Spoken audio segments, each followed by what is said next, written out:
Good morning, everybody, and welcome to Cardiff for Western Storm's opening home game of the season in the Rachael Heyhoe Flint Trophy as they take on Thunder. Both these sides coming off shellackings in their opening games, with Western Storm going down to defending champions Northern Diamonds by 105 runs and the Thunder losing to South East Stars by 131 runs. So, although we've got double the amount of games this year, which is fantastic, you don't want to be starting the season with 2 losses, so both sides will be itching to get out there and playing and getting in the win column. My name's Ed Seaborn. We've got Melissa Story, we've got Claire Jenkins, we've got Leisha Hawkins coming in half an hour or so. We've got a star-studded lineup for you, except for me. And Melissa, Western Storm getting their home season started here at Cardiff. Can they start it off with a win? I think they can. You know, they've got a strong squad here, and actually they've brought out plenty of reinforcements to come along and bring a bit of noise to the crowd today, and from the changing room a bit of support. And it's always good to be able to get to one of your home locations. Of course, they're lucky they've got quite a few which they play at, and Cardiff's a wonderful ground to play at. And they've, of course, I guess the big story for the Storm is the signing of the Irish captain, Orla Prendergast. Yeah, I mean, we've got so many exciting names today. Orla Prendergast on Western Storm's side. The Thunder bring huge amounts of experience internationally as well. We've got Deandra Dottin playing for them. Mahika Gore, who's set the cricket world alight with her performances in the Fairbreak tournament. Really exciting to see her in person for the first time. Have you had a chance to see much of her? I've been following her for quite a while, actually, and interestingly enough, Thunder, I believe last year, went on a tour over and played against the UAE, and that was the first time I saw her kind of on the live stream. She's a hugely promising player. She's around 6'1", 6'2", left armour, and you know, the key thing for England fans is that she qualifies to play for England. She was, I believe, born in Reading as well. Obviously, she's playing for the Thunder here. So, of all the nations, England are particularly good at poaching players. So, you know, it's going to be something there's going to be a lot of eyes on, really. And, you know, she's been hugely successful for the UAE so far. But there will be a lot of England selectors watching these performances, and she's just such a fantastic addition to this Thunder team. You know, the fact that we could be watching Mahika Gore and Deandra Dottin with the ball is really just such a good thing, and you know, really 2 nice sides out today. Yeah, I mean, there are so many storylines. You look at Fee Morris playing against her former region, Emma Lamb trying to get in form ahead of the international summer, and then on the Western Storm side, these young players who've got their first professional contracts, the likes of Sophia Smale, of Niamh Holland, Lauren Filer, such exciting prospects who are now full-time pros going into their first season as pros, and it's really exciting to see where the likes of those players could go. Absolutely, and I think there's now 101 female professionals now in the UK, not Dalmatians, female professionals, but you know, and there's so many good names, I think, particularly in this Storm side. With Danny Gibson, she was named as the reserve for the T20 World Cup. For England, a lot of people were kind of taken by surprise by that, going, particularly if they haven't followed Storm, they've kind of gone, who's that? But anyone who's followed Storm or Gloucestershire, where Danny plays her county cricket, she has been a consistent performer ever since I've known her. I think I played against her at under 13 level, and she was scoring as many runs then as she is now. You know, she's a great all-rounder, and she's captaining the side today for the Storm, so it's going to be a really great chance for her. And then, speaking of that, you know, hopefully in an international cap in the future for her. We've seen, as you mentioned, Sophia Smale and Niamh Holland were part of the under-19 World Cup, who got to the final. Unfortunately, were beaten by a very, very strong India team in the final, but they would have picked up so much knowledge over the winter, which they'll be able to bring to this team. And Western Storm are one of those teams, actually both of these teams are really 2 setups who invest in their local talent. And, you know, yes, they have brought in a few more names this year, but they back their young players. So this is a really, really good chance today to just see what they can do on this bigger stage. So I'll run through the Thunder side. Emma Lamb, Naomi Datani, Fee Morris, Ellie Threlkeld is the captain now, taking over from Alex Hartley, Deandra Dottin, Danny Collins, Liberty Heap, Tara Norris, Mahika Gore, Olivia Thomas and Alex Hartley. I'll let Melissa run through the Western Storm side, and then I'm going to get out the way, and Claire Jenkins is going to come in to start things off. Well, for the Western Storm, Emma Corney and Alex Griffiths at the top of the order. All the Prendergast, the Ireland international, in at 3. No Sophie Luff, of course, who's sitting out this game. Fran Wilson at 4. Danny Gibson, the captain, at 5. Nat Rafe, the keeper. Niamh Holland, Sophia Smale, Lauren Filer, Chloe Skelton and Claire Nicholas. Well, the umpires are all in position. So are the players. Ready for the first ball from Danny Gibson. And it's left alone by Emma Lamb. Not sure if there was a bit of movement. It's a cloudy day in Cardiff today, and in fact when me and Ed were driving over the bridge to get here, it was completely foggy. Couldn't see the water, couldn't see the top of the bridge. It was a bit of an eerie experience, but still a foggy day, hoping to clear later on. This one just tickled down the leg side, and throwing the gloves behind her is Rafe to collect that one. First runs of the day for Thunder. 2 on the board. Although it might have been just a signal there that it didn't come off the bat in the end, so it'll be 2 leg byes. Emma Lamb just keeping the strike. Talk you through the field. We've got a deep square, mid-wicket, mid-on, mid-off, a close extra cover who's just moving to her left slightly, a backward point, a deep third, and someone in first slip. Good away movement from Danny Gibson, but swings a bit too far as it's called wide by umpire Anna Harris. Claire, welcome. Thank you, Melissa. It's great to work with you. I know. We've not worked together before, so it's very exciting. A few years of Twitter friendship, finally meeting in person. Shorter ball there from Gibson, which just sticks in the pitch a bit. And Emma Lamb cautiously pushing it back. It's going to be interesting to see how this wicket played because, of course, Thunder winning the toss, electing to bat first. Our discussion up here was that sometimes Cardiff, this wicket here, can get a little bit tacky and sticky as the game goes on. So do you think that was something in the back of their mind? Yeah, and they're also going to be eyeing that short boundary as well. Inside edge onto the pads, looking to cut that one away was Lamb, and it just was a slight inwards movement off the seam from Gibson meant that it was a bit too close to cut. She didn't quite give herself enough room to be able to free her hands for it. It's a risky shot early on. But as you say, Claire, there's certainly a longer boundary to our left, currently the leg side for the right-handed Lamb.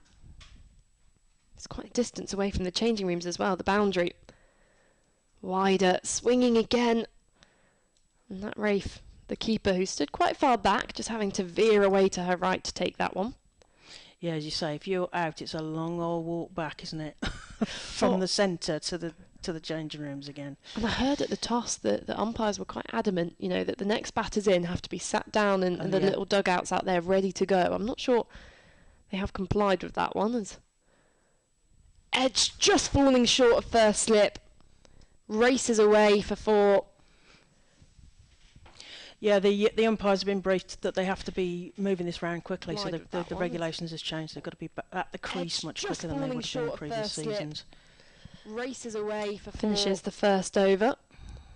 7 runs on the board. A streaky boundary, that one, from Lamb, but she'll just be happy to get off the mark. I mean, it's quite a cold day at the moment. So I'm not sure I would want to be sat out in the dugout on my own if I was the next batter in. I think I'd back myself to sit in the warm changing room and then absolutely sprint down the stairs. To do your warm-up down the stairs. You've been doing your warm-up backwards and forwards to the toss, haven't you? Oh my goodness. Climbing up these stairs to go down to the pitch was definitely got me out of breath. Then we got Lauren Filer coming in from our end. Towards the river end. That's the short boundaries behind the bowlers here at Sophia Gardens. That's the thing that probably people remember about the ground. And also those beautiful seats up in the grandstand that when nobody sat in them, they've got daffodils on them. But we're hoping for some crowd later. I'm sure we're going to get some spectators in. It's got that sort of sense of sort of almost summer, because it's as Melissa mentioned, it's cooler but misty start. Filer into Titani, waves at that one and lets it go through straight to the keeper, and there is no run. I saw a little bit of movement there from Danny Gibson in the first over. There was some slight away swing, and Filer will probably be looking to do the same thing. Of course, Titani left-hander, so it's going to be swinging into her, and she made the move this year from Sunrisers. From Sunrisers, a change. She waves at that one. Oh, there's nearly a catch there. Oh, goodness me, that was a wicketkeeper flying there. Nearly had a catch. A little dabble at that one. Look at this replay. She waves at that one. Oh, lovely movement. Oh, I mean, they're going to be the keeper's going to be filthy that was a wicketkeeper. A difficult one, but when you're stood back, you know, she went with the one hand. Is that kind of the one where you feel as if she could have gone with two? Maybe it's just that getting into the game a little bit. Still early days. Filer into Titani, plays that onto the leg side, down towards the fine leg boundary. That's which is tidied up nicely, and they get through for a single. 8 for no loss in the second over here at Sophia Gardens in the Rachael Heyhoe Flint 50 over competition. Melissa. And you had the honour to go to the opening game last week. Who were you covering? The Blaze? Last week. I was blazing last week. The birth of Blaze. That was the Midlands derby up at Trent Bridge. So I'd... Hannah Thompson Radford and I started off that very first game of the Blaze. Actually, we closed Lightning because we did the last game of Lightning down at Leicester, and then we opened their first ever game as the Blaze. It feels a bit sad for Lightning. I'm mourning them. Know. I mean, I suppose if you like purple, I did like the purple. Filer. This time to Lamb, who plays that forward defensively, but they get through for a single. They burgled that one. Quick single there, Melissa. Off the mark. Yeah, and we saw an over from Gibson before. That extra cover fielder was a lot tighter. You know, it's to cut off that single straight away, but it seems for Filer, she was just sat on her heels a bit more, and Emma Lamb is one of those players who will really make her partner work at the non-striker's end. She loves a quick single. I think that's wake up, and here we are in the game as Filer comes in again from our end to Titani, waggling her bat, hoping not to give a catch straight to the fielder at Gully, and there is no run there. Still 9 for no loss. I've been really impressed by Filer in this first over, straight on the money. And you often see bowlers, especially early on when they're getting a bit loose, when you're faced with a left-hand, right-hand combination, it's just, not ideal, but she's adjusted well here. Yes, because you've got to adjust your line as well with the left and the right. Filer, angular run in. Titani, goes underneath the bat there. I thought we were going to get an under edge. But it went straight through to the keeper, and there is no run. I saw a Lauren Fire bowl at Edgbaston a couple of seasons ago. Her and Anya Shrubsole really pinned Central Sparks down, and I've been really impressed with her. So yeah, as you say, getting some movement early and having to adjust a line to the left and the right.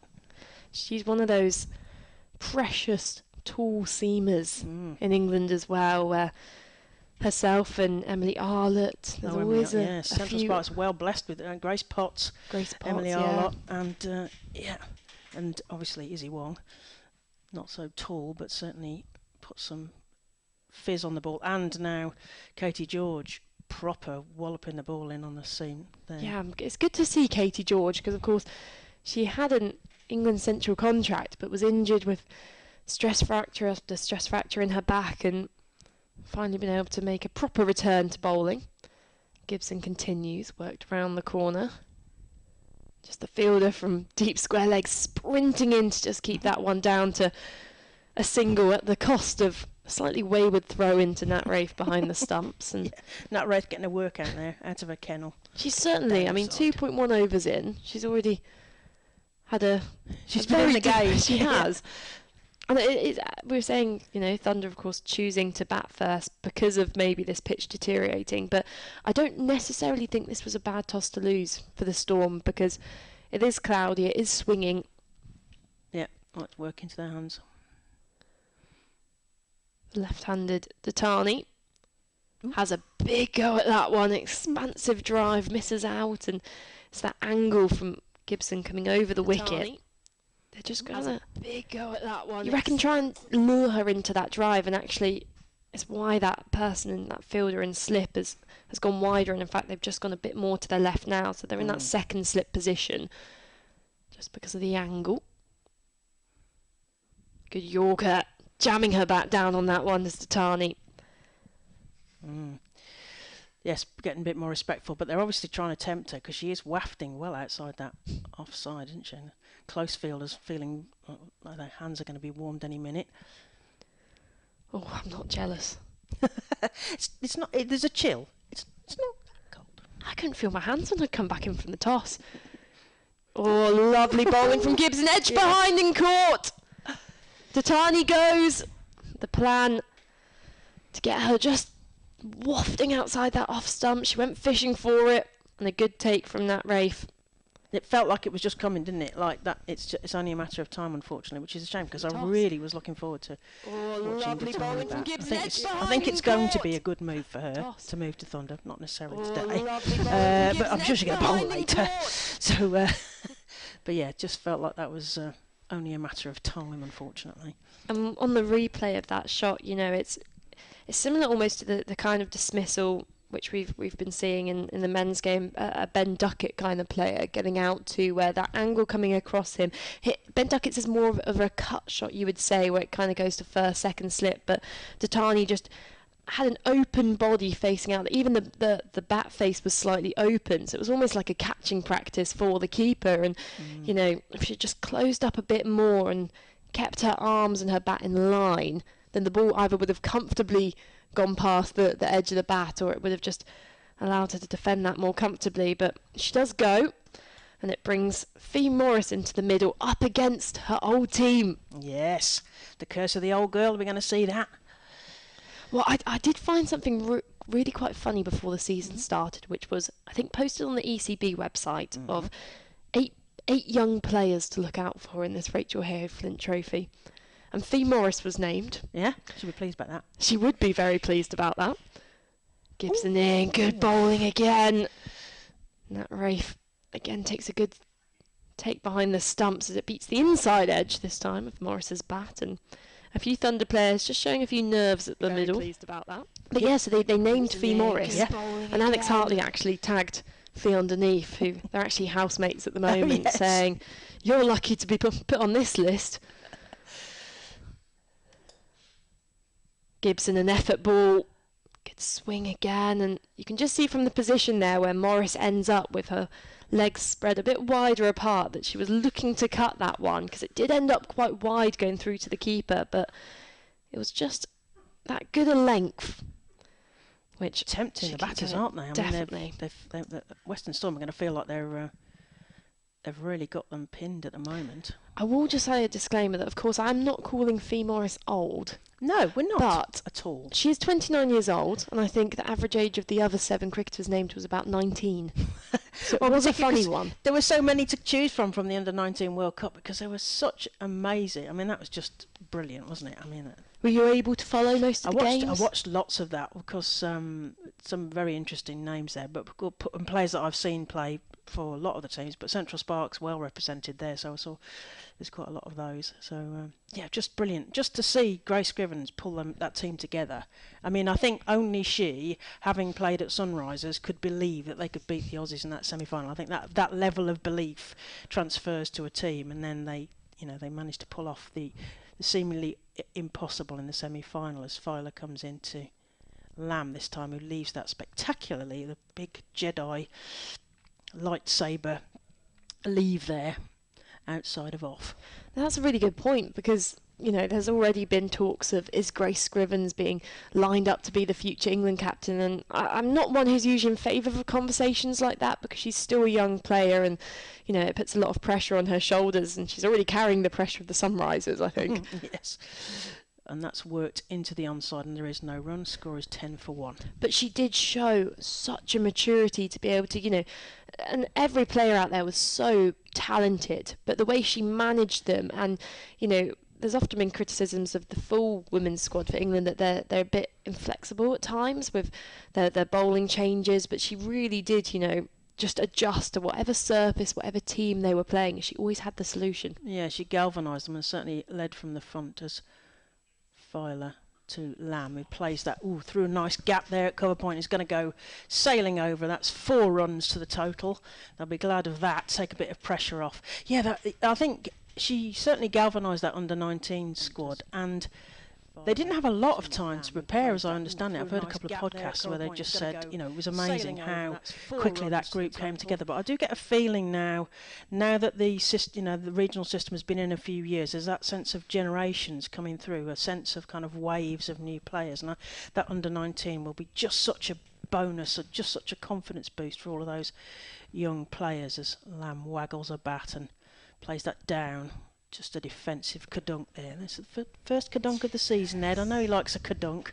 I nicked that from Ebony Rainford Brent, but he teases me mercilessly about my kadunks. But it's definitely a defensive kadunk. Oh, look, he's pleased now. The first kadunk of the season. Isn't that a board game? No, kaplunk, that is. Oh, close. I'd like you to slightly less find a shot to call a kaplunk, actually. Filer to Lamb, who plays it again through the offside, and it's going towards the boundary. There's a fielder going round there, but it's 4 runs as the 12th throws the ball back to the fielder out there at deep third, and that's another 4 to the total, which is 18 for 1. See, the game kaplunk, so it's the one where you... Some of the marbles and the cocktail marbles in the middle, and you yeah. poke all the cocktail sticks in. So there's a lot of pressure building inside the tube, so a kaplunk could be used as when there's a big build-up of pressure. See, Ed, we were there at and then there's a boundary, and there's the kaplunk. As the pressure comes into Lamb.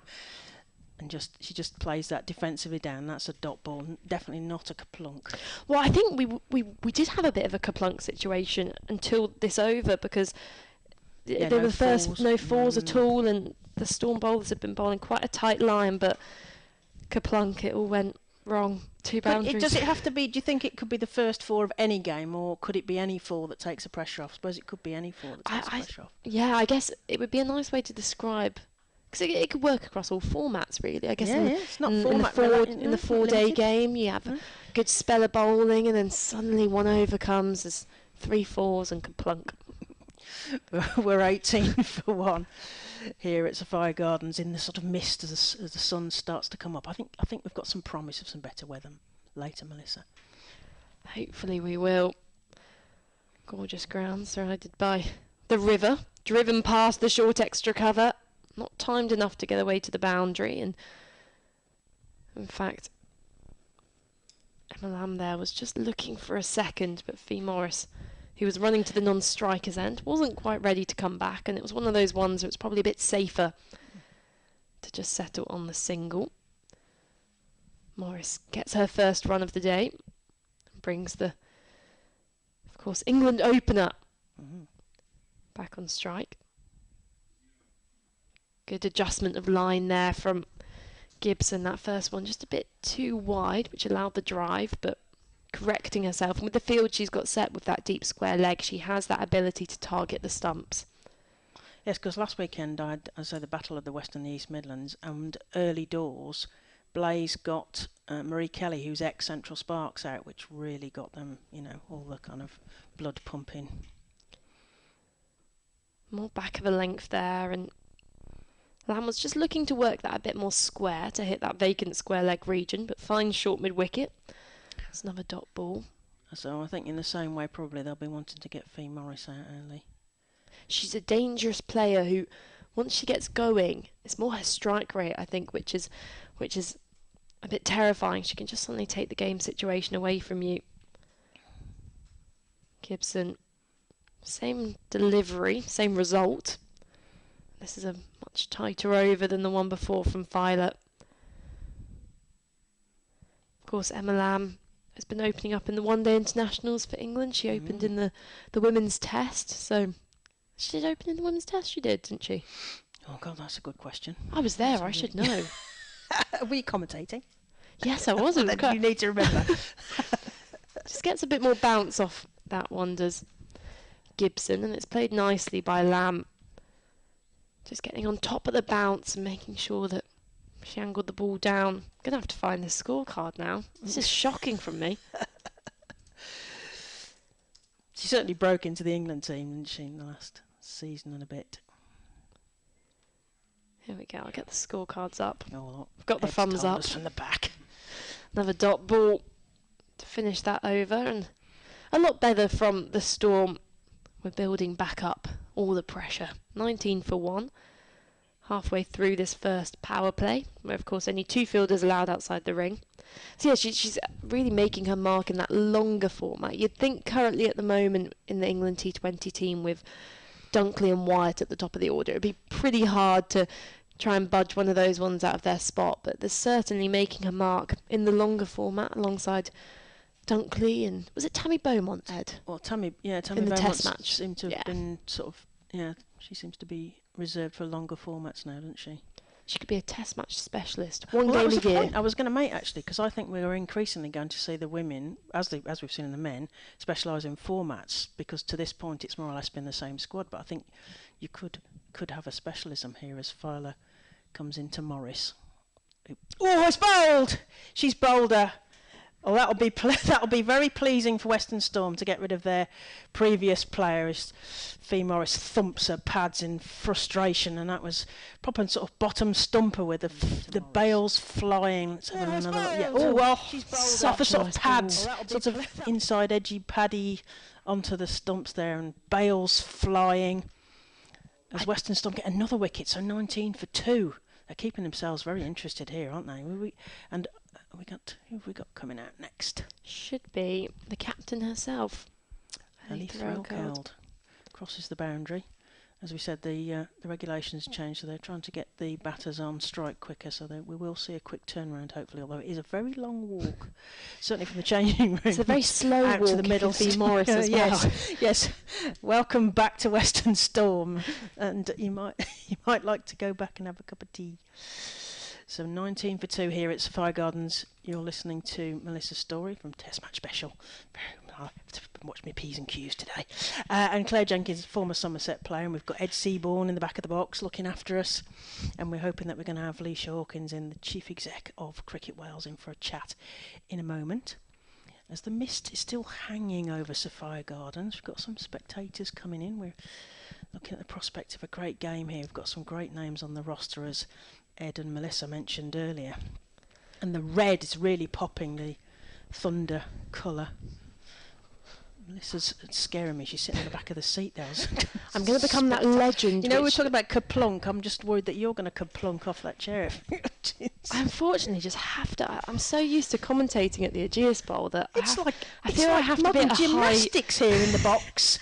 She's going higher and higher in the box. Well, I better go back to the cricket here, as we are 19 for 2. Filer into Threlkeld, who plays that off her legs, but not convincingly, and the wicketkeeper Wraith has to come round to tidy that up. But they do get through for a single, and that's the thing. They need to be starting to rotate the strike here. Yeah, there's good positivity in that running, and apart from that, the previous over from Filer where they picked up the 2 boundaries, it just hasn't been enough intent from the Storm. If you're winning the toss, from the Thunder, if you're winning the toss and electing to bat, the fact that Storm have got that first slip and a gully in place just shows how much, they feel they're on top. And as I said again, I think it was a good toss to lose.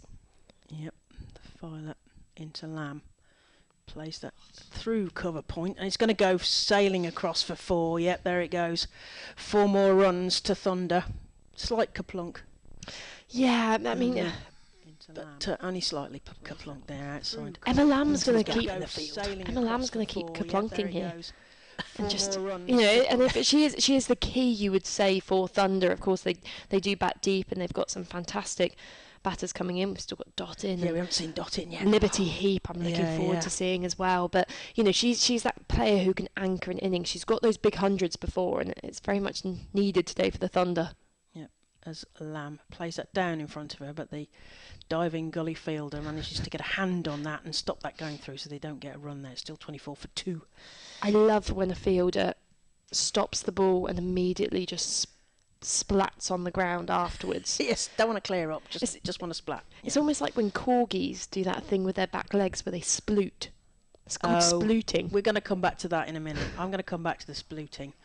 Filer to Lamb, who just leaves that again spectacularly outside off, and not interested at all from Paul Baldwin in terms of any kind of wide there. Although he's scratching his chin, I think. He might be thinking about that. How late can an umpire change, call a wide? Could Filer have got to the top of his mark and he's gone, oh yeah, I'm actually thinking while the ball's wide. still live. While the ball's still live. Filer to Lamb, waiting patiently, and plays that down in front of her. In fact, it may have been a pad, sort of made a paddy noise, and there is no run. 24 for 2. That's the end of the over, so that's 6 overs gone. 20 Thunder, who are the away side here, coming down from the northwest. 24 for 2. So yeah, I'll go back to it just to get it out of the way. Splooting. Splooting. You've not heard of splooting? No. I do follow quite a lot of social media famous dogs. Okay. And a lot of them have become famous for being, first of all, adorable. But they kind of do this thing with their back legs. I'm going to demonstrate here, which is great isn't on live stream. Yeah, I'll it's not talk great. I'll talk you through it. She's going down on all four. Oh no, straight on. Oh, she's she's lost all of her legs. It's very splooty. It's very splooty here in the chat in the commentary box. I may never recover from this. And they just kind of lie down with their back legs behind them. Oh, okay. And it's what fielders do in the slips, I think. It's usually what happens if it goes past them and they don't want to go chasing to the boundary. And they are doing a lot of splooting. That first ball from Gibson, another dot ball. She's targeting the stumps nicely here. To watch that demonstration. You do see it quite a lot on the boundary as well. We saw it last week with poor Danny Wyatt, chased a few balls down to the boundary and just slowed up on the outfield, left alone by Rachael, who's yet to get off the mark, and she kind of went for the dramatic dive, and it was quite dewy out there on the outfield, so she must have thought she'd go along like it was a slip and slide, but completely ground to a halt, and then was just lying there waiting for a teammate to help her to get up. Danny Wyatt does like a good dive. She's very good at them normally. I would have given her probably an 8.5 if I was an Olympic scorer. Great. Marks for style. Good from Gibson. That lovely away movement she gets. Just looking at this replay and her action.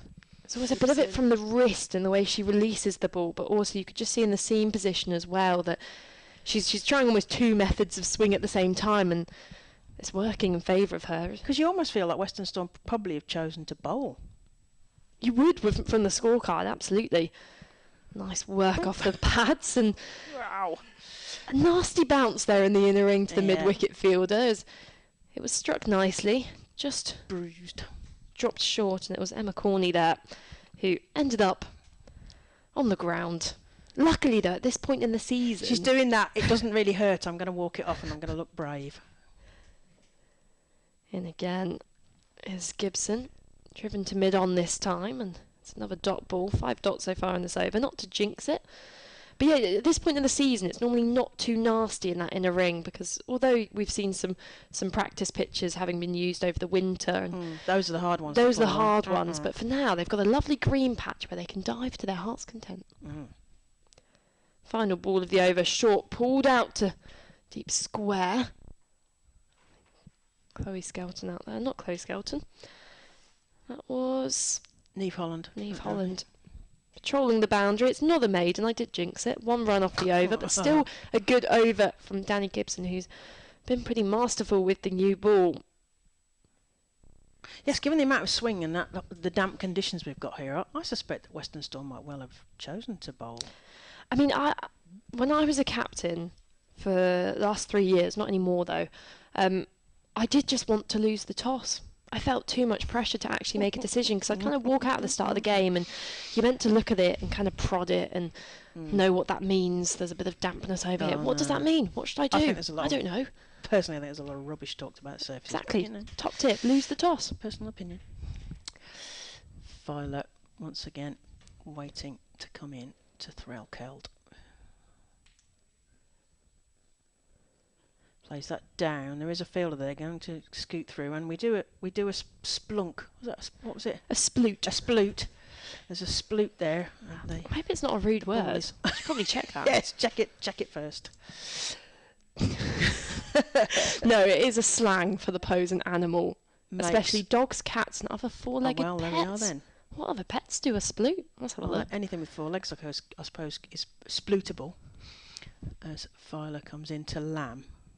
little waft, but there was never a run there. Just sort of dabbing that into the off field, straight to the fielder. We've got a couple tweets from Guy Goodman, who's had morning to us both. Give us a wave, and that he's looking forward to seeing Mahika Gorse Where's he watching? steaming in later.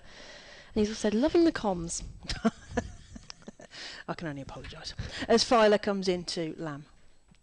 That's going wide. Yes, I was expecting that. As Paul Baldwin shows us, the ball was that far from the wicket.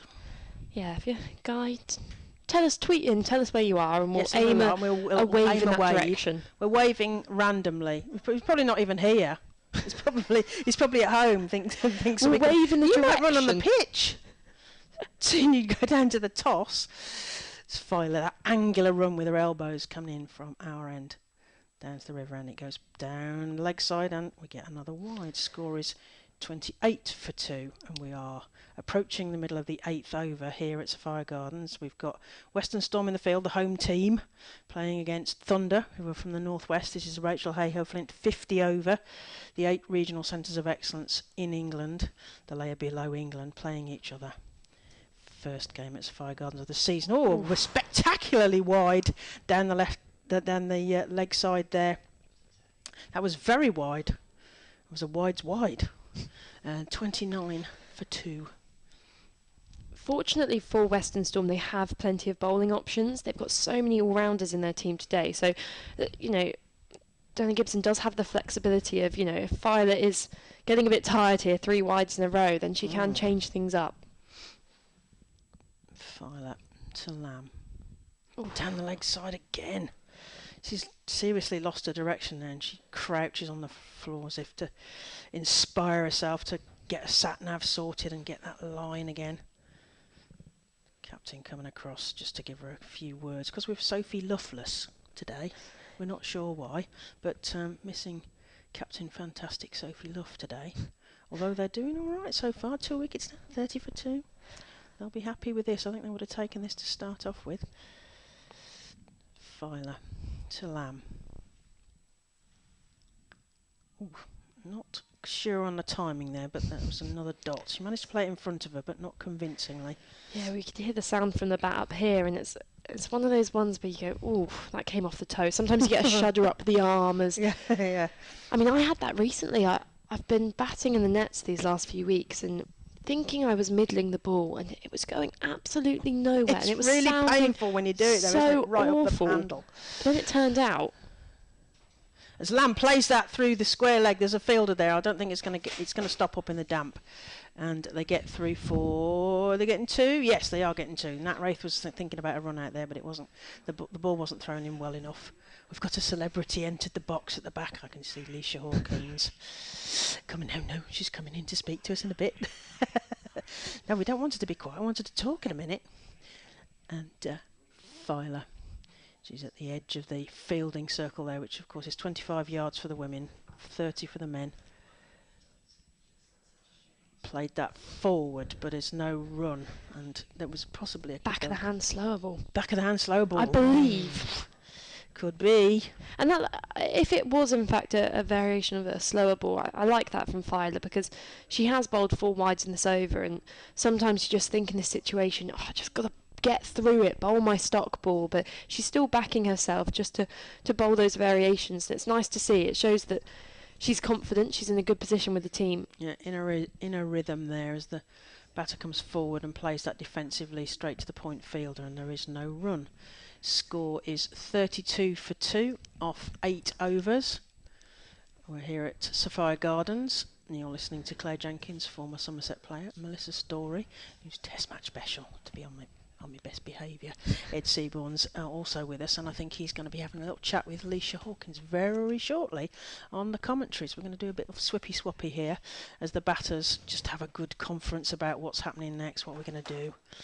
Emma Lamb on 20, Ellie Threlkeld, the captain, of course, on 2. The score is 32 for 2.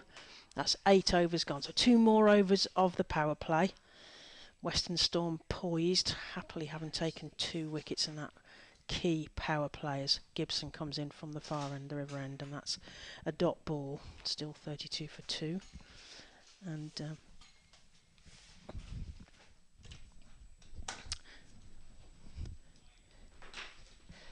it's lovely green expanse here, and it's really contrasted lovely with the red kit of Thunder.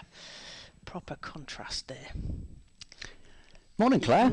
Good morning, Ed. It's just about morning, isn't it? Yes, it felt like afternoon. I'm not going to say it's because I feel as if I've been here for a long time, but just listening to us, it feels like a long time.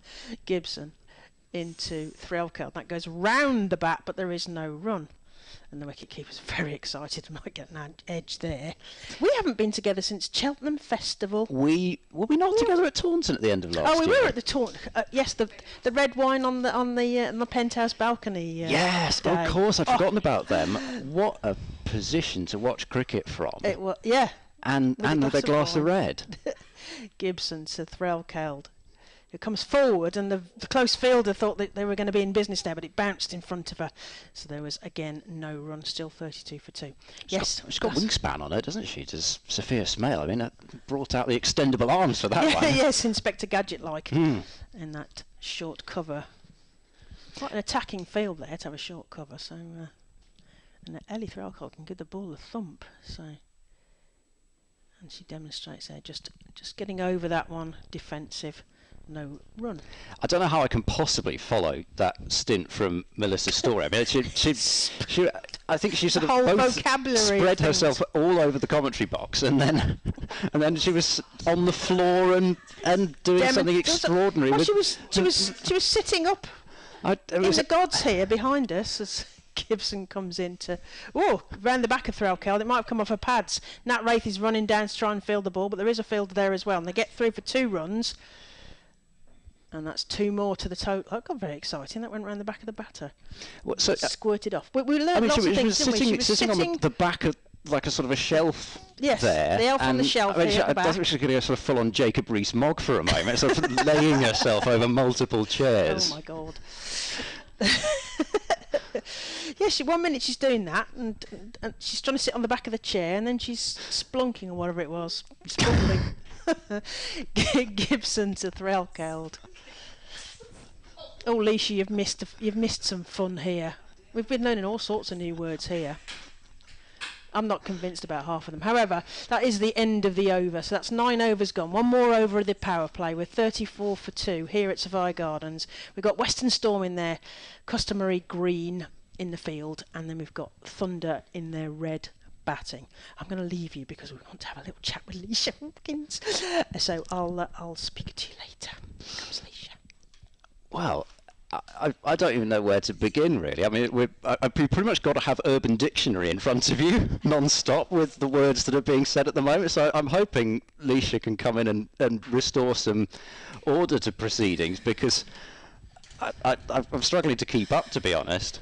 Anyway, we've got Lauren Filer, who's taken 1 for 21 from her 4 overs so far. It's been a good start for the Western Storm, 34 for 2. And Filer with a slip in a gully. Wide delivery, had a good go at that, Lambert didn't get any bat on it.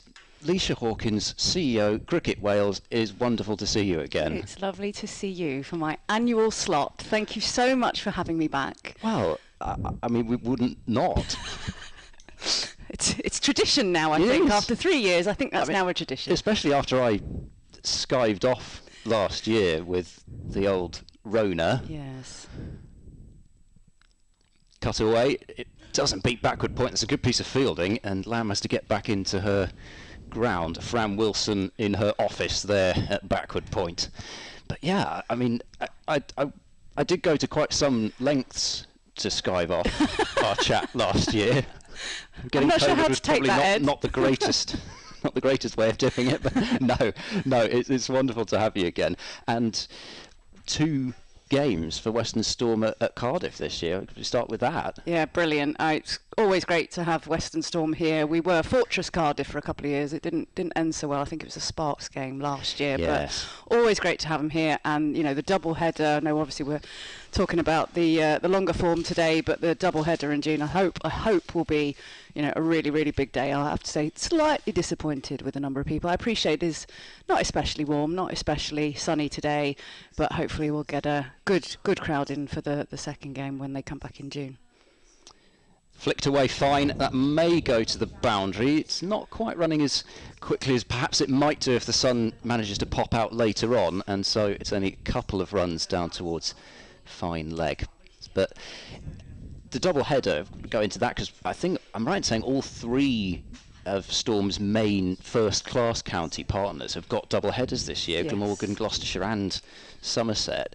Do you think that's a way forward, as it has been for the 100? That's exactly what I was just going to say. Yeah, 100's kind of shown. It's flicked away again. Might be four this time is. Yep, she got a bit more bat on that one. Did Lamb. Wasn't going to miss out on getting the boundary twice in a row. Yes, it's shown the way. You say the 100. I mean, obviously there's been double headers for donkey's years. Even when I was at the ECB, we're having England women double headers. But I think just that kind of joint profile, joint platform, joint marketing effort. Just got to be good. Got to be good for both games. I think get some people in early. Hopefully we'll stay on for the men's, but equally hopefully get some people who would be traditionally coming just to see Glamorgan, but hopefully we'll be able to watch some of the women's game as well. I believe I'm right in saying the one at Bristol is Gloucestershire first and Storm second as well, which will be another first, as Lamb looking to drive a ball that was pitched up by Filer, but perhaps not quite a half volley length. She's played two beautiful drives through the covers, but have a look at this one again. Given a chance to swing, it did just enough, and it wasn't a half volley. Beat her on the outside edge. 10 gone, it's 40 for 2. But I guess you look at Western Storm and the fact that we've got to got to involve all the main first-class counties. The fact that we've doubled the number of fixtures in the Rachael Heyhoe Flint Trophy this year is great for many reasons, but particularly for Storm, the fact that they can spread the fixtures around a lot more. That's it. Look, it's sort of a bit of a double-edged sword, I think, this region. You could argue it's actually too big in terms of square kilometerage, as far as sort of just talent and sort of keeping that pool together. But there is an opportunity, as you say, if the three first-class county counterparts, obviously Cricket Wales is a sort of sub-partner, I suppose, who obviously we would support from a sort of marketing perspective, and obviously the grassroots game, that's where everyone starts. So Sophia Smales playing for Newport, as well as obviously Western Storm and the rest. But I think having the combined effort of three counties can only be a good thing. I think it probably has been a challenge, though, in truth, for this region, that it's who owns, who leads it. Kind of Northern Diamonds, you kind of feel like it's Yorkshire's. Do you know what I mean? And whether that's a good thing or a bad thing for the other partners, I don't know, but it does seem to work. So is Smale into the attack from the river end with her slow left armers and a single straight away to the Thunder captain Threlkeld behind square on the leg side. So Smale bowling brings me neatly on to, I suppose, the pride for the whole of the Welsh region and everybody who's been involved with her development, to see the progress that she's made. I mean, it's just incredible to think that this time last year, I don't think many people outside of Wales would have known too much about her. Quick single here for Lamb, rotating the strike.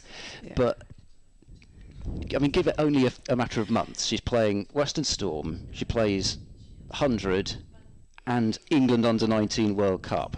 That's the kind of opportunities that are out there. That's it. This is exactly why this competition, this structure was put in place. Yep. She effectively got 100 gig last year by being probably the best bowler that hadn't got one in the original draft. And as you say, from there, it's just hanging out in the Oval and sort of South London as she would have been, I guess, 18 then, 17, 18. The original draft. As you say, winning the 100, and as you say, casually, from there, strolling over to an Under-19 World Cup, getting a medal there. So she's an absolute talent, and you should pick up also Seren Smale, who was also in that Under-19 team, obviously. Down the pitch a little, Threlkeld, but can't beat the bowler. Going back to my point about the talent drain, unfortunately, Sarah not being in the Western Storm, she's gone over the border into the Northwest. But really proud to have two girls in that 11. Wraith's managed to knock that down. She saved an extra. It's just the one wide. But I mean, I suppose going back up to grassroots, this is your chance to pump your chest, because the work that has been done and the progress that has been made in Cricket Wales, particularly with regards to the women's game is so worth telling people about. So here's your pump your chest moment. And never need a second invitation to pump my chest and talk about how wonderful my people are. Good shot. That'll just be a single, beats the dive of short mid-wicket, and at the end of the over, 44 for 2. So yes, the quick version is I inherited a wonderful, across the board in Cricket Wales, wonderful team. We had 3 part-time women's and girls development officers. One of my first acts was to make them full-time, because guess what? You put more hours into something, you get better results. And look, the ECB do very kindly part fund all of those roles. They, the money that we get from them, and they obviously put that into every county proportionately, isn't anywhere near what we spend on growing the game, lighting the blue touch paper, if you like, encouraging clubs, supporting clubs to grow their women's and girls sections. But yeah, really proud to say, in the context of Over the Bridge, it's somewhere between 15 and 20% of clubs have an offer for female participants. In Wales, it's nearly 2/3. Wow. Clearly, I would love that to be 100%. Clearly, I would love 100% of clubs to have, a full junior girls section and women's hardball, women's softball. We're some way off that, but we are ahead of the curve, and just to say credit to the team that are making it happen, but also credit to the volunteers, because ultimately I have the privilege of being paid to work in cricket. There are lots of people that are paid to do other things and then give up their free time to really make it happen. But yeah, it's been a good story. Niamh Holland into the attack. Speaking of those under-19 World Cup internationals, here's another one with Niamh Holland and a cut and a miss first ball. I think I would probably always ask this question, and it's actually nice in a way to ask questions and have the sort of not really sort of annual report. I'm not going to claim that sort of level of importance as that's cut away for a single out towards deep cover. But in terms of the fact that you've got, I guess, this sort of centre of cricket in Wales being, and the population in Wales being in the southern part, particularly I guess south east as well. Yeah. In terms of getting the game out into the rural areas to the north, how big a challenge has that been? And just sort of generally, as that's a full toss this time from Holland, but Lamb will just get the one. Just in terms of getting the game out there to those parts. Yeah, look, Wales is, I always say, quite unique on a number of levels. That Cricket Wales, governs cricket, if you like, in a whole country. Glamorgan is a very important part of Wales, but it is only one county of Wales. We have to constantly remind the England and Wales Cricket Board that there is a W in their name. But all joking about it, and it's not just for women's cricket and for girls' cricket. This is, sort of open age, ostensibly men's Saturday cricket as well. It is a very different world, and I don't think there's any other county of England that has kind of, well, firstly, certainly our geography. We're twice the, say, square kilometres of Yorkshire, and they think they're a country.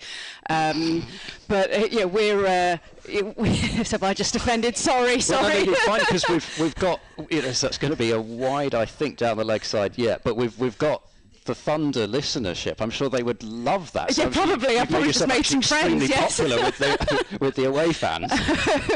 But no, it's serious point. That Wales is unique from a geographical point of view. Say the density of the population in the southeast. And actually just sort of smatterings of population in the middle.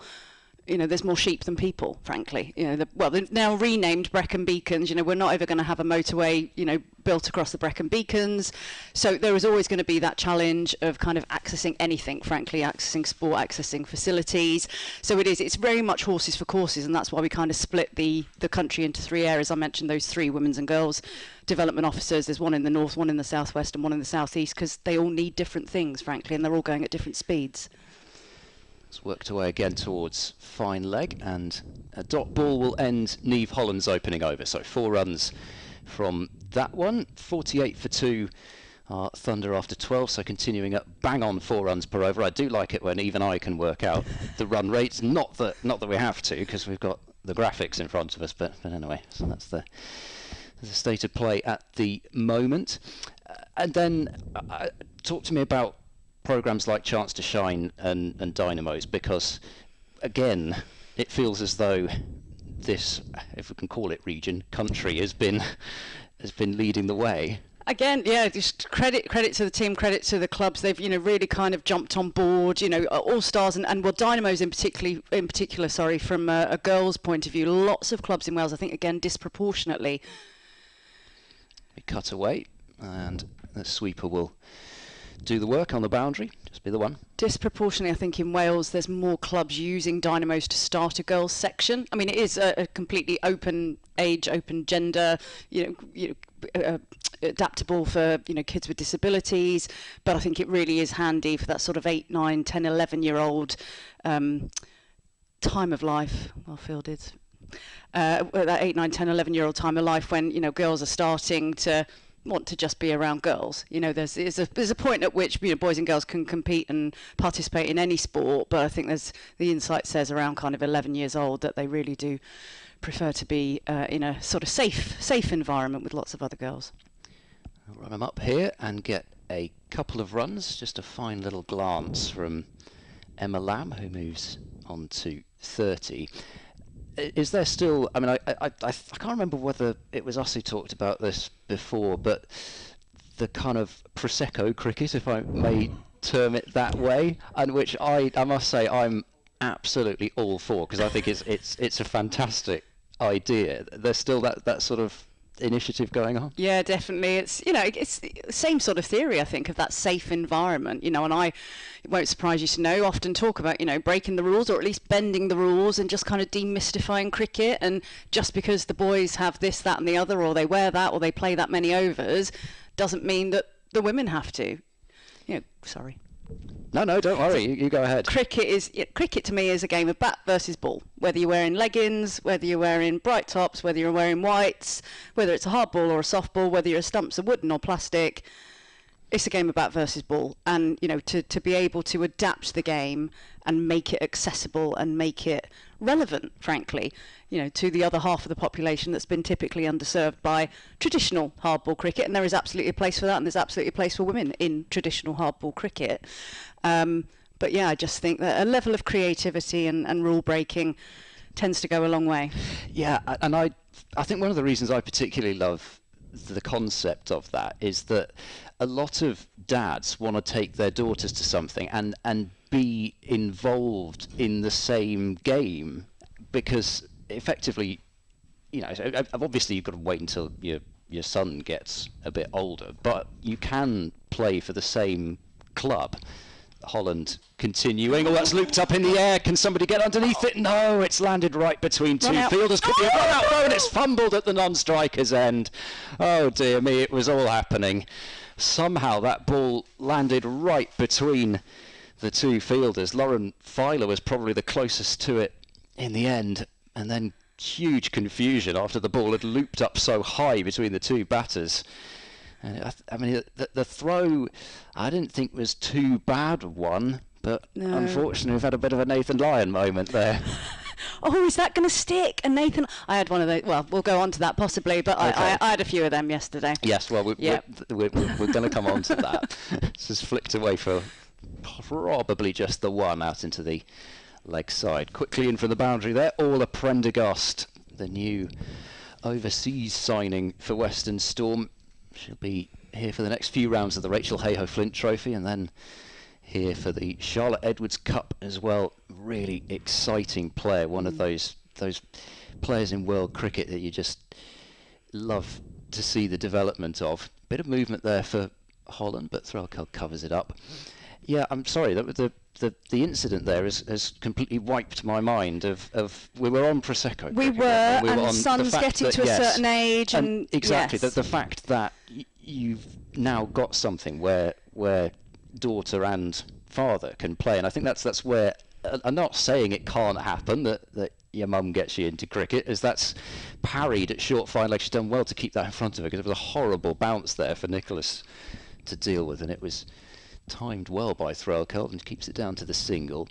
And I just, for that reason, I especially loved that idea. Yeah, look, with hindsight, the ECB branding softball as women's softball might have put a few people off, but I think people will get over it, and there will just be a casual cricket offer for, as you say, sons and daughters, and also, frankly, men who don't want to play hardball cricket anymore for whatever reason, because, you know, it just takes too long, or they don't want to end up covered in bruises or twanged hamstrings or what have you, but still want bat versus ball and the fix and all the great things that comes with being as part of a cricket club. So I can definitely see that there will be eventually a market for that. Yeah.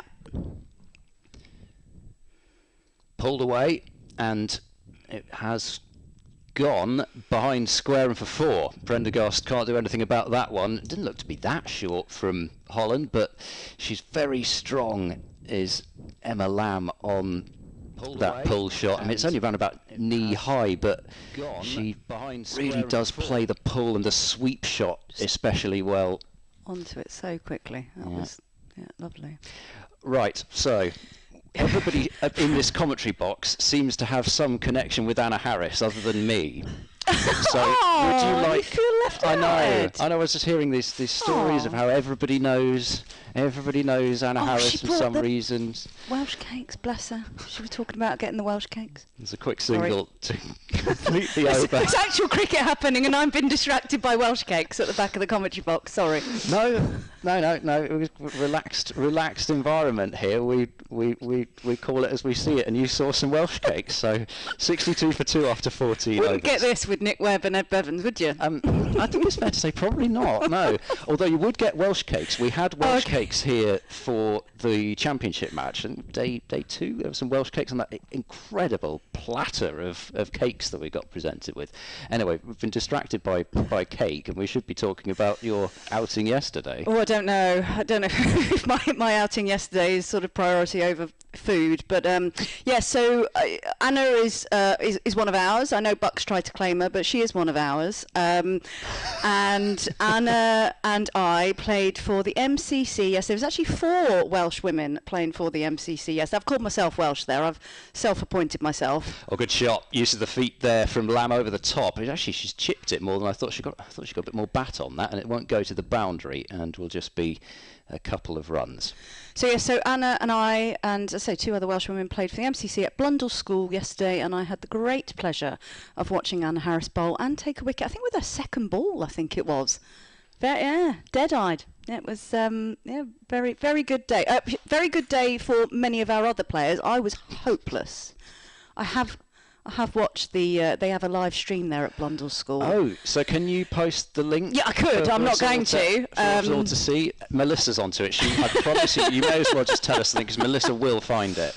I guarantee you. At one point, I'm still to this day not sure how I managed to do it, but I managed to stop a ball behind the stumps with my feet, but didn't just stop it, actually booted it over the crossbar. It's a quick single here, throw it on striker's end, and looking a little aggrieved there is Fran Wilson that they managed to grab that single off her. She's not used to people taking her on. Melissa's just shown me her phone with the live stream link that she's found already. How do you do that? It's the youth of today, isn't Gen it? Z. And the fact that she called it Gen Z as well, even just immediately shows it off. You don't even need to say anything else. Who cares about the English alphabet anymore, Leisha? These kids, they don't care at all. 2 more runs into the offside. So yes, all joking apart, brilliant day. Love to get out and participate, encourage the youth, and goodness me, there were youth. There were 3 guest players from Warwickshire there yesterday, 12s and 13 years old. Unbelievable. It just shows what a game it is for young women now. And they're properly talented, all 3 of them. Spinners, biffing the ball all over the place at 12 years old. It was brilliant. And obviously the Blundell School girls as well. Now Dean Headley is director of cricket there. Oh, so really? To catch up with him. He wants to make some changes and move things along there. So yes, the future is bright. Indeed, it is. And if you have that future, you may well be playing for Western Storm, or you may well be playing for Welsh Fire. Indeed. So he says, doing a real Segue. local radio style segue there, because I want to talk about the 100. You see, so how can we connect Leisha Hawkins playing cricket at Blundell today to the Welsh Fire? That's how we do it. Seamless. Yeah. Yeah. So in terms of the Welsh Fire, obviously the on-field results hadn't been quite what they would have wanted. That's polite. Yes, I think disastrous would be another way to put it.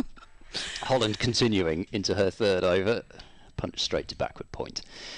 But that aside, are you seeing the impact on the cricket fan base in Wales of Welsh Fire? The fact that it was branded as, and you'll say this far better than me, Tan Cymraeg? Tan Cymraeg, yes. Cymraeg. Yes, Diane.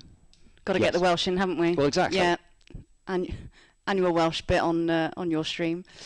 Yeah, look, it's both men's and women's teams. You know, you sort of look at your typical, and look, this is not unique to Glamorgan, isn't it? Your typical core cricket fan of, you know, even actually Blast, and then you look at, you know, the faces in the crowd of the 100. It is genuinely 10, 15, 20 years younger average age, far more women. And just helped round the corner. Sorry, Leisha, a bit of a misfield there, although it was coming quickly, and Threlkeld will pick up 4 runs. Yeah, it's genuinely younger, more female. It is. It's just a completely different vibe, a completely different offer, completely different. You know, the entertainment factor. Whether I can scientifically trace that shift, you know, of people attending cricket to more women and girls playing, I would like to think it's probably as much Cricket Wales's job and Cricket Wales's outcome that is happening, but it's clearly not going to harm it, is it? Just bringing cricket to a new audience. That's flashed away down towards deep third, and that will have enough pace on it to go for 4 more. So just getting things moving this over Threlkeld. She actually didn't have a boundary, and lo and behold, she's got 2 in 2 deliveries. But you know, this is I suppose it's the thing, isn't it? It's and that will have enough pace on it. The detractors from the 100 will say, well, these programs were happening before the 100 started. But you know, this is why people ought to listen to people like you who've got their finger on the pulse, and you know, nobody will take on. And to be honest, sometimes it is on both sides. People will take what they want from answers, and they will have a general mistrust of people telling them what they're seeing. So it's why I think it's great to have the opportunity to ask questions of the right people. But I guess in terms of the crowds here, there was probably talk of the venues, the crowds hadn't been as you know, complete blanket sellout as some other venues. That's timed beautifully through backward point. Great piece of fielding indeed. Yeah, great stop on the deep cover boundary and limits it to a couple. Yeah, it's a fair point, and you know, the stats don't lie. We were always on the back foot in the very first year with the COVID restrictions in Wales, which then in turn put us on the back foot in the second year because we hadn't been able to build, you know, the database and the audience because we were so limited with the number of people that we could sell to in the first year. But look, there's more to be done, undoubtedly. Another diving stop, this time from Lauren Filer down there, and the end of the over. Good one that for Thunder. They're 81 for 2 now after 16, and just in a flash they've got that run rate up over 5 runs per over, and this partnership developing into a dangerous one for Western Storm. It's worth 62 now for the 3rd wicket. And I feel slightly responsible for this because I realise since I've been sat here the run rate's gone up and we haven't had any wickets. So I'm obviously connected to my headset, so I can't go for a walk. So I'm going to stand up and see if that makes any difference. Not that I'm like superstitious or anything, but if this works though. Short, hammered in the air. Well, almost nearly. But it's one bounce and into the fielder's hands at backward square, and just the single. What's the programme? Oh, sorry. No, I was just going to finish off, sorry, on that Welsh Fire piece. And it sounds like I'm making excuses. I'm not. It is fact that, you know, having lost Johnny Bairstow last year, and of course, you know, as you mentioned, the overall performances of the team, it is a difficult thing when you're on the back foot anyway, from a standing start, to try to market a team which, you know, frankly was 15 for 3 in most power plays for the men, is quite difficult. But yeah, look, if we've got Shaheen Shah Afridi coming this year, well, if people don't want to come and watch him, then probably some things we'll need to have a serious look at. But yeah, really excited for this year, both men's and women's teams actually. Yeah, I was going to say, I think both men's and women's drafts, it was quite, not I would say universally acknowledged, but it was certainly acknowledged in the mainstream that they'd had very good drafts and that the teams were looking substantially better. And I think, like you say, people always come and watch winning teams, don't they? It's how sport works. So, and it is different in London. You know, do the maths. If every person in London even just goes once to an 100 game, you've probably sold out both venues for about the next 30 years. Even if everyone in London just goes once, that is a fact. There's 3.1 million people in Wales, and as you say, a third and a bit probably are within reach of this ground. So we are sort of comparing apples with oranges here. And we're in Wales, and rugby, for the moment at least, is king. What's your feeling as another over is done, 17 gone, Thunder 86 for 2, having elected to bat first after winning the toss this morning. What's your feeling about the format? Because that seems to be being talked about a fair bit at the moment with regards to 100 balls versus T20, this idea potentially that it might go to T20. What's your feeling about the future format-wise? At risk of repeating myself for a third time, cricket to me is bat versus ball. I believe that the 100 was born. As much as it's an interesting, different marketing tool, and it's is handy to just count down from 100 rather than 6 balls and all the run rates and that kind of thing. I get all that, but I do think politically, clearly, it would have been difficult to launch an other T20 competition. And if you weren't in that one, then was the T20. I mean, this is still the argument, isn't it, that the T20 has been somehow cannibalised by the 100, or other cricket has been cannibalised by the 100. But I do believe that the format was born, unfortunately, out of politics rather than out of marketing. My personal view, I wasn't in the rooms, but you can sort of see how that happened. And I can see how it could morph back into T20. But I also feel like once you've stuck at something, stick at it. If that's the... what is it? The mast you're gonna. What is it? Something you. Actually, hang a flag to. Yeah, there you go. If that's what you're going to. Is that something I've just made up? Yeah, have we made up a word? Neologism. Alex Griffiths is into the attack, by the way, replacing Niamh Holland. So Griffiths getting her first outing with the ball. 2 for 40 in the first game against the Northern Diamonds. And as Claire has just pointed out, I will be quite disappointed if it does get changed from 100 ball, because we've got a women's 100 ball Welsh Cup. Aha. So I'm not changing our format, because that really does work. Well, and do you know what? My personal feeling is that for the women's side of the competition, the 100 ball format, I actually really quite like how it takes a little bit of time off it, and it just means, and I think it's going to be less and less the case, because T20 batting in the women's game is changing so quickly. I think even just within the last couple of years. That's down the leg side. Did it take anything? No, it didn't. Wide signalled.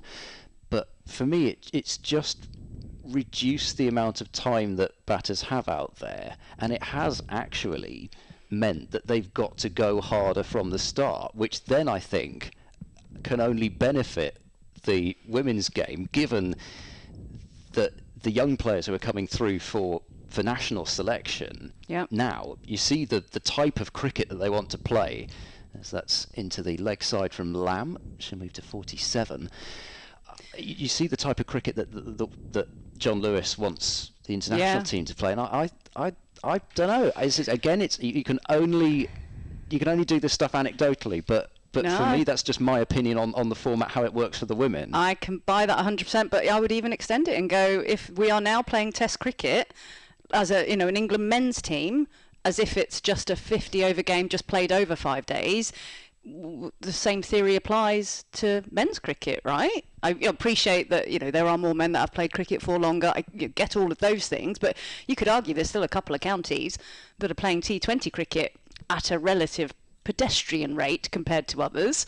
I mean, Somerset clearly not in that category, but I think that theory applies from as you say, a sort of performance level, and how do we want to play our cricket in, I was going to say these countries, England and Wales. I can see how, I can buy that 100%, especially for the youngsters. Based 100%. on the 12. Oh, what did I do? 100%. Oh! You see, I just quite enjoyed that. Anyway, sorry, it was just little things pleasing little mind. 88 for 2 at the end of the over. Yes. Haven't seen those, those 12, 13-year-old kids playing yesterday? That's all they've ever known. I'm going to say it's like wearing a helmet to bat. It's not like that. But do you know what I mean? If it's been normal for you forever, so when you start playing cricket, you wear a helmet. You're going to be wearing a helmet. I never wore a helmet. I now really struggle with wearing a helmet to bat, even though I absolutely should. Well, yeah, it's not a great example, is it? No, I know. Sorry, getting disapproving looks from the Sorry, back of the box as well. I know, it's terrible. Terrible. But I am very old.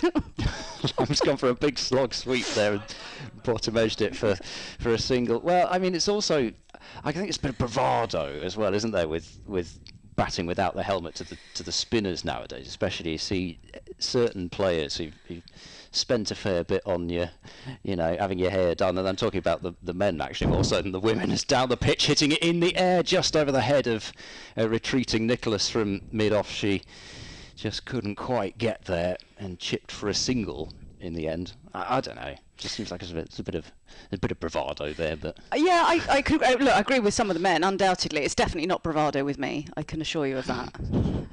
Well, it could be. Could be if you said it was. Guided away for another single. Lamb on to 49. Standing up again. Come on, Storm. Seriously. Completely unbiased commentary here, obviously. Yes, well, you can say that. Alicia Hawkins, CEO of Cricket Wales, who have a vested interest in Western Storm. So that's driven back towards Smale, and she's put the long barrier, and she's made herself into a barrier to stop that one. Keeps Threlkeld on 27. So in terms of actually you mentioned the Welsh Cup. Yes, the 100 Ball Women's Welsh Cup. I'd like to get more about that. So we've had a long-standing men's Welsh Cup, senior open age Welsh Cup. It's been standing for, I think it was its 30th anniversary last year, if I'm correct. And we have about 196 affiliated clubs in Wales. Oh, that's in the air and has been caught and bowled. So Sophia Smale has struck, she's mobbed by her teammates. She's got her first wicket today, and it's that of Threlkeld, who was holding the innings together, trying to use her feet and knock Smale back past her, but slightly awkward landing, but she managed to hold on. It was coming at her pretty hard and also just a little to the right. Not an easy catch. And third wicket for the Western Storm, 91 for 3. Finally, I got a wicket. Clearly, it was all me. That wasn't anything to do with Sophia Smale. Back down again before that ball, didn't you? Did I? Think? Yes. Oh. So there we go. That just shows you it's nothing to do with me. Yes. Yeah, okay. To use a fancy Latin expression that Melissa might know, it's post hoc ergo propter hoc. No, she doesn't know. I thought from your legal background you might know that. It's basically it doesn't really make much sense directly translated, but it's basically because event A happened before event B, therefore event A must have caused event B. Would be the way to explain it. So there we go. Melissa says she doesn't do much Latin. Obviously the legal profession's going downhill. I mean, there we go. I did GCSE Latin, believe it or not. Mm-hmm. Yeah. Yes, so did I. Did you? That doesn't surprise me. I would have you down as having done Latin A-level, Ed. No. So actually, do you know what? I didn't do Latin because it wasn't offered at my first school. So I didn't do it until I was actually sort of like half a year into my first year at senior school. So I was sort of a bit late to the party, but there we go. There you go. I just thought I should be doing it, so I did. I just thought I should be doing Latin. What a wonderful thought to have. I didn't say that. My teachers did. Right, okay. I wasn't that switched on as a 14-year-old. I mean, you're giving me an awful lot of credit here. Deandra Dottin is out in the middle. How exciting is this? And that's driven away by Lamb, and that'll be a 50, and it might well go to the boundary for 4. It's just about going to creep over. So 50 for Emma Lamb, off 59 deliveries. It's been a pretty typical Emma Lamb innings. She's looked in minimum of trouble. She's played some gorgeous shots, as she always does. She seems to have so much time when she's playing the ball, and so much time to build her innings. It wasn't easy up front with the ball swinging about, and she's got to yet another half century for Thunder. How old is she now? Have you got those kinds of stats? I do. On your She's bits of paper? 25. Okay. Still plenty of time then. Yeah. Still could play for England for a good while. Down the leg side, and Wraith manages to knock it down. It will be called and signalled wide by umpire Paul Baldwin. Yeah, so we were talking about Welsh Cup, I think. Before the wicket. Yes. 196 affiliated clubs. Typically, we've had around anywhere between sort of 70 and 85, 90 entering the men's. So let's say that's a long-standing competition.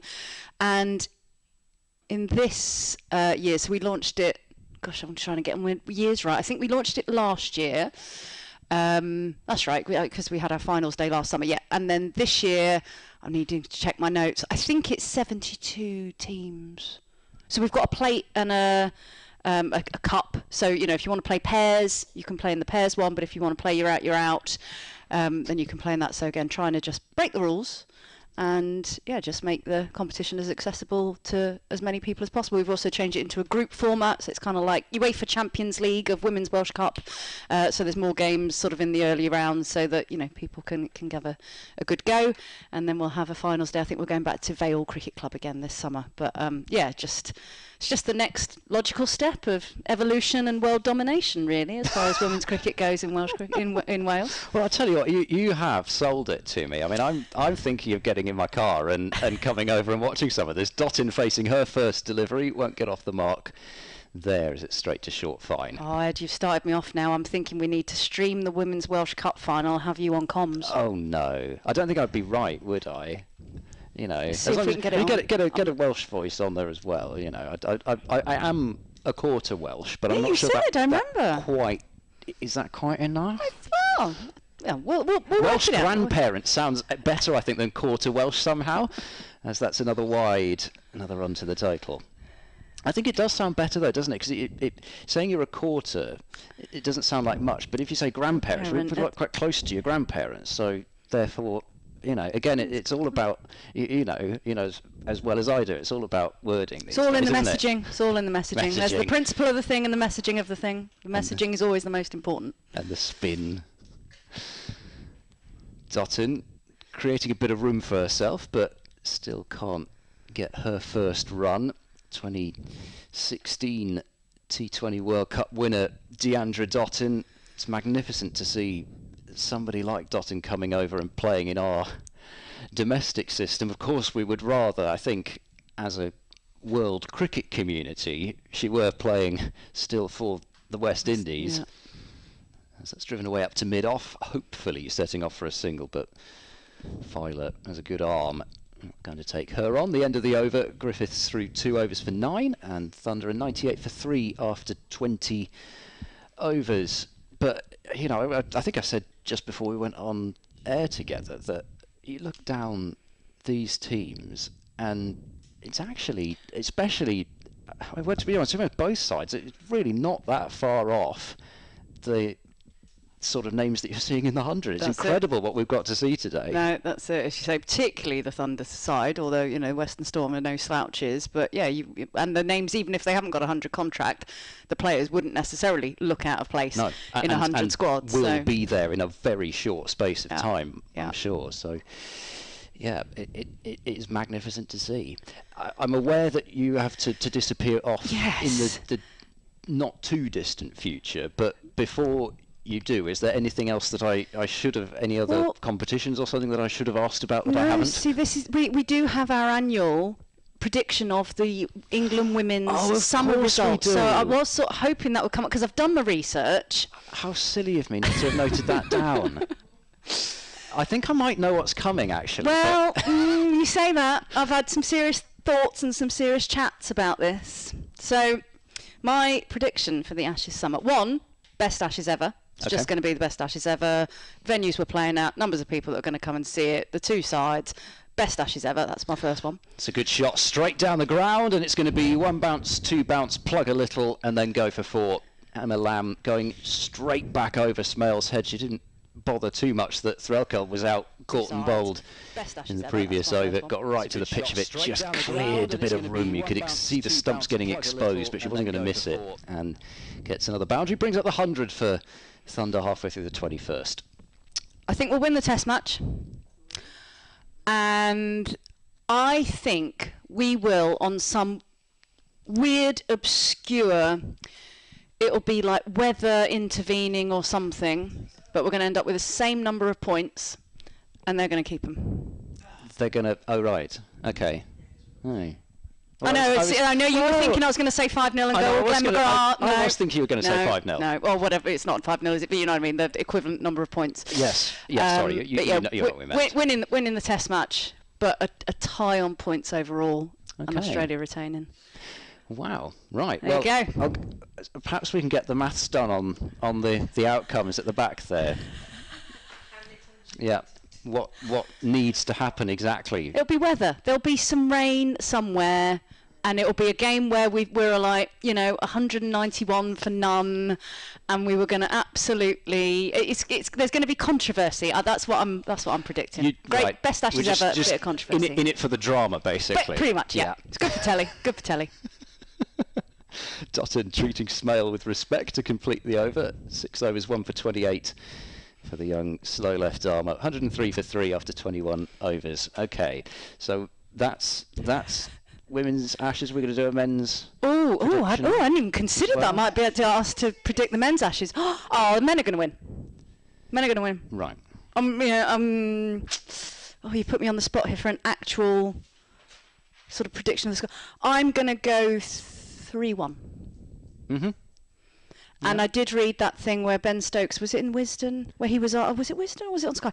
Where he was asked, you're on the 5th day at the Oval and all you have to do is bat out. Are you still declaring? He's like, yes. I'm like, no, you're not. You are not, Ben Stokes. There'll be a strongly worded letter. If we need to just, what we have, we hold, that's what we're doing. Bazball is suspended on the 5th day of the Ashes. I'm sorry. See, how good is this? All you have to do is just set Melissa onto something. You're amazing. England win the Test, 1 T20 and 1 ODI. Yeah. Australia win the rest and draw. It actually doesn't need to be all sorts of technicalities and drama. I mean, I suppose there needs to be some. That's brilliant. That's like Carol Vorderman-esque what you've done there in that time. That's amazing. You see, this is Where's she working out? Have you even worked it out? No, you haven't even got any numbers there. She's just done it straight off. This is a sort of talent that is in the box today. Well, I'm amazed that I've been invited in, to be honest with you, with this level of talent around, both commentary and just kind of general intellectual talent. I'm feeling woefully insufficient. Don't. No.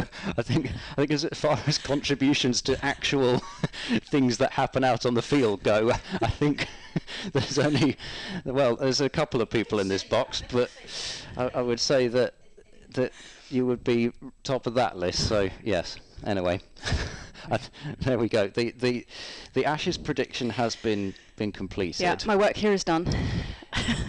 And again, thank you so much for coming on. It is always magnificent to talk to you and to get the update from how things are progressing in Wales and the magnificent work that's being done. Country as a whole, I'm talking about country leading work that happens here. It's always a pleasure. I genuinely love coming on here. I love just pretending for a split second that I'm actually working in the media.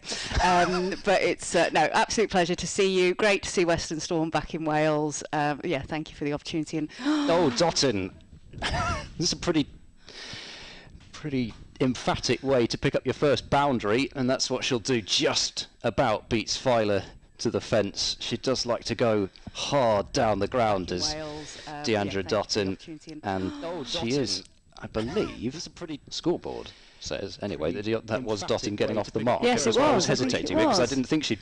No, I think she actually might have had. Oh, yeah. No, maybe she had. I think eventually that may sort itself out. Anyway, Dotton gets her first boundary, that I can Say for certain. And that almost crept through onto the stumps. I think it's gone back maybe between legs and then through to Nat Wraith. 108 for 3 after 22 overs.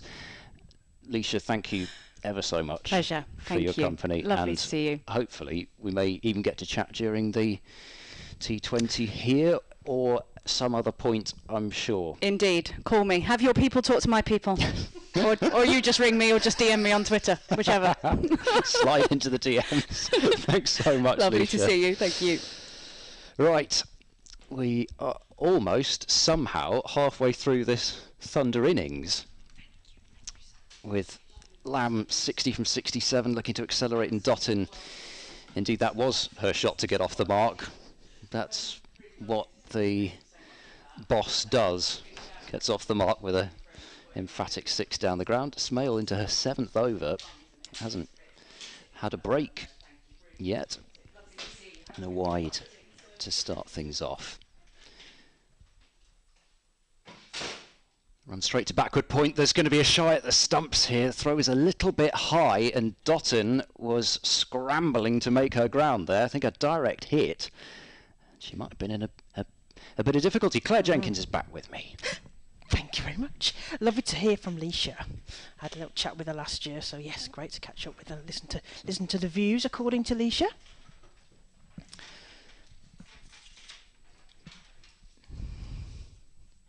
Smale to Dottin, who plays a sort of weird inside-out shot into the leg side, and there is no run. 110 for 3, and we are into the 23rd over, approaching that midway point.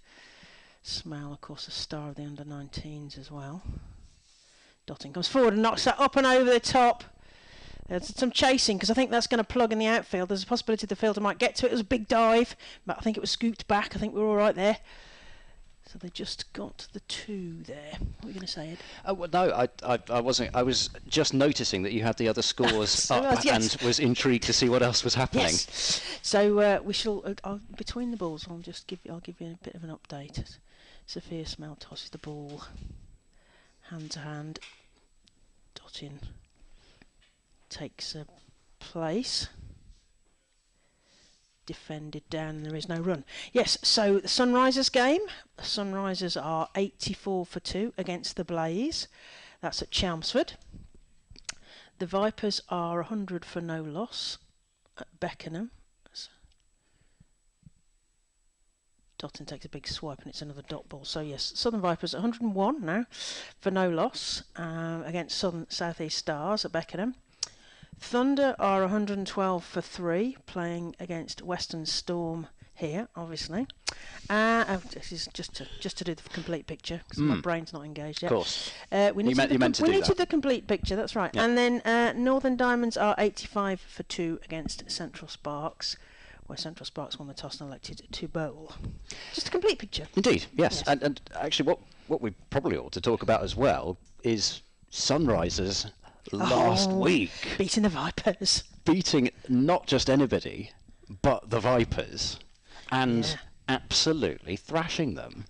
Brilliant. I mean, but I think when you look at the team rosters for each of these teams, there's a potential for a really, really close. Well, this and the Charlotte Edwards Cup, the 20 over, particularly. I think we're starting to see the balance of the sides come really quite interesting team-wise. We've got Erin Burns, of course, at Central Sparks. We've got Dottin here. We've got Van Nierkerk and Saskia Hawley at Sunrisers. We've got Nadine de Klerk. Nadine de Klerk at the Blaze. Yeah, she was playing last weekend at Trent Bridge. But it really is just. I asked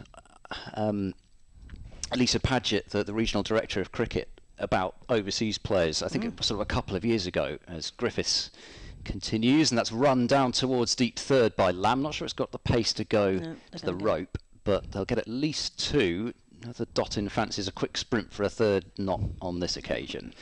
But you know, it's interesting to see it evolve into bringing these a few overseas players, and it's not loads. And one thing that I'd wondered before they started coming in, it was one of those sort of ideas that you have, is I wondered if maybe it could be a case of, well, maybe we have an associate overseas player per team. Was one thing that I wondered if that might be something, because we've got something like the Fair Break tournament, for example, but just something to continue to grow those players from those nations. I had wondered about that, but then of course here we have and all of Prendergast isn't from an associate nation, but from Ireland, but probably from one of the nations that hadn't had as much exposure as others before. Dabbed away for a quick single by Lamb into the covers, and she'll move to 64. And then of course we have Mahika Gore in this game. Whilst she has, by the sounds of it, every intention to become England qualified, it was quite funny to see that sort of thing start to play out. So Mariko Hill did some training with Northern Diamonds a couple of seasons ago. So you've got some associate players creeping into training with the teams.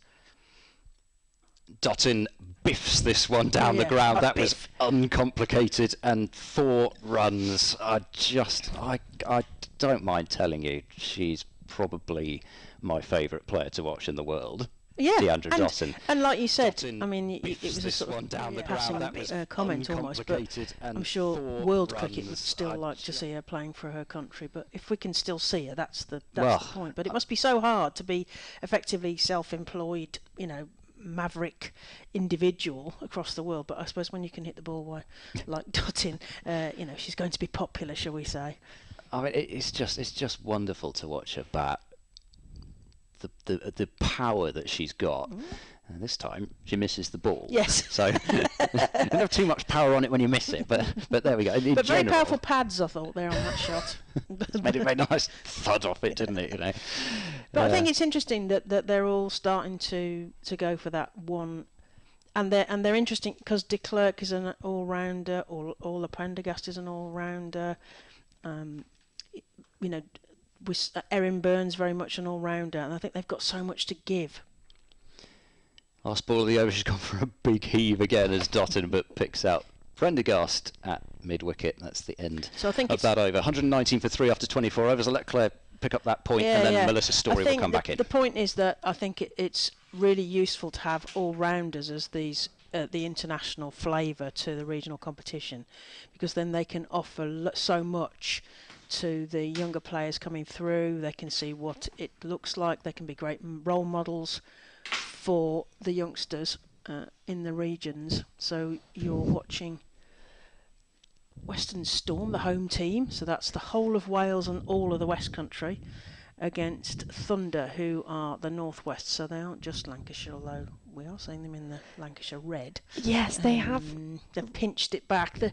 If you've seen on social media, they've sort of evolved from Thunder, Northwest Thunder, and now there's sort of Lancashire creeping back into the. It's Smale from the top end. Lamb smears that towards deep point. There's a fielder there who's coming round to collect that, and they just get through for the 2. Score is 120 for 3. Running with intent there between Lamb and Dottin, and with 2 players of international experience, you just know they're going to make sure they can milk Smell for a few runs. She's bowled tight so far. That's just dabbed into the leg side from Emma Lamb, and they get through for an easy single there. I've got a question, Claire, because at the start of the season we saw lots of the teams announce their new kit. Oh yes. Some of them a bit nicer than the others. I personally think that the Thunder looks like pyjamas, but in a good way. I'd love to wear it. I think it looks comfortable. It's distinct, isn't it? That's the thing. All red, Smale, left arm around, and Dottin works that off her toes into the offside, and they get through for a single. Yeah, I like the Thunder. I think the Diamonds have stuck well to its roots with the nice blues and the geometric shapes. That they announced the T20 kit yesterday with the... Yeah, a great video. If anyone's not watched that video, it's on the Diamonds and Yorkshire social media. Yeah. Smale to Lamb. Plays that straight to short cover, and there is no run. But then there was a few others. Oh, yes. At first, I said earlier I was mourning Lightning, purely because I think in every competition you need to have a pink and a purple team, and we've lost the purple team. Yes, and it's Loughborough though, isn't it? Lamb waggling her bat, plays that down off her legs. Fielder running in, there's just one run to 124 for 3. And you've ended up with 2 teams wearing orange, with Yeah, the so Blaze and that's- Vipers, and then the Sunrisers and the Sparks are both wearing black shirts with slight detailing, which looks quite similar. So I'm a bit worried for when those 2 Yeah. teams play each other. Yeah. Smale to Dottin, who dabs that just to the short square, and they get through for a single. There's a bit of a shy at the bowler's end, but no danger there. Yes, we're in danger of having all the teams in black with various bits of decorative shoulders and things, which is as you say is a bit what Sparks and Sunrisers have ended up doing. The Blaze kit, it is red, but it's very much a kind of orangey red. It isn't quite Viper's orange, so it might come over orange on the live stream, but it's a red. The thing that bothers me is about the yellow shoulder bits. I don't think red and yellow, I mean obviously it's the MCC colours, but I don't think red and yellow goes well together there in that kit with the dark bottoms. But it is distinct, again, dark bottom, so if you looked at them across the field. But the one that's really distinct is the stars, the Bumblebee kit. I mean, you can see them from a mile away, can't you? You literally can. I think if it's a sunny day and you're sat in the commentary box, then there's a risk you might get blinded. As Griffiths continues, driven by Dottin, but she hasn't quite timed as many as she would have hoped out there. We've seen those 2 shots down the ground where it was a bit forced from Dottin. She's 12 off 20, just readjusting her gloves, and you can tell from the brightness of her gloves that she's certainly opened up the new kit for the season. It's fresh out of the bag. Full and straight again, upish and just to the left of the fielder at short mid-wicket. Good stop in the end from the Irish international. There, Orla Prendergast, who... I think it was Orla Prendergast there, was it not? Was it Lauren Filer? Sure. We've got 2 very tall bowlers on the pitch. We're waiting for her to turn round to give us her number. And speaking of Orla Prendergast, it yes, was Lauren quickly, Filer who did the bit of fielding. But speaking of, Yes. that's a good defensive shot from Lamb. Solid in defence. She's not bowled yet. No, Where is she? right. I mean, I've got to tweet him. Daniel Norcross was going, where is she? A lot of people, I think, are Yeah, here they're to waiting. see her because she was absolutely fantastic in the World Cup, and a lot of people who had never seen her play before just went, wow, who is this player? But if she was fit to bowl, you'd expect to have seen her by now. So there's a bit of a question mark around there. It's a bit over pitched, but there's protection out there on the deep cover boundary, and there's a little misfield, but not too costly. Single taken. Yes, because she'll be in her, talking of kit, she'll be in her familiar green, because of course she plays for Ireland, so she'll be used to wearing the green kit. Do you think that would bring a sense of familiarity? She'd feel A sense of comfortable. homeness, maybe. Yes, maybe. I used to play in a bright green kit, my old club side. It was Not violently green. No. On the pads of Dottin. Worked a short fine leg, quick single taken, but as we've said, Emma Lamb is quick between the wickets. Violently green, so proper zing. Yeah, so wow. I love the club dearly, but the trousers were heavy duty, kind of thick. So in the summer, it's not ideal. I think they were a men's cut, which is never an ideal thing when you're playing for a women's team to have that. And then the top was it was a very bright green, similar to the Western Storm, but there was an issue on a couple of days in the summer. So the green flies, or wow, this is it. There's I swear there's a few days of the summer where certain bugs come out for one day and they have a bit of a ritual. Yeah. They like to have it on our green kit. If it happened to fall on a Sunday, I would be Romance stood on the was in boundary. the air on your shirt, was it? It was. It looked down and my shirt turned black. And you were stood on the boundary just going, do I interrupt? No.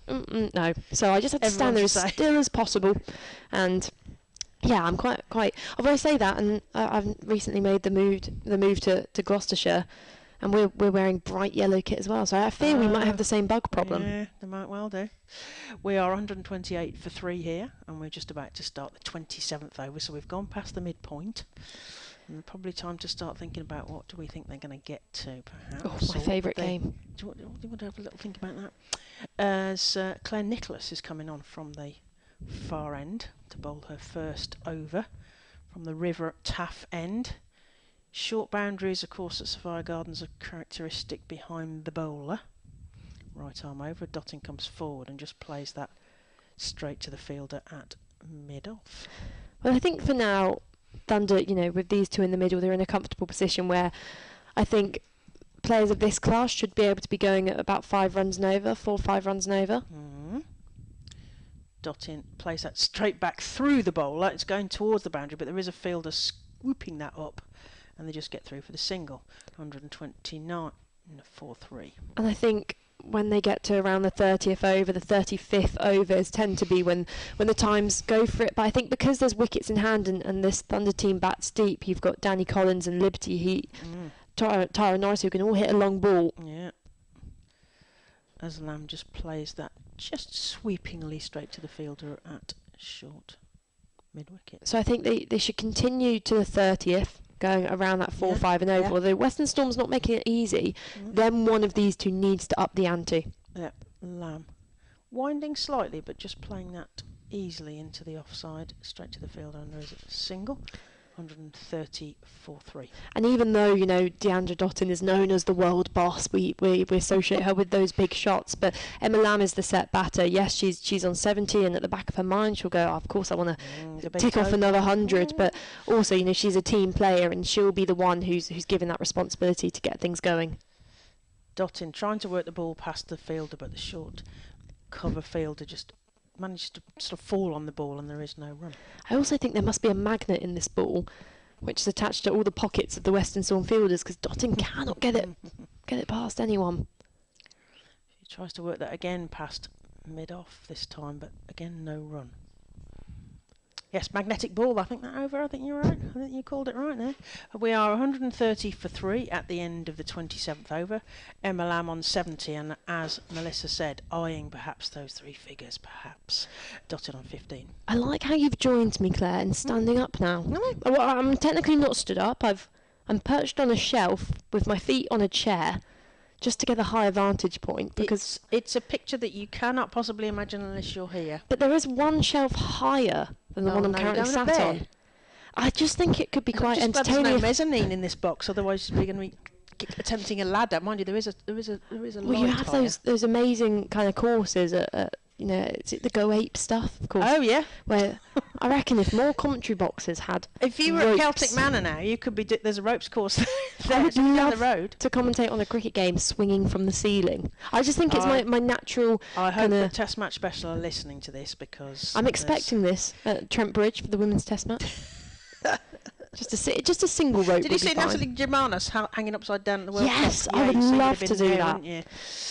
I'm thinking of new ways to innovate commentary, and I think giving me the chance to skydive into a game, commentating as I fall, would be great. A ropes course and commentary. Exactly.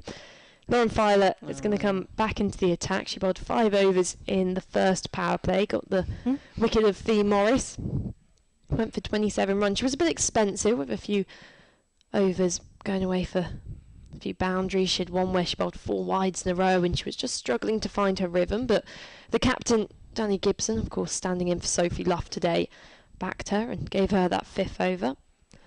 We've just got a slight pause here as Filer was running into bowl, and there was the realisation that there was no person in third. She's in now though, and struck sweetly straight to the hands of point. Quick single taken, and well, Lamb's bat is certainly one I would want to have a go with. It looks like it's got a cracking middle. Makes a good noise. Lauren Filer, of course, got a couple of wickets against the Diamonds last week. Tough game for Western Storm, that one against the Diamonds, for anyone who missed it. Drilled hard past Filer by Dottin.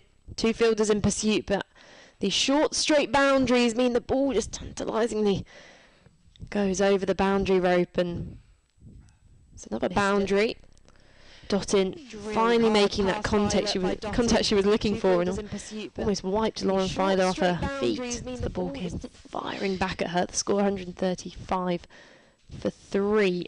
Yeah, it was a nasty scorecard to read for any Western Storm fans. It was a reduced overs game because of the rain at Headingley. Oh yes, rain delayed, wasn't it? The Northern Diamonds gave it a bit of a whack, as so does Dottin. Few bounces to the boundary over extra cover, and Filer here is just going to have to do something about the length she's bowling. In her first spell, probably her first 3 overs, she really hit that good length, just back of a good length. But here, 2 balls in the arch of Dottin.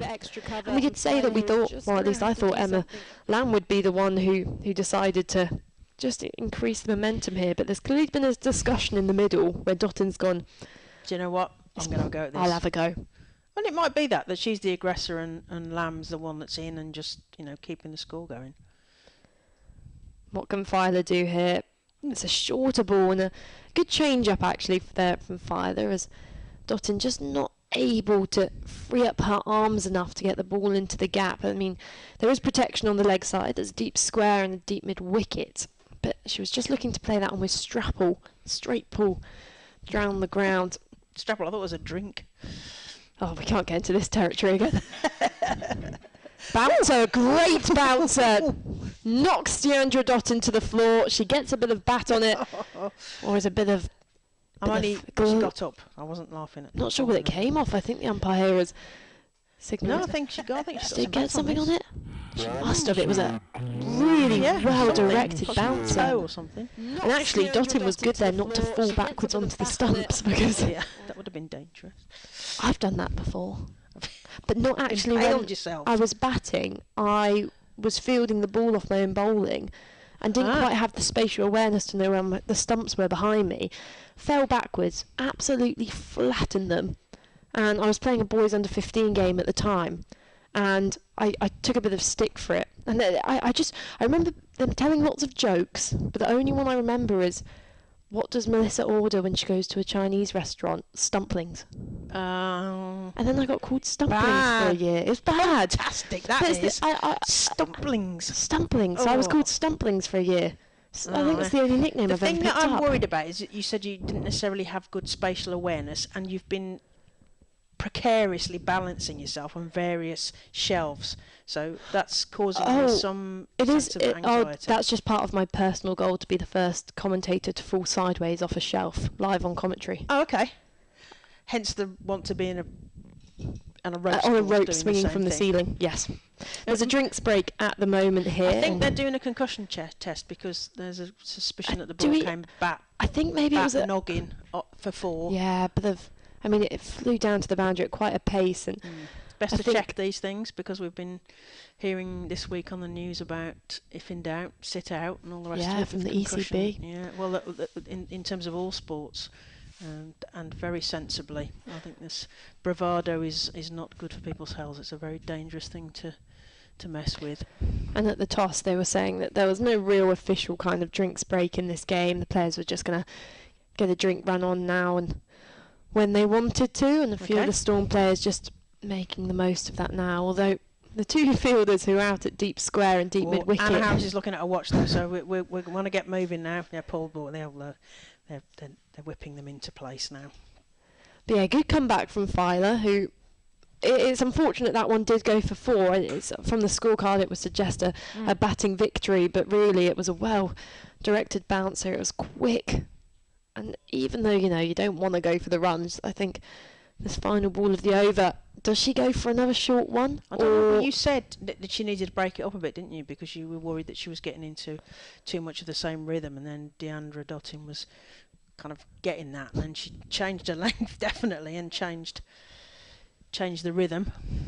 She's in for the final ball, the 28th over. It's short, it's pulled over the head of mid-on for another boundary, the 4th one of the over. It was actually slowing up in the end there, but just creeps over the line. And a really good over for the Thunder, 147 for 3 the score. And it was probably a bit too short and not quite the pace of the previous bouncer. You've got to look at the field Filer is bowling to there, or was, with that deep square, deep mid-wicket and a cover, choosing to have those fielders and a fine leg. Based on that field, she should be bowling just back of a length, a good length, on the hip of Dottin. Yes, it's fine if she pulls it, or if she tucks it off the hip, because that's where you're bowling. Then she'll pick up a single. 3 or 4 runs off the over, it's a good result for the Western Storm. But if Filer is bowling that back of a length outside the off stump, it's allowing Dottin to extend her hands through it and play that pull shot down the ground, which we just saw. And with no one back, as long as she clears the fielder, it's absolutely fine. And she had her third man up inside the ring as well, so she couldn't afford to bowl full. Nicholas. Oh, it's gone up in the air from Emma Lamb, but it's over the fielder, teasing the mid-off fielder there. But they get through for a single, which is thrown rather wildly back to the bowler's end, and they get through for a single. They're approaching that 150 milestone, 149 for 3 into the 29th over. That's Claire Nicholas from the River Taff end, this time to Emma Lamb on 73. She eyes the field and sweeps that, not very effectively, but straight to the fielder. And there's no run. You could just see the sigh from the fielder there. They always say, you hide your worst fielders, let's say, at fine leg, but it's such a tricky position to field at because you've got to anticipate and you have to deal with the spin. Yes. And that's played into the leg side, and they get through for a single. Score moves to that 150 for 3. Halfway through the 29th over here at Sophia Gardens. You're watching Western Storm in the field in their characteristic green, playing against Thunder. This is the team from the northwest in the Rachael Heyhoe Flint 50 over competition as Claire Nicholas comes over the wicket to Deandra Dottin, who takes a huge heave-ho up and over the field. Have we got a 6? We've got the first 6 of the game. That must be a kaplunk, Melissa. Oh, a 6? That's a big kaplunk. I mean, Nicholas starts the over, just the 3 runs off the first 3 balls, and that one in the arc, and it didn't just clear the boundary, that smacked into one of the plastic seats down in front of the River Taff. I'm sure Anna Harris will be, just checking the condition of the ball as it comes back. I think we need to check the condition of the chair. Yeah, condition of the chair, good point.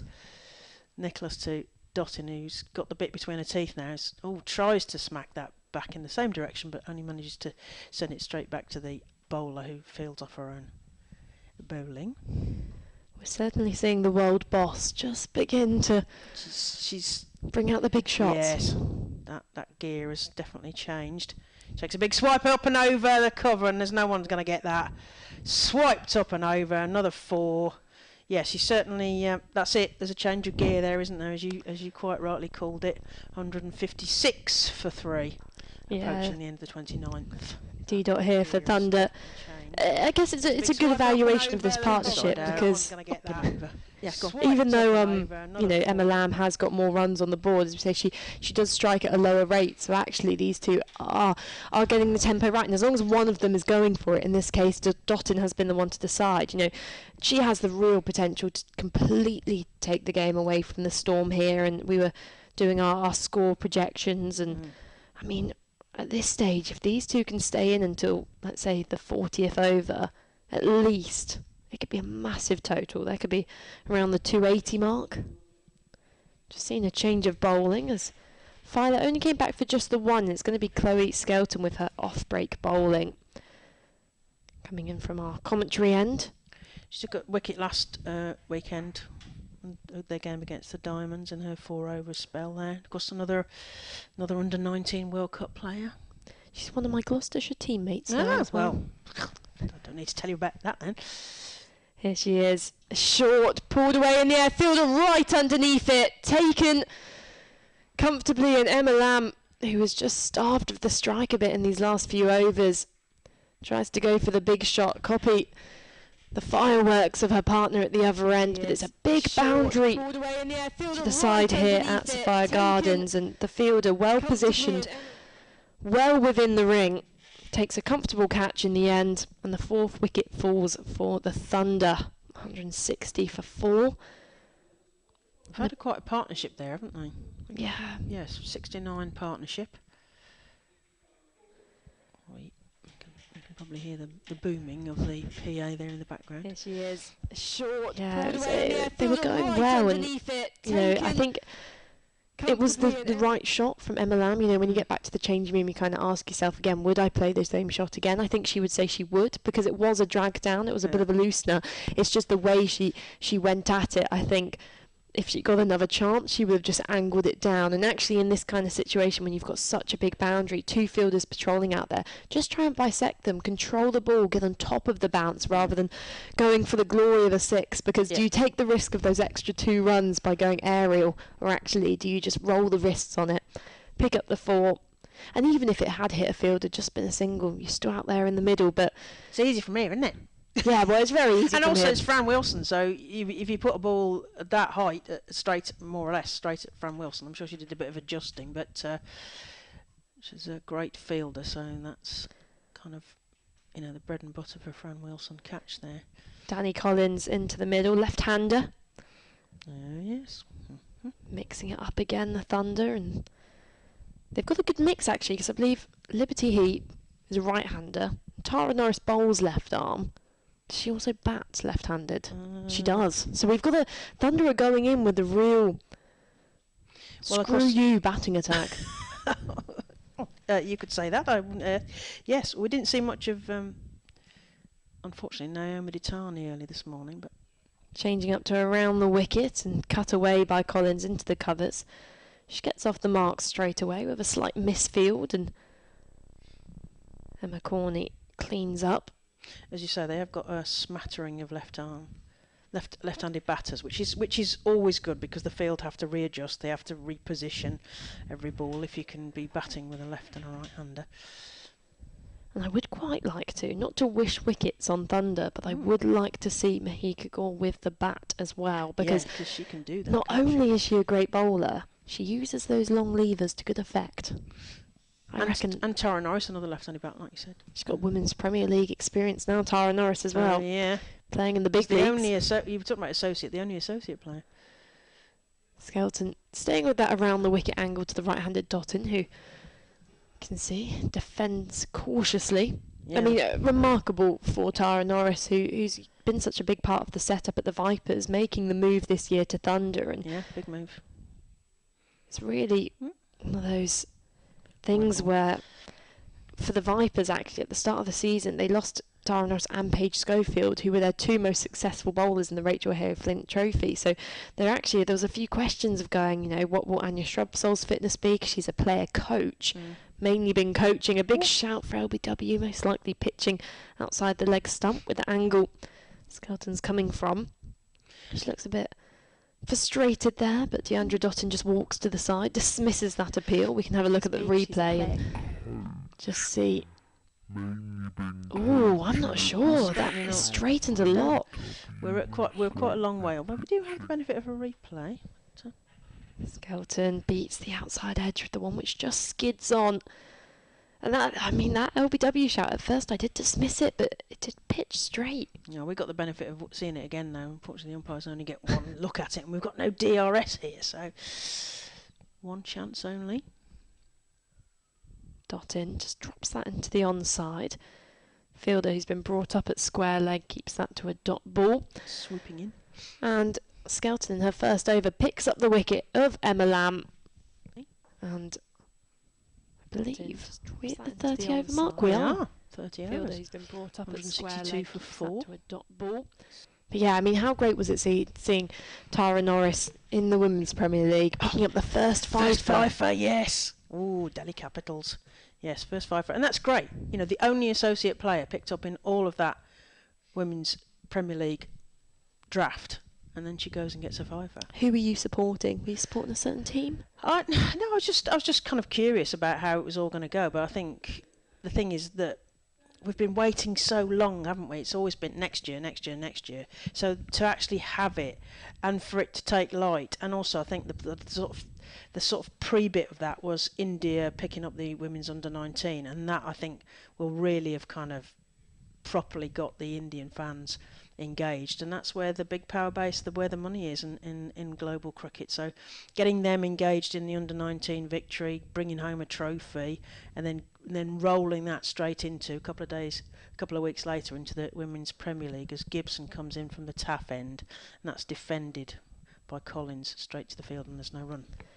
Yeah, it was certainly one of those what ifs, and when it finally came to fruition, it felt a bit rushed. There was some arguments that with Pakistan's interest in a women's PSL that things were rushed a little This week bit. She's a player coach. Mainly been coaching. A big shout again, for not got LBW, away most there. It's likely. another dot ball from Collins. But it was great how, they managed to set up the draft so quickly, assemble these coaching teams, and I was watching the draft and suddenly realised at the end I'd been watching for 6 hours. Time went Yes. so slow but so fast. More time, more advert selling. That's the thing, though, isn't it? As Gibson comes in from the far end to us, and Collins again can't get the timing quite right, and it goes underneath the bat, and Nat Wraith does the tidying up. But I was a Delhi Capitals fan. Are we? I had to make the adjustment. So in the men's IPL, I normally support Rajasthan Royals because it's one pink kit and two Joss Butler. Pink kit. You're obsessed with the pink kit. Exactly.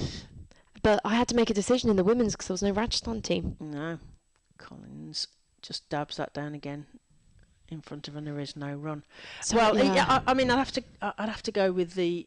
Was it Uttar Pradesh? But UP Warriors. Warriors with I the keep wanting to Z. say up Warriors. You can't go much further than that team. You've got Eccleston, Grace Harris. Any team with Grace Harris in, I'm sorry, it's just is going to be automatically entertaining. She London spiriting this year.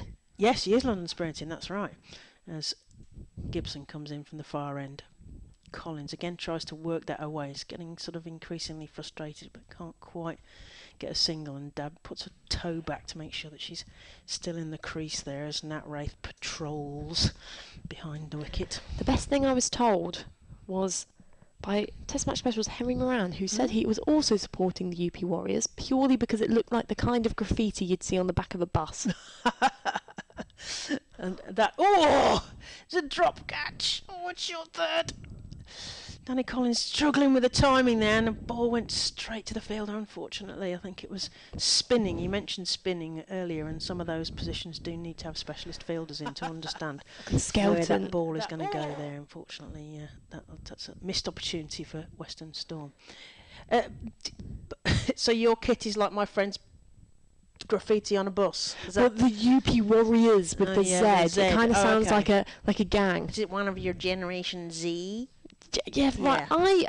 I didn't know that. I genuinely thought it was pronounced Gen Z, not Gen Z. Well, depends on what I you just are, think isn't it? it's us. American pronunciation. Gen Z. Z. I think Z. we're putting a nice spin on it. I'm proud to be a part of the TikTok generation. Other social media apps are available, and I've got them all downloaded. Oh, I don't have to say it. But I'm still going to say it. It's good practice, Ed. Can't be promoting things. Dragged down, pulled square, protection out there. Better Good timing. contact, yeah. Better timing from Collins on that shot. Are you much on the social medias, Claire? I know you like Twitter. Big Yes, Twitter Twitter, fan. yes, and that was when I first started on there. It felt like a bit of a guilty pleasure, but yeah, now it's my main thing. Yes, I'm big on Twitter. And Facebook. I'm sorry that sounds like old people, but that's the way it rolls. Dot ball there. But, yeah, and TikTok has passed. I know what TikTok is, but Instagram. No, I'm not been tempted into Instagram. LinkedIn because of my day job. That good social media, LinkedIn. Pulled down the ground fielder down there. Yes. Taken. Comfortable catch there for Danny Gibson, the captain herself, who's positioned herself in that key position. That's the essential thing here. Is normally as a captain you're out there in the ring, you're giving directions, but actually there's so much experience in this Storm squad that she can afford to put herself back there because she knows she's a great fielder and she knows Dottin is a big wicket. And suddenly within Chloe Skelton's first two overs, yes, she just dropped the catch in the previous over, but she's made up for it. She's got Emma Lamb out and Deandra Dottin. Yeah. Both caught similar dismissals, and I always, for Dottin, I'm not too, again, it's one of those ones, do you go back to the changing room? Would I have played the same shot again? She probably would have, because it was a ball pitched up in her arc. She just probably didn't make the contact.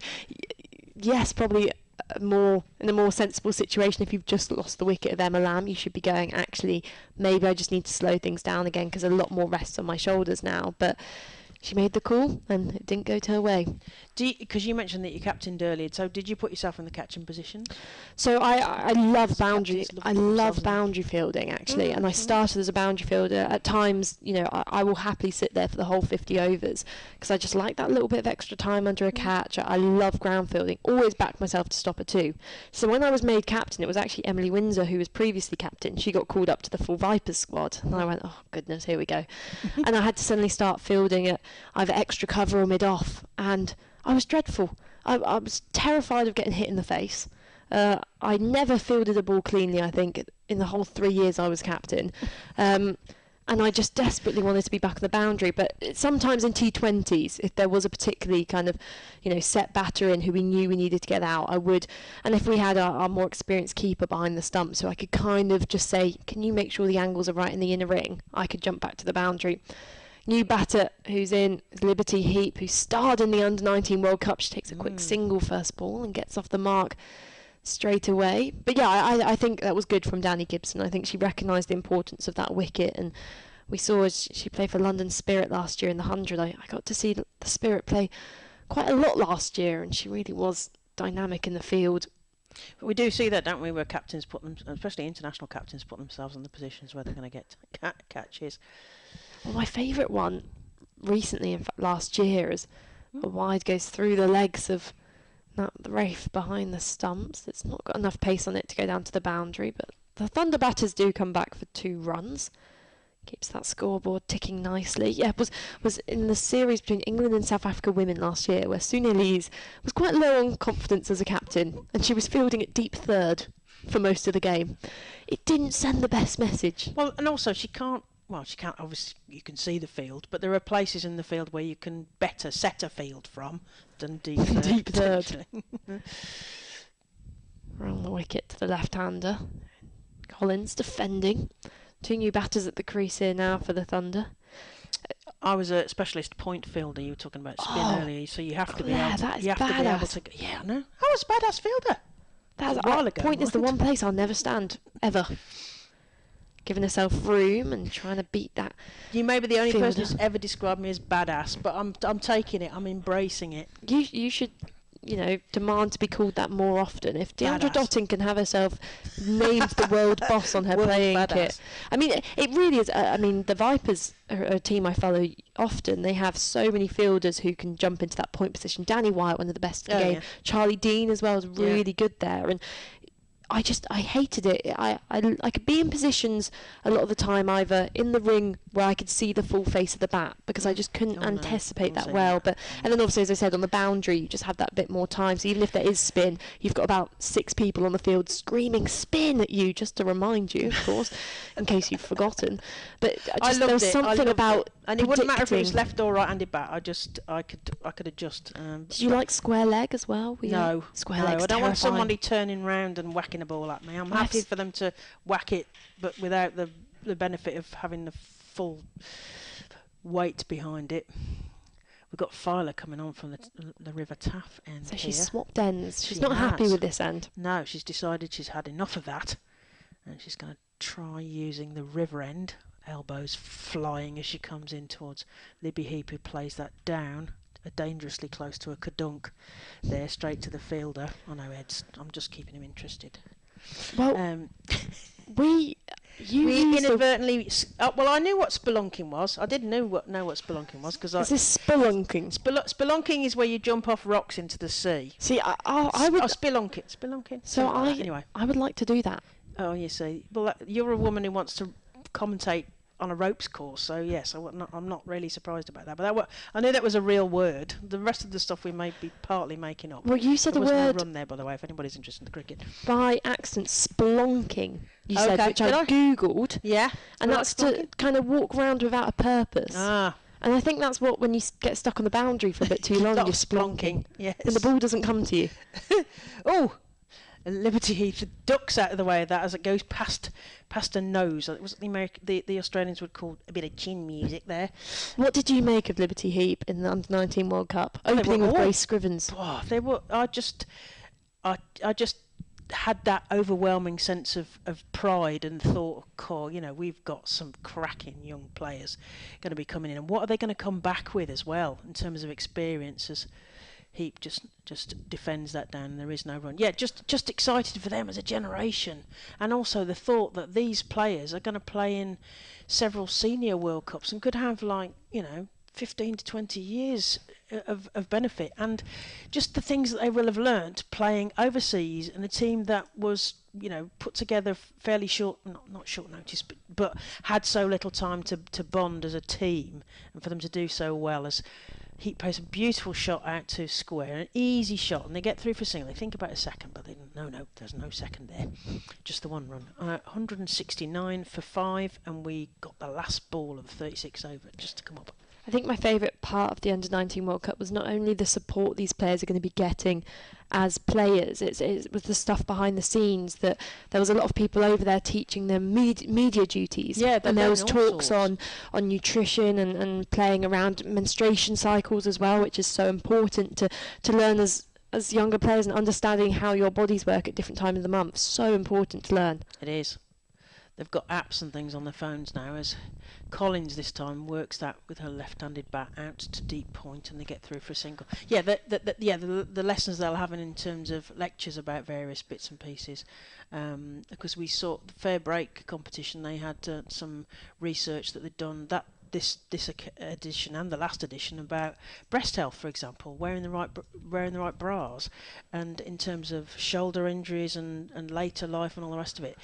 Really, really important research, and just under researched, and yeah, as you say, the briefings that they'll have had, anti-corruption, all the things that they will have learnt playing at that international level, and that opportunity to bring all of that back to the regions. Thank you, Claire. Shall we take a short break, as Ed will be coming back into the commentary box to join me? I mean, yeah, as you say, there was a remarkable discussion, I think, between Katie Smith and some others on one of the BBC podcasts, as Skelton comes in again and defended by Collins, which was saying it was comparing the impact of a badly fitting sports bra on a runner or a marathon runner, and all these different sports, and it had such an interesting impact, and one of those things which more research needs to be looked into, and beats the stumps just by a layer of varnish there. Really good bowling from Skelton, who's picked up 2 since coming into the attack. And I think one of the craziest things happening at the moment. How much do you follow football, Ed? You're a big football. Not particularly. Yeah, me neither. But I do like women's football. Yes, same. As another defensive shot, cautious over this from Collins. So I guess I do like football, but I tend to only watch the Women's Super League, and of course the massive blow for the England women's team of losing their captain through to an ACL injury, as that one's a lovely reverse sweep down to the boundary. Glorious from Collins. The pressure was building just a bit, and she's brought out that innovative shot, and Prendergast has the great job of chasing that one down to the boundary, finally releasing that pressure. That was a bit of a clunk. But yeah, Leah Williamson for Arsenal, who went down with an ACL injury, and there's been so many footballers in the women's game recently just suffering these nasty, gruelling injuries which take so long to recover from. So that one's worked into the onside, and it's 2 fielders pursuing it. One running back, one running forwards. The one running forward wins, and a single taken. And there's this big discussion on how important is it to have women's specialised kit, and a lot of it's in the footwear and just in cricket. That there's more and more brands looking into it, but still this issue of a lot of the time that the gloves I'm wearing are junior sized ones. As this one skied high in the air, should be taken, but a bit of miscommunication, and the 2 fielders at mid-on, mid-off were both running backwards. I don't think they'd quite decided who was going to go for it, and in the end it lands between them. A lucky escape there, and completes the 34th over. 177 for 5, the score, as you can see. But yeah, I still wear junior gloves, because... and junior gloves certainly are a lower standard a lot of the time. There's less padding on them. A lot of women's players are now having to wear junior pads as well, and junior spikes, and in terms of quality it's so much lower. It's a really a big issue which needs to be talked about more. Yeah, it does, and it needs to be solved. And one of the other things that I think is probably worth mentioning along similar lines, you're talking about specific injuries, and physiques are different. There's no getting around that, and so therefore surely the injuries will be different as well. Filer continuing, and a mistimed drive from Collins will go into the leg side for a dot. And it's important, and I think it's one of the great things about having the expertise and the increased professionalisation in the regional setup now, that there is that kind of knowledge of specialised research. Exactly, and what injuries you're more likely to be susceptible to, because it surely varies. Filer charging in. Cut away straight to extra cover. Tumbling effort there will prevent a run. She's all elbows as she runs in, Lauren Filer, isn't she? It's just elbows pumping from side to side. I'm trying to remember who it is that also does that. There's somebody else who's just absolutely all elbows as they run in the World Game at the moment. Oh, have a think. It's irritating me. Oh, that's a nasty blow. Oh dear, that's gonna hurt. It's it's that awkward length, isn't it? You think it's there to pull, but especially if you've got somebody like Filer, she's tall, but she could be a bit skiddy still, and she tries to pull that away and gets struck in midships.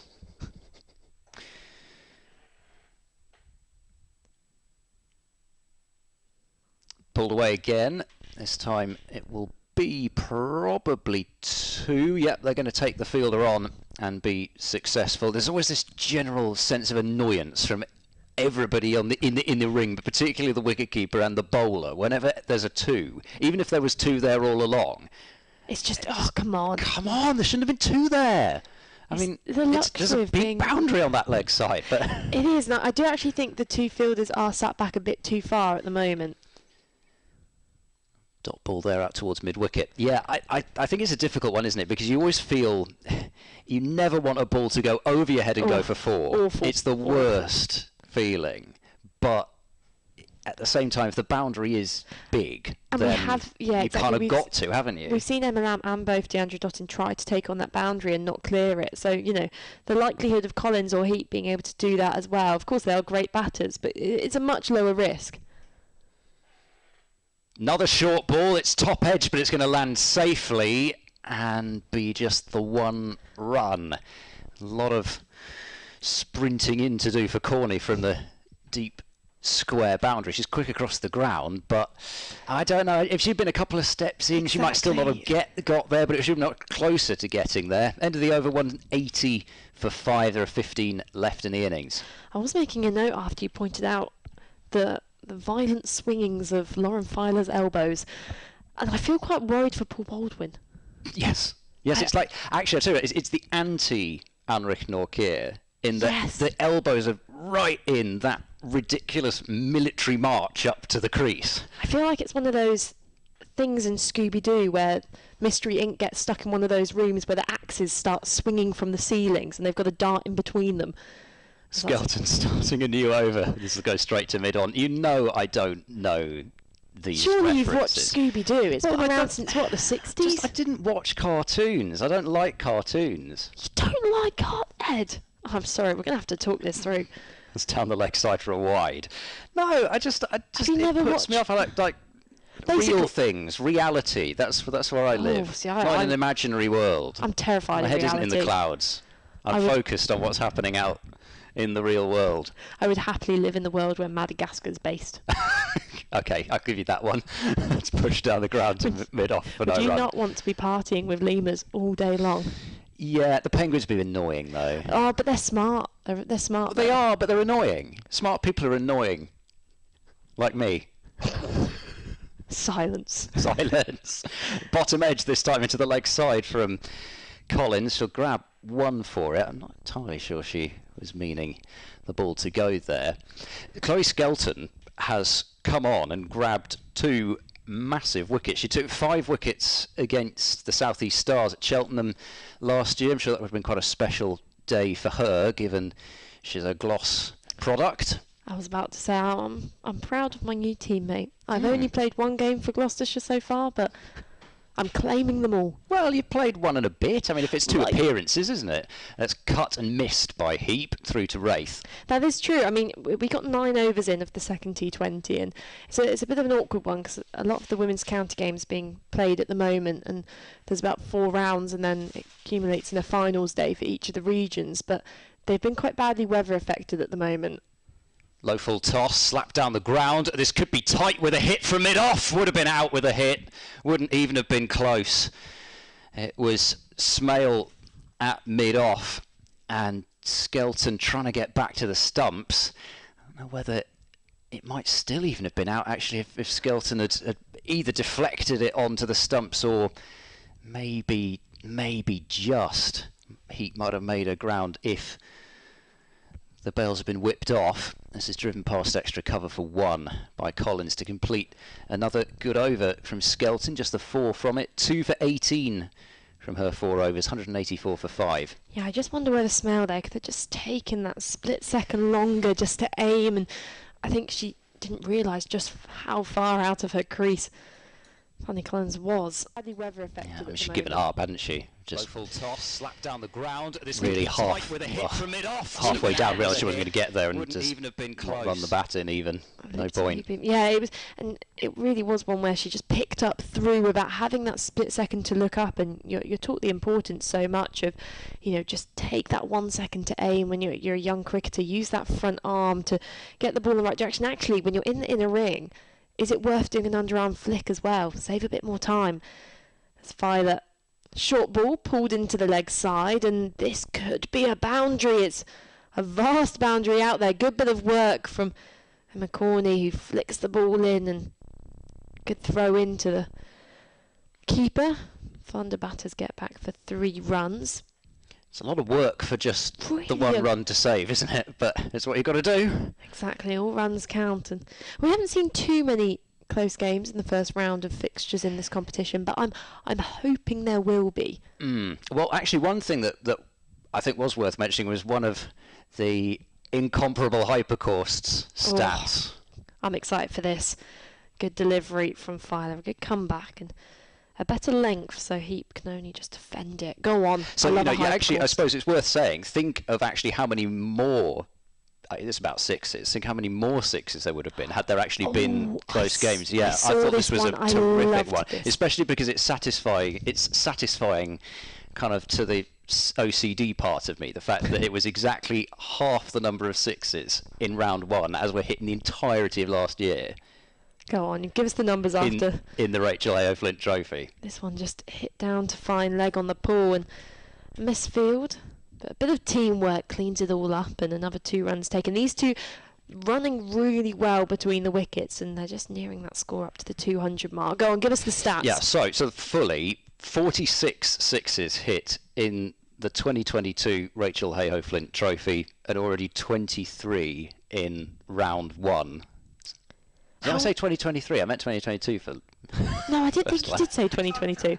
I'm not too sure, but No, you weren't listening. As is quite right for you not to listen to me. I wouldn't listen to me either. I think you said 2022, yeah, so I think you were fine. Yeah, I think it was the 23 6s that made me think I'd said the wrong. I think it would have been a bit alarming if you did prophesise that many would have been hit and we'd seen exactly half hit in just the first week, and then things would have declined. Hopefully that's not the trend. Good bowl from Filer. Good bowl from Filer. Oh, I messed that one up, didn't I? But it was a good wicket. Really good Yorker. Executed nicely. A bit of inside edge from Heap. Onto the stumps. And the 6th wicket falls for the Thunder. She was going for the big shot. She hadn't quite got going as well as Collins. Good ball from Filer. And yeah, good ball from Filer, to correct myself. Hope that one doesn't get on the replay highlights, because that was a shocker. Sometimes the words don't come out right, do they? It was well bowled from Filer. She pitched it right up, and she's still getting just a hint of movement, I think. Yeah, it was a similar dismissal to the one which got Fee Morris earlier on with that hooping in swing. Her release point is just going to be that bit higher than all the other seamers on the Western Storm team, because one danger of their team, if you're looking down the sheet, is that the bowling lineup can look a bit samey. You know, you've got Gibson and Griffiths and Holland who are all offering the kind of thing, but Filer is that point of difference in the seam department, so she's releasing it from a higher height, and as you say, she's still getting something out there at this point. I don't think the ball would ever get old enough in this format to see much reverse swing. Particularly not at this point, early on in the season. No. I know there's a few more practice pitches here at Cardiff than there are at some venues, but a lot of grounds around the country have only got a couple of practice pitches. It's not really getting scuffed up very much. No, so I mean, it's from that wrist position, and Heap, not much she could do there. Brings the left-handed Tara Norris to the crease, the Women's Premier League superstar. And she'll have a bit of a role to play here because there's still plenty of overs remaining, 13.1 to go. So if her and Danny Collins can just build a good partnership here. The field, deep third, deep cover, and a deep square is solid in defence is Norris into the covers. Completes the over, 189 for 6. I'm starting to get a bit worried because so you brought a lovely bag of Skittles along. Well, to be honest, that was also partly bribery for you giving me a lift. To give you a lift, yeah, understood. I've done my half of my deal. But it was a 150 gram bag. I think it weighs half of that now because I've eaten so many. And I have been treating them, it's probably why I'm sat on the wall, because I've got so much sugar in my system right now, but they're not particularly filling, and my stomach is rumbling so loud, I think it might get picked up on the mic. Which colour is your favourite Skittle? Orange. Orange. Good answer. The best kind of person, because I think the most popular kind of flavour of sweets is strawberries and black currants. You know, people like Yes, you see, that's why it's a good answer, because it's not the same as mine. Exactly. I would go for the black currant. I am the perfect person to eat all the ones no one else likes, because I like the citrus flavours. Skelton continues. Collins dabs away to point for no run. It's like the olive theory. People say that in relationships and friendships, there's always one olive liker and always one olive hater. Is that right? Do you like them? Yes, I do. Oh, I like them too. That means we can't be friends. Oh dear. That's swept away. Reverse swept by Collins as I lick my wounds. That's down to the boundary for 4. Nice shot from Collins. She's brought out the reverse sweep a couple of times and she's really timed that one well. It's a shot that's there, given that the ball's turning away from her and there's no fielder behind square on the offside, behind backward point. So it's a good option. It's a fairly safe option as well. As long as she gets that front pad outside the line of off, then it's tricky to get an LBW, and now they've basically had no choice but to change the field, bring somebody up from the leg side, which then opens up the potential for the heave. And down the leg side it goes, thinking about grabbing a extra wide, but it is just the one. Just going back to those sixes. Yes. We've got big boundaries here. Going to have big boundaries at Bristol as well, because they do make them big. As Skelton just losing a run. I know you've said in the past you would like to see boundaries go back, yes. And I'm sure especially when it comes to Gloucestershire versus Dorset coming up. So that's pushed back to the bowler for no run, especially for those games. But do you still think that boundaries could go back further, or are you kind of happy with? Yeah, absolutely. I'm always an advocate for bigger boundaries. I think these boundaries are absolutely fine here at the game today. Low full toss. Oh, she's missed out there as Collins then has to get back into her ground. She'll be cross, having effected that gap with the reverse sweep. She then had the ball to exploit it, but didn't put it away. Because, you know, some people might be going, oh, but boundaries are the entertainment of the game. If you're a T20 fan, you may just like a bit of crash bang wallop. Oh, that's a big full toss, and that'll be no balled. So we're going to get our first free hit of the game. And it won't be a warning because no, it will be a warning. Pardon me, it will be a warning. It's a blanket warning now, regardless of if the ball was bowled slowly. I'm in MCC law mode rather than in the sort of, I suppose, first class regulations, as it were. So she did get a warning for that one, and Tara Norris, yes, she can get off the mark with a free hit. Just, of course, because they have changed places, they can't adjust the field. And the really best option for Tara Norris here is through the offside. There's no one deep on the offside, so if she can give herself room, drive it through for 4. And she gets an outside edge, which will go to short third. You can still be run out off a free hit, though, so she had to move to that non-striker's end, and she gets off the mark with a ball that was caught. I like it. It's good style, I think. Exactly. Don't go on that way, though, because the runs will not be going up. But yeah, as I was saying about these big boundaries, I think these are really good boundaries here today, because we've seen a good, healthy amount of 4s being hit. Jabbed straight back to the bowler to end the over. 197 for 6. And the game's not all about 6s. You know, this is what I love about watching men's cricket and women's cricket, is they're played in such different ways. And yet we're in the 38th over. This team is nearing 200. And we've seen such good running of 2s. The boundaries in the Women's Premier League were too small. And, you know, the commentators I really appreciate, because they made a good point of saying how far the 6s were going. So there we go, Shafali Verma has hit an 83-metre 6. The international players and the players who can hit 6s will clear the boundaries. They will clear these kind of boundaries 4-6 when they make the contact. And with better training, with better S&C, with better everything and professionalisation, players will easily be clearing the boundaries for 6. So, you know, the worst thing to do, and the worst way to kill the women's game, is by having short boundaries where it can only be a boundary or 1. If you get rid of those 2s, you are completely alienating a massive portion of players. You know, almost the Lydia Greenway kind of player who was so good. And this is where, you know, a lot of the development of these paddles and reverse sweeps, you know, you see a lot of the players in the men's game are told to be the creators of those games, but you know, some of the best players and proponents of those shots were in the women's game, because they just knew how to manipulate the field. And with boundaries this size, you've had 6s, you'll get 4s, but you'll also get plenty of 1s and 2s. That's a dot ball, you won't get plenty of 1s and 2s that ball. As Gibson, who's been, just a note to Gibson's figures here, she's into her 7th over, she's only conceded 11 runs. She's been remarkable, and with the burden of, or the benefit of captaincy on her performance today, she's done really well. But yeah, I think, you know, have these healthy size boundaries. You know, it's just a bit shorter on to our left. A good back of the hand slur ball from Gibson beats the edge of Norris's bat, and the bail's whipped off by Rafe, and actually she's gone. Didn't see much of a mooted appeal there from the start, but the umpire certain in their decision, and Norris just lifting up that back foot. Good glove work from Rafe. Let's look at this replay. Left. Back of the hand, lovely pace taken off it, and actually such the simplest of stumpings there. Even Tara Norris, I think, was a bit confused. But Rafe carefully taking the bails off. Just at the moment, Norris's back foot lifted up in the air. 7 wickets down now, the Thunder.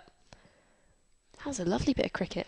I think she just lost her bearings, didn't she, Norris? Because I'm not sure. We'll get another look at it here, but you can see she drags that foot up, and then there's an extra drag, and she just doesn't put her even anything other than just her toes down on the ground. She clearly thought she was still in her crease. She didn't really make an effort to get back in, thinking that, and I think it was just that second drag that you could see, which must have brought her out, but she hadn't realised how far out of her crease that had gone. And as far as Melissa Story's concerned, that's an extra terrific wicket. Yes, it is, because Mahika Gore's in the middle, as you can tell from the shadow that has been cast over the ground from the skyscraper. I mean, right, if Lauren Bell is the Shard, what is the equivalent for Mahika Gore? The Burj Dubai. Yes, perfect. We'll have to get that nickname going. But here she is in the middle. Bats as a right-hander. We're just seeing a few adjustments to the field as Danny Gibson swaps her mid-on and her mid-off, so clearly a stronger fielder out of those two. I think it's all the Prendergast who's been moved to mid-on now. Collins bowls a full-pace delivery, hits Gore on the pads, and they scamper through for a quick single. Though Nat Rafe, remarkable arm from the wicket-keeper, almost runs out Mahika Gore on her first delivery. That would have been out with a hit as well. That was a rocket arm from Nat Rafe. really, really good. Yeah, well, gone are the days of wicketkeepers not being able to throw. Well, I was covering the IPL on Thursday, and I got the privilege of watching MS Dhoni, as it always is, and he is one of the best. In the overs at the death, you sometimes see he whips his glove off in an instant and just can absolutely clatter the stumps down. Another back of the hand slower ball from Gibson, which with that pace off the ball, it's just that bit harder. Even if the back of the hand slower ball is a bit wider and a bit shorter, you still have to put so much more effort through it to cut it through that point region, so she's safe in having her third up inside the ring. She's in again, more pace taken off, driven uppish, but on 2 bounces to Lauren Filer at mid-on, or mid-off. It's really good to see that development of Gibson's slower ball. She's had it, but it looks, I mean, it's the first time I'm seeing her this season, it looks as if it's coming out beautifully today. She's in again, bowling to Collins, who drops that by her feet. The ball almost trickles onto the stumps and it completes the over. Bowling to 39 overs gone, 198 for 7. I actually, and because I can bowl the back of the hand slower ball. In fact, it was the first slower ball I learnt how to bowl, and everyone kind of says start with the cutters, and for some reason, I don't know, I've got quite small hands and I just couldn't get the ball to release out. It would either go soaring down the leg side. So I was kind of looking and I was like, right, back of the hand one, here we go. And it's so effective because a lot of the time I'm not quite the pace of the bowlers out there in the middle, otherwise I'd be out there. But it looks as if a lot of the time it's going to be a full toss coming down the wicket, but if you're able to get that dip on it, and sometimes the top spin, it's such a deceptive delivery. Yeah, and I think the other thing is, now you see bowlers get the ball into the seam up position with the back of the hand slower ball, and it will swing even though it's coming out of the back of the hand. And I think it was going a bit out of fashion, the back of the hand slower ball, because it was easy to pick. Skelton continues, and Gore will cut for 1 out to the offside sweeper. And I think there was just a sort of a general feeling that it was too easy to pick. You'd see the change of pace, you'd adjust. But if you can get the wobble or the response off the pitch, then I think it's still a great delivery to try to master. I think it's one of the best ones out there. That alongside the knuckleball, I think are 2 of the best ones in the women's game as well. I think Lauren Bell's back of the hand slower ball is amazing. Use of the feet from Collins, but she ends up rather yorking herself that time. I love the knuckleball. It sort of came around after I was really playing. I would just have loved to have been able to bowl it. Who invented it? Well, was it Benny Howe? Cut away towards extra cover. It's not quite fielded cleanly. In fact, if anything, the fielder almost slowed it down, but it's still just going to be the single. No, so in terms of Gloucestershire, he says, not wanting to talk too much about Gloucestershire today, but AJ Ty, I believe, brought it over and taught Benny Howe that delivery. Oh. I've also found the first inventor of it. This is driven by Gore out into the covers and just jogged through for a single. I mean, it came over from baseball initially. Phil Necro was a great pitcher in Major League Baseball who was a knuckleballer, and watching knuckleballers pitch in baseball is just it's one of those. It's a bit like, for me, watching leg spinners bowl in cricket. It's just the best. But nobody does it anymore. That skids through from Skelton, and Collins ends up with her bat flat on the floor. But nobody does it anymore. I don't think she enjoyed that one. I mean, it didn't bounce through masses, but that Wraith whipping off the bails for good measure. Last ball of Skelton's 6th. And it's another cut shot and miss. Skelton cross having come so close to maybe getting the outside edge and close to the off stump, but 2 plays and misses to complete the over. Yeah, but nobody does it anymore because it's incredibly difficult to try to catch, because the pitcher, when they release it, doesn't have a clue where the ball's going. So how on earth can the catcher know where it's going either? But it's beautiful to watch because the ball goes up there with no rotation on it, any sort of whim of an air current or wind or anything, and it just wobbles. And the best knuckleballers get that wobble through the air. And with a baseball, with the different seams, it can actually wobble sideways several times. As Gibson comes in to Gore, who flicks that off her legs and behind square leg, and they get through for a single. We've gone through the 200 mark. We're at 202 for 7, and we're into the 41st over. And as you'll hear from those tones, Melissa Story's taking a break, and Claire Jenkins she's having a skittle is back break with me. Yes, I think so. The snacks are in the back of the box. I suspect she's been drawn back. Gibson from the River Taff end. Collins defends that, and there is no run. I've got some updates on the other grounds. So at Chelmsford, Sunrisers are 141 for 9. So that's our 43 overs. So the Blaze will hope to be skittling all of those out. Talking of skittles. Gibson into Collins. Again, she can't get that off the short field there, and there's no run again. And at Beckenham, Vipers are 206 for 3, so they've not lost many wickets there, have they? Heading towards the end of the 40th over at Beckenham.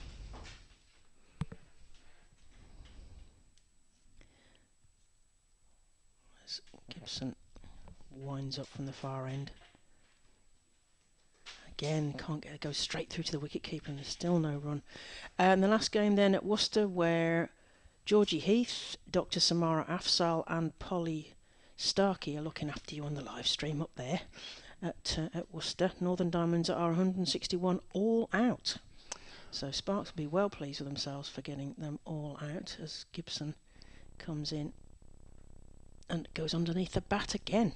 Oh, I mean, it's beautiful bowling from Gibson, because I think to start with, Collins might have thought that was a full toss, and then it just really dipped on her and ended up being the perfect Yorker. This has been a magnificent spell from Gibson. Captain's bowling innings. Collins taps a bat.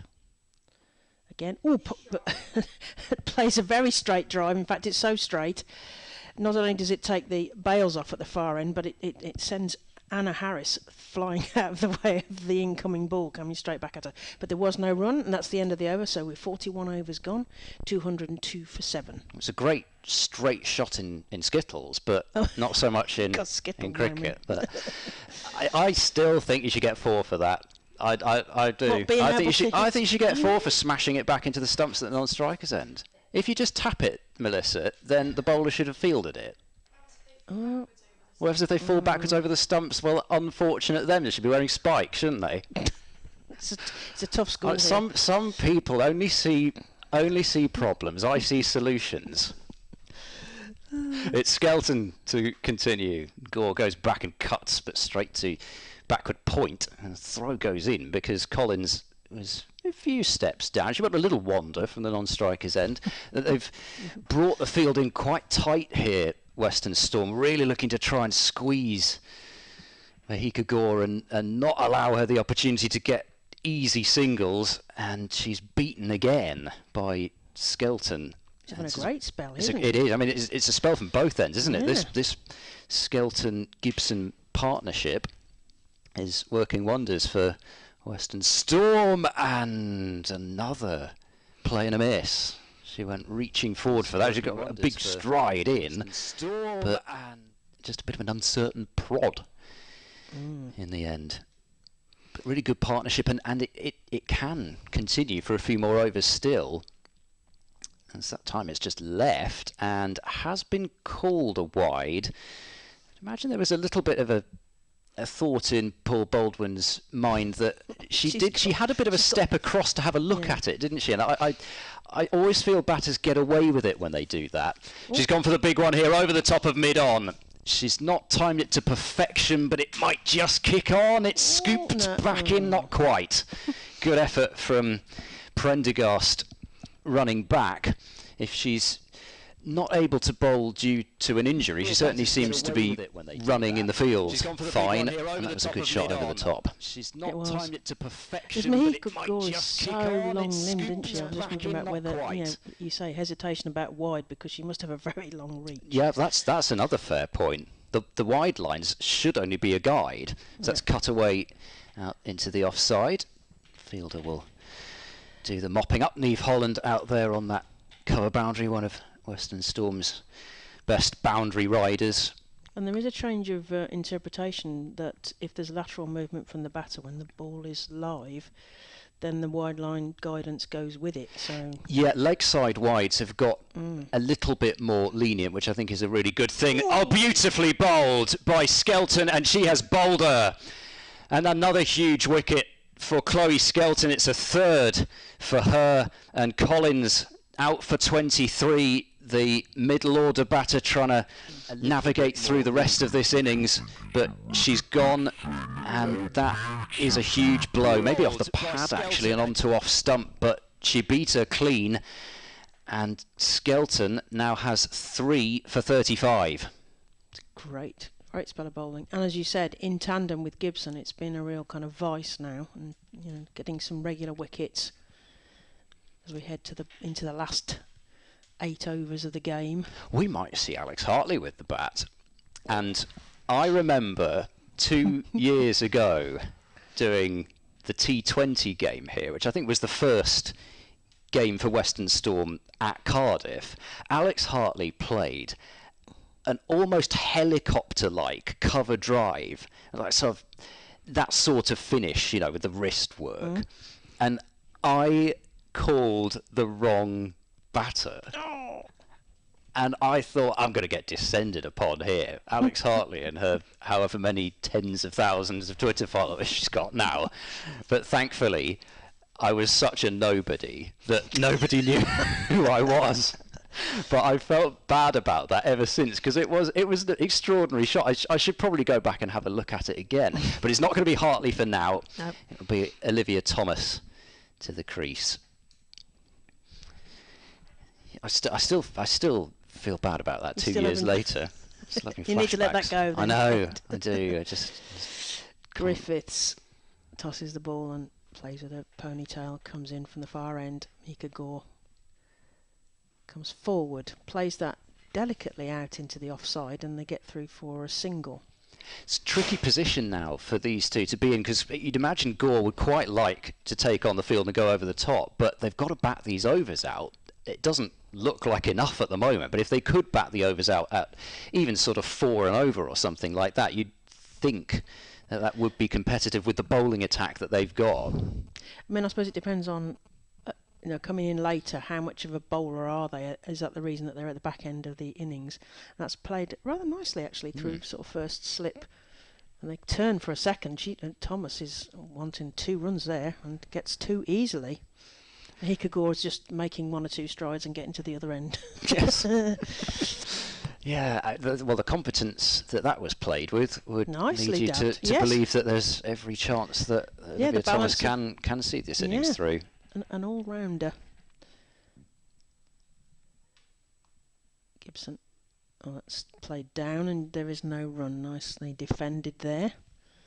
It's interesting that they've brought Griffiths back here, because they could just have bowled Gibson all the way through, but I suppose maybe she's partly thinking from an unselfish point of view, let somebody else get into the wickets, but just bat as well. Could have bowled herself out.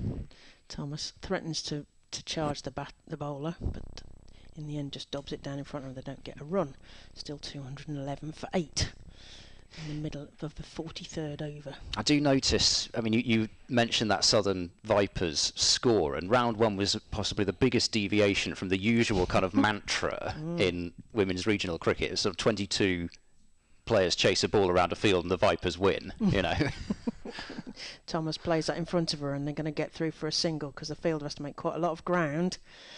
That's a big throw at stumps, but they make the ground. 212 for 8. I think that's a Gary Lineker thing, that, isn't it? The 22 players kick a ball about a field and Germany win. Yeah. Yeah, could be. I like it. I think it's Gary Lineker who came Could up with be. that one. But I thought I'd adapt it for the Vipers because it has tended to be the case. I know.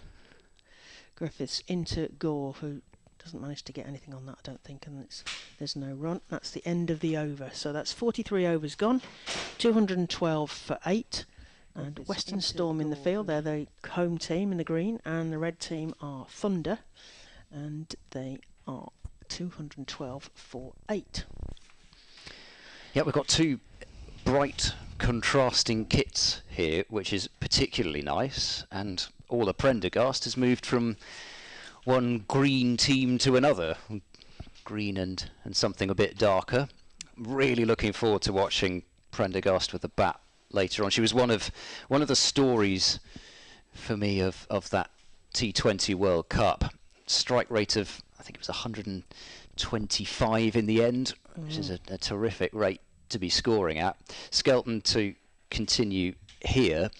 She made 61 against the West Indies, and actually the only game that Prendergast didn't get runs in was that Duckworth-Lewis game against India, which they very nearly got on Duckworth-Lewis, as that's driven away slightly uppishly into the offside, out to the sweeper. Good work from Holland to keep it down to 1. I've got some intel from Melissa, who's been wandering along the corridors. In the next box to us is Heather Knight and John Lewis. Wow. Got a good view from up It's here. a good day to be performing well. Yes. Then. I did actually see Heather Knight was at Bristol a couple of days ago. Right. So, yep, she's about watching her fellow troopers. Gore goes for the big shot, and she managed to QN that, I think. Yeah, I think so. Looks of things. It was a big swing, wasn't it? And then it sort of came off at an odd angle. Unfortunately, my monitor's having a bit of a senior moment. I think it's waking up again.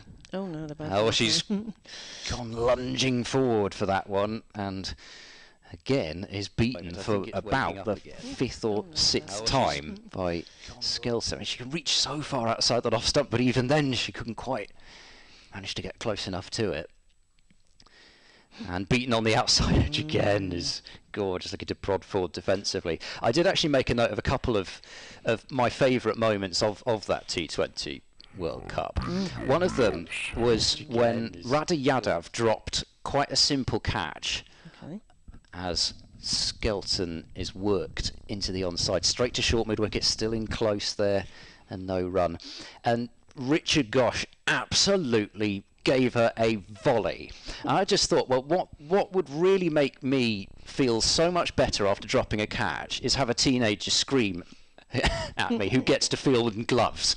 So that's straight to short mid-wicket again for no run. End of the over, 213 for 8. Excellent point. That's the thing. That's the thing about these sort of fiery fast bowlers, that they're not going to get the best out of their. And I think that's what happens when teams are losing badly and they're all shouting at each other. That's the worst thing, because it's a downward spiral, isn't it? What you really want is someone to just put, just a bit of quiet pat on the back and what about this, or think about this, or distraction. I'm not having a go at anyone. It just amused me. And the other one was Shamima Sultana was out against Sri Lanka on the cut shot. She's got a thin edge through to the keeper. It's a pretty horrid way to go, really, because the ball was there to be hit, and you've got out to it. As she was walking off, I'll come back to that. Griffiths into Thomas, who again works it sort of through the sort of fine third, and they get through for a single. Score moves on to 215 for 8. So as she was walking off, her partner, who was the youngster Sobhana Mostari, was coaching her how she should have played the cut shot. I just think, again, what would really please me after I'm livid at having got out is having somebody about half my age coach me the shot. Oh, she's bowled her. It's gone between the bat and the leg. Mahika Gore can't quite believe that. There was arms and legs everywhere, but it's taken the bail off the leg stump there, and that's Gore bowled there by Griffiths. So we are 214 for 9. Ooh, she's and bowled her. in the me the shot. 43rd over. Could Western Storm be looking at the benefit of bowling them all out? We shall see. I really thought you were going to do it then. I thought somebody at some point is going to say it. What? Gore blimey. Oh. And you said gore but old. Oh. I thought somebody was going to do it. My money was on Story, but it's not her. She's playing the ropes course in the back of the box at the moment with the snacks. It did feel, though, watching Mahika Gore bat, that it was likely to be boom or bust in terms of they brought the field right in, and she was going to try and go for a big shot, and it was either going to come off or it wasn't, and that was going to be mostly how she was going to score her runs, and she did go for the big shot and perished. She's quite wristy and long-limbed, isn't she? So, yes, I think sort of bat betwixt the gap between bat and pad. And just snuck off that leg stump. So we have the ever entertaining Alex Hartley to bat. So you got your wish. Well, she's always incredibly self-deprecating about her batting, but imagine if she scores runs.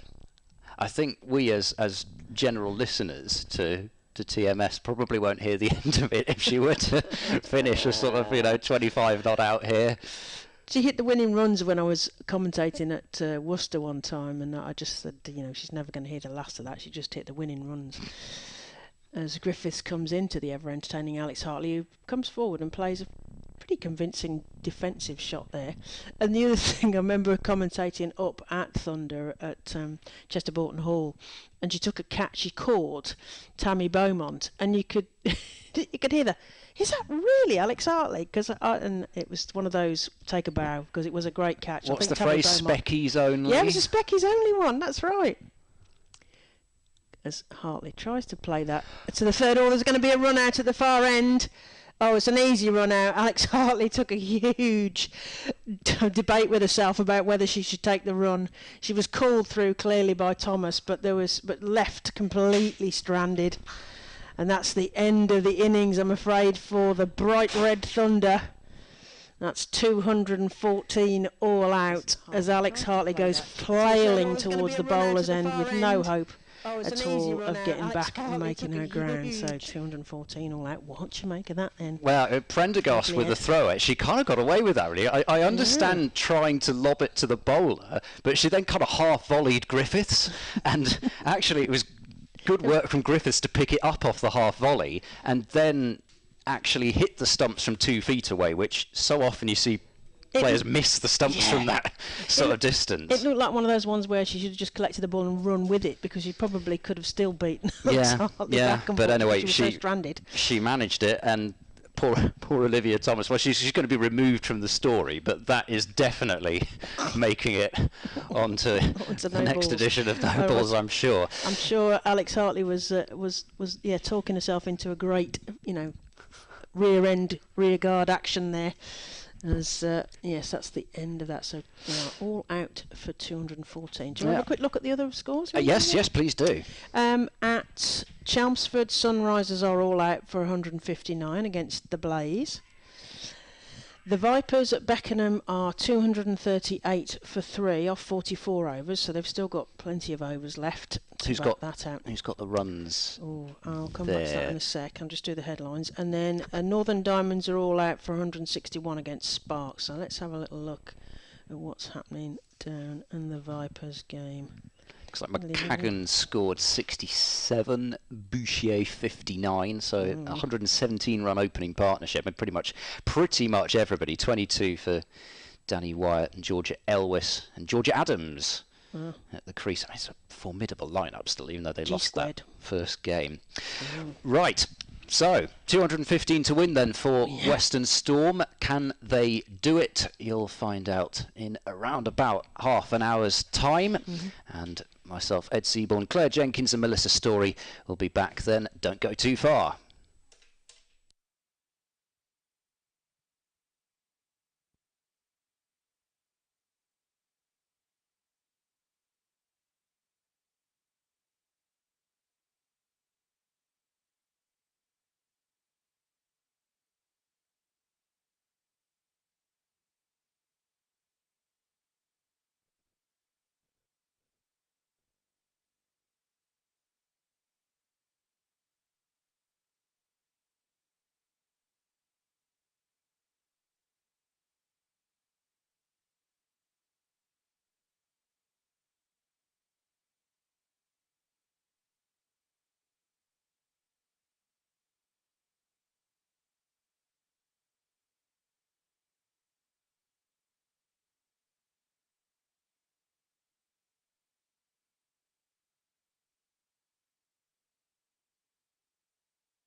Welcome back to Cardiff for Western Storm's run chase. They're pursuing 214 made by Thunder. A really good effort from the Storm bowlers to pull things back after, at one stage, Thunder were 160 for 3 inside 30 overs. But Emma Lamb and Deandra Dotton departed in quick succession and things rather unravelled after that. And they lost 7 wickets for 54 runs. 2 wickets each for Danny Gibson and Lauren Filer, 3 wickets for Chloe Skelton, 1 each to Sophia Smale and Alex Griffiths. And it is Alex Griffiths and Emma Corney to open up the Storm innings. Tara Norris has ball in hand, leading wicket taker for the Southern Vipers in last year's Rachael Heyhoe Flint trophy. And it's myself, Ed Seaborn, and Melissa Story to kick things off. Claire Jenkins will be along in around about 20 minutes' time. There'll be a slip in for Tara Norris. Ringfield and the 2 fielders outside the circle are at deep forward square and deep third. So here we go with Norris left arm over to start to Griffiths. And there's an appeal here. It leads me to believe that it must have come off pad and they were just appealing to make sure that umpire Paul Baldwin realised that it came off the pad. And indeed, I think that's probably what he said to Tara Norris as she was walking back to the mark. Pretty unusual warm-up ritual there for Tara Norris, as she was slapping her shoulders almost like you see swimmers do before a race, just trying to warm up her muscles a bit. Yeah, it must still be pretty chilly out there.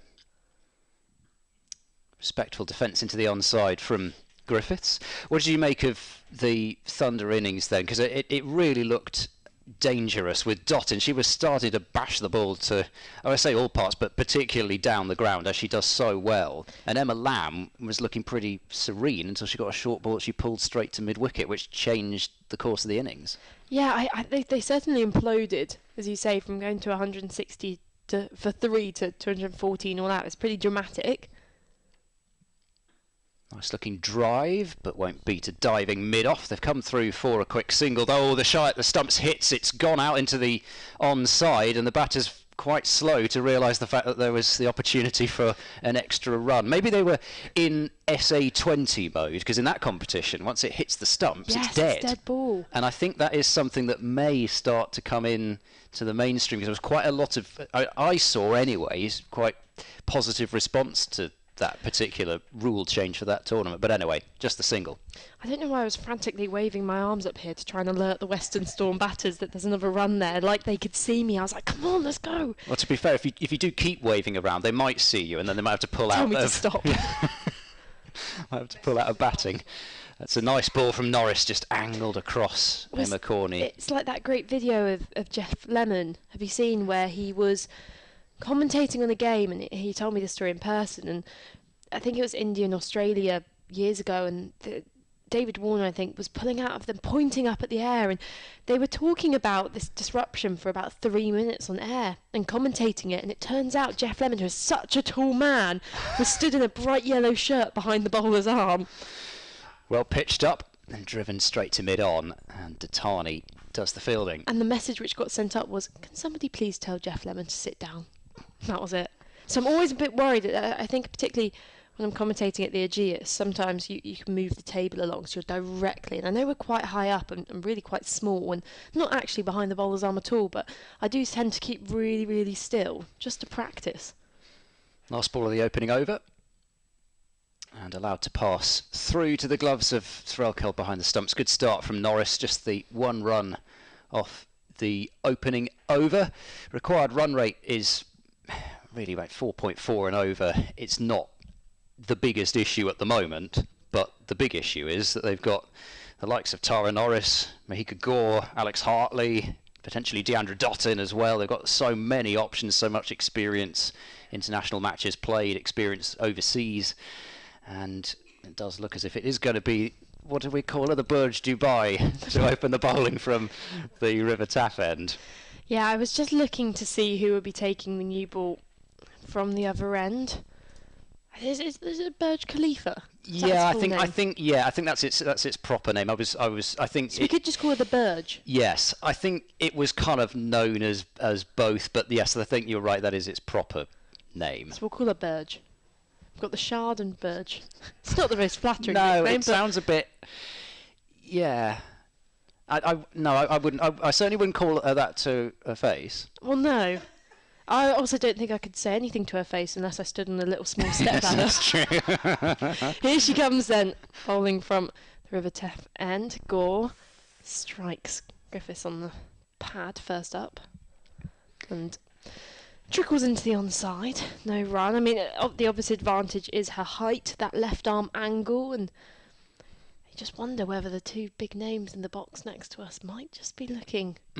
Well, I hope they are, or they're enjoying that lasagna. Oh, wow. You see, you had a lasagna. Me and Claire had something a little bit different, because we're not dairy eaters. But it was like a potato. It was a pasta bake with potato on top. Have you ever encountered that? Because I have not. I'll tell you what, actually, it's reminded me of something. Go in, almost inside edge onto the stumps there, and Griffiths just has to be a little bit careful with this angle. It would just make it seem like it's a cuttable delivery, but she's liable to swing the ball back in, so got to be careful. Yeah, exactly. She was really cramped there because there's an inviting gap. There's nobody between quite a straight extra cover and a backward point. So just thinking about that drive. No, it was the first time I came here, actually, the food that there was. Oh, I'm intrigued. Good ball from Gore, an appeal to the umpire, but looks as if it's pitching outside leg. It's going to have to do a lot to pitch in line and just straighten onto the stumps. So what was it? Well, I remember we had this kind of holy trinity of carbohydrates. Oh. So it was lasagna again, actually, which I'd only just remembered. Lasagna with new potatoes and garlic bread. I think the garlic bread belongs there. But I just don't... Just need a bit more filling up. True. As solid in defence that time as Griffiths. Just rather than trying to aim for that gap which has been left there open to tempt her in, she's just presenting the full face of the bat with that last shot. So they were just like the boiled potato. Yeah, well, just I just don't think new potatoes. I just don't think when potatoes can be turned into so many wonderful things, they should be boiled. I agree. I am totally with you. It reminds me... It's just, all right, what should we have tonight? Let's just chuck it in the pot. Who cares? Exactly. A big appeal this time. Finger goes up. A first wicket for Mahika Gore for the Thunder. She gets Alex Griffiths out. LBW gets a nice handshake and a few hugs from her teammates who she towers over. Alex Hartley actually tries to pick her up and I think has been quite unsuccessful, but that one did pitch straighter. It swung in and Griffiths began walking off as soon as she saw the appeal from the bowler, and the score 1-1. Already a few complications in this run chase of 215. Yeah, it's a potent opening attack, this, and Mahika Gore has only taken 5 deliveries to deliver in the Rachael Heyhoe Flint Trophy. It was swinging back in, but I think it probably would have gone on to hit leg stump. It was one of those where it wasn't hitting any stump other than leg, but it probably was going on to hit leg. So we get to see Mahika Gore versus Orla Prendergast. What a matchup. And amazing that we're being exposed to this much, international talent in this Rachael Heyhoe Flint competition, which, there's so much T20 cricket around, and me and Claire were actually speaking earlier about will we be seeing some players specialise in certain formats like we see in the women's game. And it's an interesting concept. You have players like Emma Lamb who are in the longer formats at the moment and not in the T20 squad. But when so much of the women's calendar is dominated by T20, particularly this summer with the Charlotte Edwards Cup and then the 100, can a women's player afford to be a longer formats player, or do you have to, is your first priority actually T20? It's interesting, and at least the Rachael Heyhoe Flint competition is driving in defence as Prendergast, and it's a dot ball. I mean, this is really like the main 50-over competition in the world, really, and similar to how the county championship attracts such talented overseas players with Pujara, Smith and Labuschagne, all, operating in Division 2. Could this be the kind of exclusive competition for the women? You're having a giggle at some people in the audience. They look cold, don't they? They're sort of clutching their hot drinks with a sort of icy claw that they probably, you probably have to prise the cup out of their hand and that the claw be in place. They just look a bit cold. I mean, they're enjoying themselves, but they look a bit cold. But they're probably Welsh. They're used to it. This is a nice sunny warm day. Melissa, you're treading into dangerous waters here. I'm in Cardiff a lot. As my boyfriend lives here, so I can verify it's cold. Right, Norris then, to continue from the Cathedral Road end. Nice looking drive from Corney. Prendergast very balletically hops out of the way of it. I'm not sure you can have a balletic hop, actually. I'm not sure that there's a particularly usual move in ballet. Is it a hop? Oh, a balletic. Yes, I did say balletic. Sounds a bit like diabetic. So I don't think you should be saying that as a word. Right. Balletic. While Melissa gets her ears syringed. I don't think balletic is a word. Yes, it is. Of course it is. There's a drive and a miss from Corney as the ball's angled across. It didn't miss off stump by too much either. This is a testing opening spell. I take it back and I thank you for your expansion of my vocabulary. Right. There we go. It's quite. I suppose it doesn't really need too much further explanation once you realise it's a word. Balletic. Yes. Kind of self-descriptive. It's kind of the description of my commentary positions. No, I'm sorry, but at times, elegant. yes, not what you were doing just then, which was sitting on the back of your chair, as that's clipped away fine by Corney and only half stopped. In the end, maybe saving a couple of runs was Hartley. That'll be a single. Hartley's specialist position, where in last year's 100, I got to witness one of the catches of the tournament as she threw herself to the side at short fine leg. And then I found out she was coming up to the commentary box later that day, and I was like, I am going to never hear the end of that. But it was a genuinely really good catch. Yes, I think I know the one you mean. I've seen it. You have to be, anticipate so well in that position. Prendergast cuts away. That's going to run across the practice pitches and go for 4. I say that as the ball bobbles weirdly off one of them, but it doesn't take enough pace off it to stop it from going to the boundary. So Orla Prendergast starts her Western Storm career with 4 runs and an authoritative shot through the offside. Just enough width. It did sit up a little bit actually in the pitch, that one, but she waited for it and then timed it away to the boundary. So Storm get their boundary count up and running. Very full delivery, pretty much Yorker length this time, squeezed out by Prendergast out into the offside, and there's no run. So I'm reading a book at the moment. It's a really good book called A Short History of Nearly Everything by Bill Bryson. I've actually read it once before, but I've decided I'll read it again. And was the history too short last time? So if you read it twice, it'll be a bit longer. No, I'm not sure that's quite how it works, really. The book isn't expanding as I've not read it on the shelf, It should do, because history is never ending. Nearly everything, you see, it says. So that's pushed into the onside for no run. 3 overs gone. Storm 6 for 1, pursuing that target of 215. So one of the fathers of geology, Charles Lyell, developed this reputation of sitting in very strange positions. Apparently one of the things that he would do was stand behind his chair and then rest his head on the back of the chair. And I'm sort of thinking you're turning yourself into the Charles Lyell of the commentary world. That again and I'll try. So standing behind the chair and then sort of, I guess, leaning forward and standing forward facing the chair and leaning forward and then resting the head on the chair, which Melissa is now doing, but of course nobody can see her. This is delightfully comfortable. But I'm not sure. I'm not so sure. It's going to help my commentary as Mahika Gore continues from the River Taff end. It's hit, strikes her in front. Another big shout for LBW. She's really all over these Western Storm batters at the moment, as Corney now has to face up the challenge of a new proposed nickname been sent in from Daniel Norcross.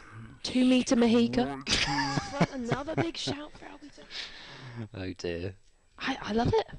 I think it's good. Of course, if anyone is listening and they want to suggest nicknames. Hypercaust has also very correctly pointed out that the WNCL is, at the moment, probably the premier 50 over competition. Probably, as Mika Gore in again, drives to mid-off. I mean, do we see the kind of similar overseas players go over into that competition? I suppose it's the general level of it, isn't it? Yeah, obviously, I guess I should have confirmed the and number of specified. professional I think players. the number of professional players and the standard probably in Australia, but in terms of where the Rachael Heyhoe Flint fits into the calendar and the seasonal calendar, in terms of attracting these overseas players this year, we've seen good developments as pushed into the covers and fielded by Deandra Dottin at point. But then again, it's the Australia and England kind of presenting those options for 50 over competitions, and just wonder whether you'll see other kind of competitions with the success of the Women's Premier League. Will we see a few more players want to go over to India in the season and just work on practicing against spin? I think we just see so much dominance of spin in the women's game as Gore bowls. Defended into the covers, consider a single, but turned down, and another direct hit at the non-striker's end. I suppose the thing is, in the women's game at the moment, there isn't the competition for the English summer that's going on, this scrap for the midsummer months at the moment. I don't know if are there plans to make a women's MLC? I don't think I've heard of one at the moment. I know there's the women's SA20s being mooted. I think the key thing the key clash at the moment is whether the Women's Premier League tries to occupy the same slot as the Women's Big Bash League. So that's the kind of concern at the moment, is they're looking on encroaching in at that slot, which, it's one of those things where, for the better of the global game, they need to make sure that those two periods are separate, but also in some regards it's completely out of the control of the various parties, so you've just got to hope that those two periods stay pretty distinct. Defended past Gore, who doesn't field off her own bowling. She trusts the two behind her to pick up. And it's the end of the fourth over. 6 for 1 the score. A slow start for Western Storm. But yeah, I mean, for the men's game, you've got the hundreds, just before the hundreds, you say you've got this new American League, and which is supposed to expand into and because the 100. It's got the funding from the IPL owners, that's why 2 days before the men's 100 draft, a massive load of players were quite quietly removed from the list, and some really exciting players as well. Amrit Nokia, who I was really excited to see, actually, he disappeared, and they've now joined that competition, and all the questions of, will eventually the 100 need to get some kind of private equity so that the players can be paid more and so it can remain a viable competition, all of that malarkey. And then at the end of the 100 you've got the CPL as well, which also means a lot of players leave before the 100 even concludes, so there's certainly a lot of competition for the men's summertime. Yeah, but at the moment in the women's game, the English summer still reigns. That's slapped away by Prendergast, but extra cover fields in quite tight there, and no run. Mika Gore starting off with back-to-back maidens. I think we all knew she was going to be good, but 2 overs, 2 maidens, no runs and 1 wicket. She's been that good. And I think there's going to be quite a few people tuning in to this live stream just to watch her bowl and just get a glimpse. There was a huge buzz on social media, as that's down the leg side she or became wide. The first woman to represent the first 11 at Sedbergh School the other day, which got a lot of social media interest. I think Izzy Wong as well a few years ago made history at Shrewsbury School, playing for the first 11 there. So certainly, I mean, imagining a future where you could have a Wong and a Gore in the same team, it's getting me too excited. Worked away into the leg side. I'll get 1 here, and that is all. I mean, also, there's the possibility of a Core and a Gore if she gets drafted with it. I mean, there are several options. I mean, she could get drafted in the Women's Premier League, or the Core and the Gore. It kind of is like Woke Stokes Folks. Yes, or there's Haynes. Oh, there's 2 Haynes. Haynes. That's it. There's 2 Haynes. Of course, there's one with a Y and one with an I. Yeah, that's another one that's going around at the moment. Morris and Norris in this one. Wide delivery, which Corney thought about having a go at, but then pulled out from. Extra cover in close, mid-wicket in close. I think they've got they've got the field absolutely right here. They've got to attack. You're chasing, well, if you're Storm, you're chasing a small total, and wickets up front are the only way that Thunder are going to slow this down. They already have the required rate. It's not leapt massively, but it's over 4.5 now. Clipped away out towards deep square, and there'll be another jogged single. And no Phoebe Graham in this game for Thunder. Another really talented player who could be playing. The only reason I mention it is because, she was very careful not to mention the name of the Storm batter who did this, but on commentary she revealed that she'd been grunting as she bowled, and an unnamed Storm batter had told her to stop grunting. Okay. Down the leg side and clipped away by Prendergast, out towards deep square again for 1. I'm kind of on... Oh, I was about to say I'm on the Western Storm team here. How disruptively is she grunting? Well, how should I know? She didn't do a live on-air demonstration of how loudly she was grunting. I think that's bad journalism, Ed. I think you should have asked for a gesture. I wasn't on air. I think you should have... How am I supposed to ask her what... Tapped her on the shoulder. She doesn't follow me on social media or anything. How am I supposed to contact her? If you message a random person she doesn't know message. Exactly, that's what it would have been. Why are you grunting so loudly? That could have been... Dear me. It's angled across Corney again and taken well by Threlkeld. It's the end of another over. We've had 5 and the Western Storm are 10 for 1. Can you imagine how that would have come across? Creepy. Yeah. Beyond. Oh, well, I'm glad you didn't, but if I do ever meet her, I will be asking for a demonstration, and I will be asking for which player that was, because it reminds me, there was a girl I used to play with who I started with Wiltshire, and we both actually moved to Hampshire, and her ankles really clicked, and every step she took running into bowl, her ankle would click, and I'm not very good with fingers cracking, any kind of bone stuff like that. Okay. And I used to, don't do that. I used to stand at mid-on, and I got nauseous and dizzy hearing her, and she'd bowl probably 5 overs in the power play, and I'd be just wobbling on the spot going, this is the most disgusting thing I've ever heard. Go in full swinging, and she drops her left arm down to the ground to field off her own bowling. But now you've revealed that on air, and you've got Gloucestershire tomorrow. Tomorrow, yeah. If anybody's listening, they know exactly how to go into your head. What, loosen their joints? Yeah. To freak well, I mean, if you just happen to have some knuckles that crack. I guess if I'm into bat and the bowler going back to the top of their mark. Wicket-keeper standing up to the stumps, Could you crack your fingers in wicket-keeping gloves? I don't think so. Oh, I could. Worked into the leg side, and the sweeper runs in from deep square to Tarney. Good throw into Threlkeld behind the stumps, and it's the first run off the bowling of Mahika Court. I don't think you could crack your fingers in wicket-keeping gloves. I can crack my fingers in batting gloves. Oh. All you've got to do is just get a good interlocking of the fingers. And once you've achieved that, push.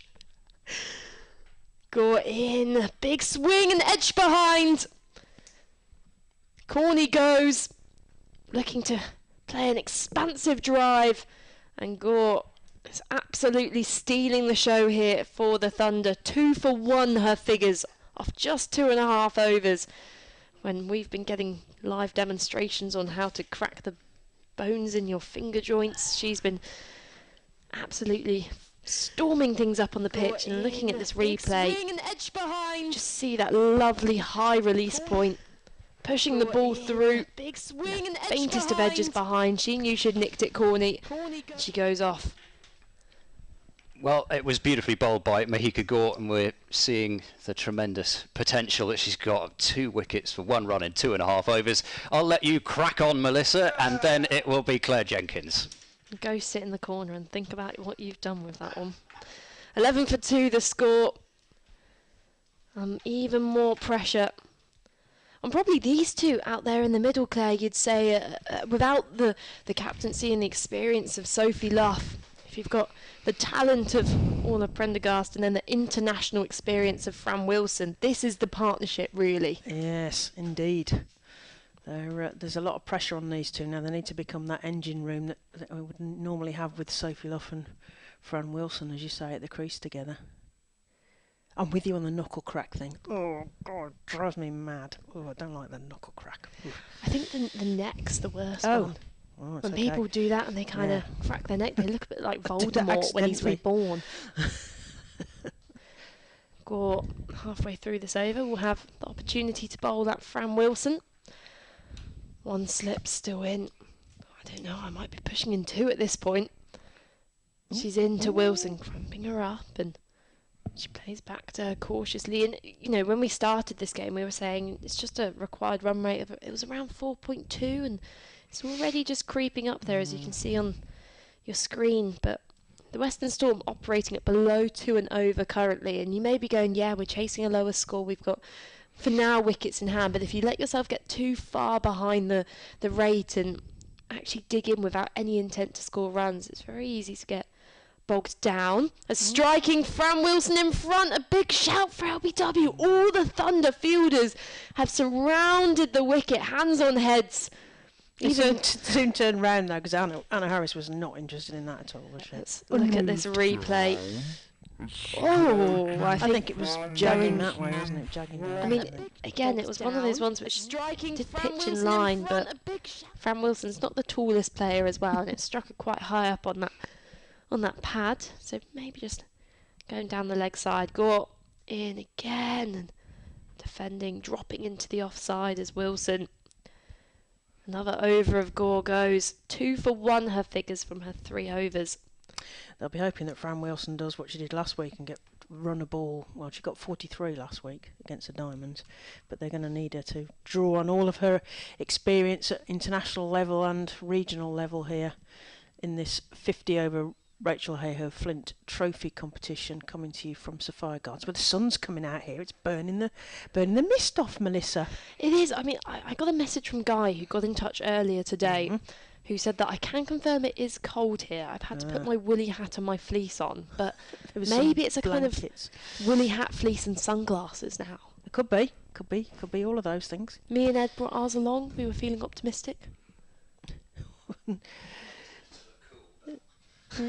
He just said he wears them to look cool. Okay. Oh, I'm Norris sure about that. from the pavilion end to Orla Prendergast, the Irish international, works it off her legs to fine leg, and they get through for a single. They come back for a second. It's burgled, but there was no risk because the throw wasn't accurate enough to make it more of a risk.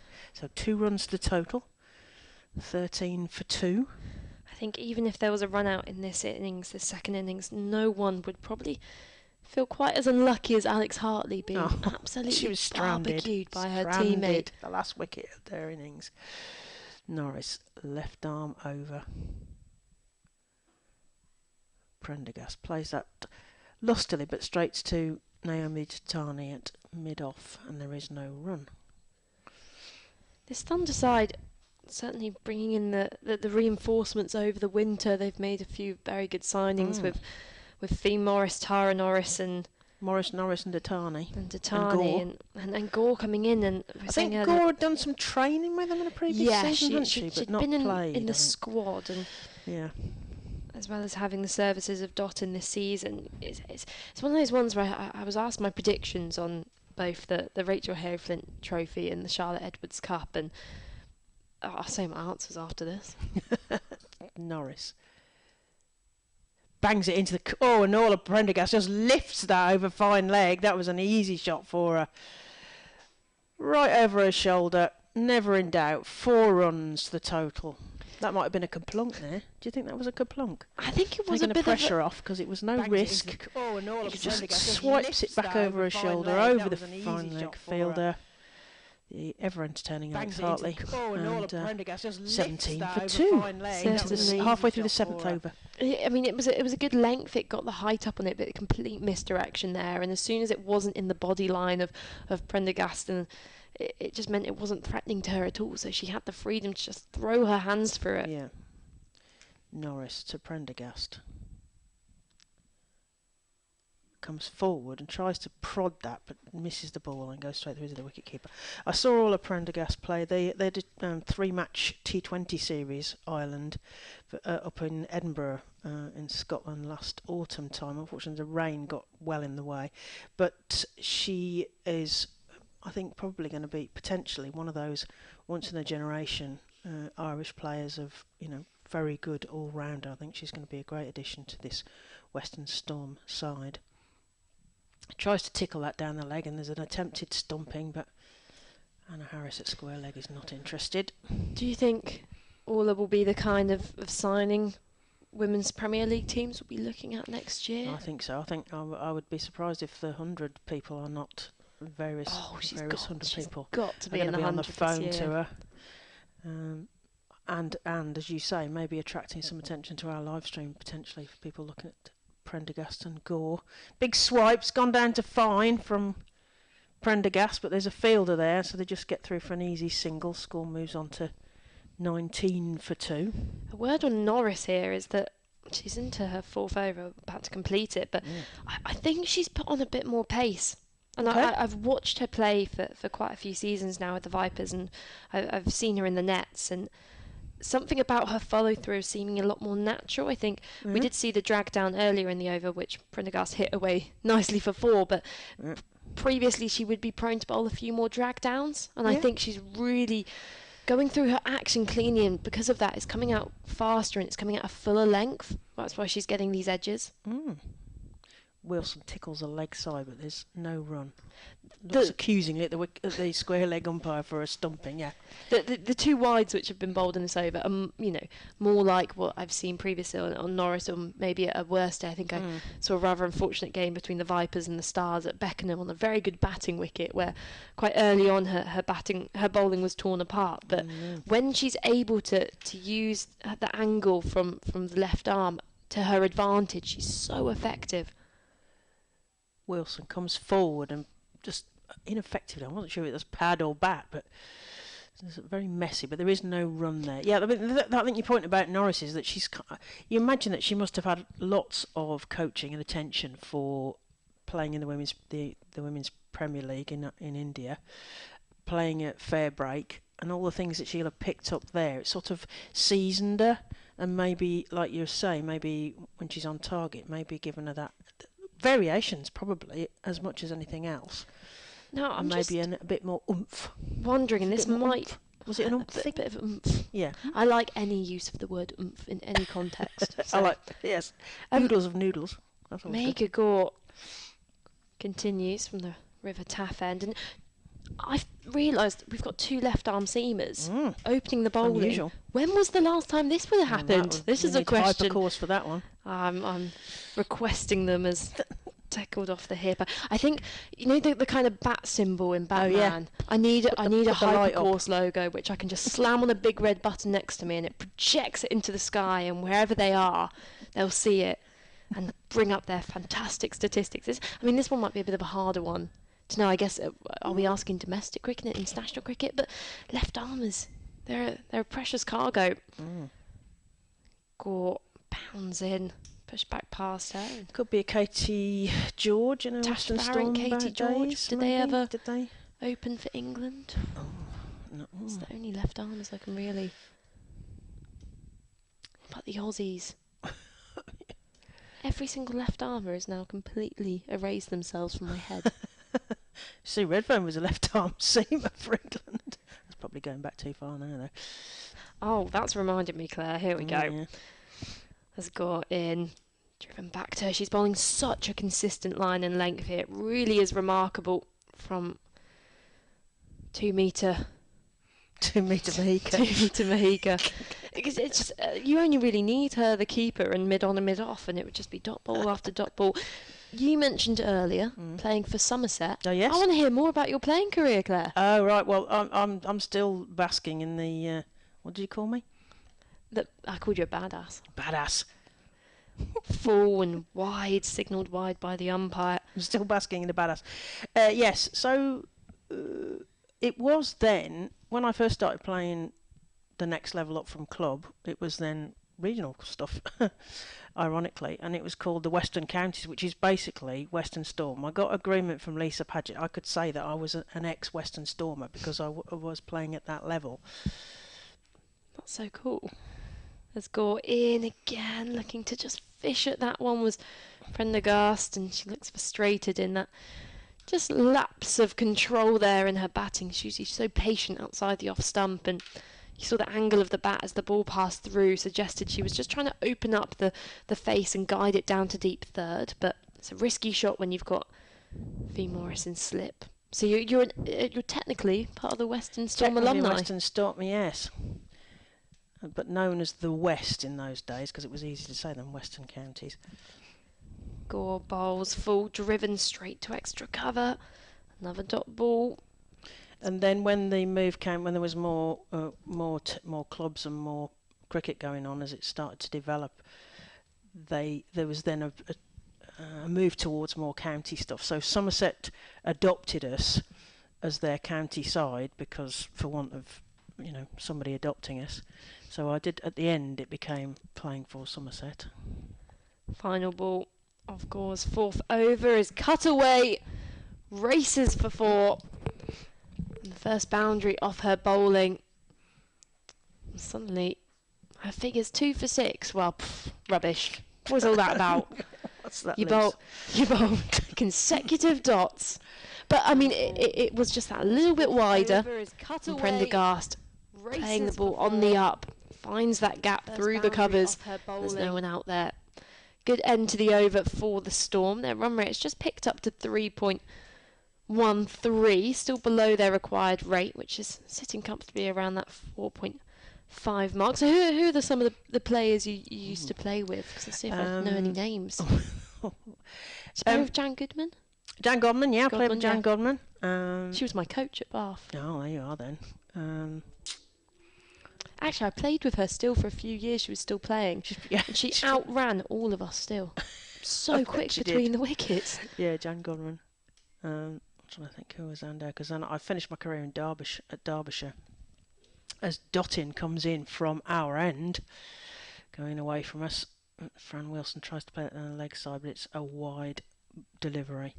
I'm trying to think who else. Oh, yeah, so then I went to play for Derbyshire, which is where I finished my career, and I was playing at the same time as Sue Redfern was playing for England. She was our sort of superstar. We used to wind up. As a fielding, we used to shout bowler's name, even though everyone knew her name. Dottin to Wilson, who just plays that to mid on, but there is no run. I'm trying to think who was Somerset Wanderers. Well, there were. You must have quite a few playing kits in the loft. But we didn't know, because I played my entire career in white clothing with a red ball and no helmet. Bearing in mind, I finished around the millennium playing, so I never played in coloured kit, other than training. That's a dot ball, as Wilson just dots that in front of her. Ever get to play in the skirt? Oh yeah, I played probably 2/3 of my career in a skirt, and then we had a vote about whether we wanted to go to trousers at the county level when I was at Derbyshire, and then finished my career in trousers, which suited me at a point because I was always going to be rolling about as Dottin disappears away from us. And then that's down the leg side again. We've got another leg side wide there. Needs to get this sorted in terms of angles here. Yes, all of my career in whites with a red ball. Well, I played 20 over games, because we call that evening league, both at Somerset and Derby and Derbyshire.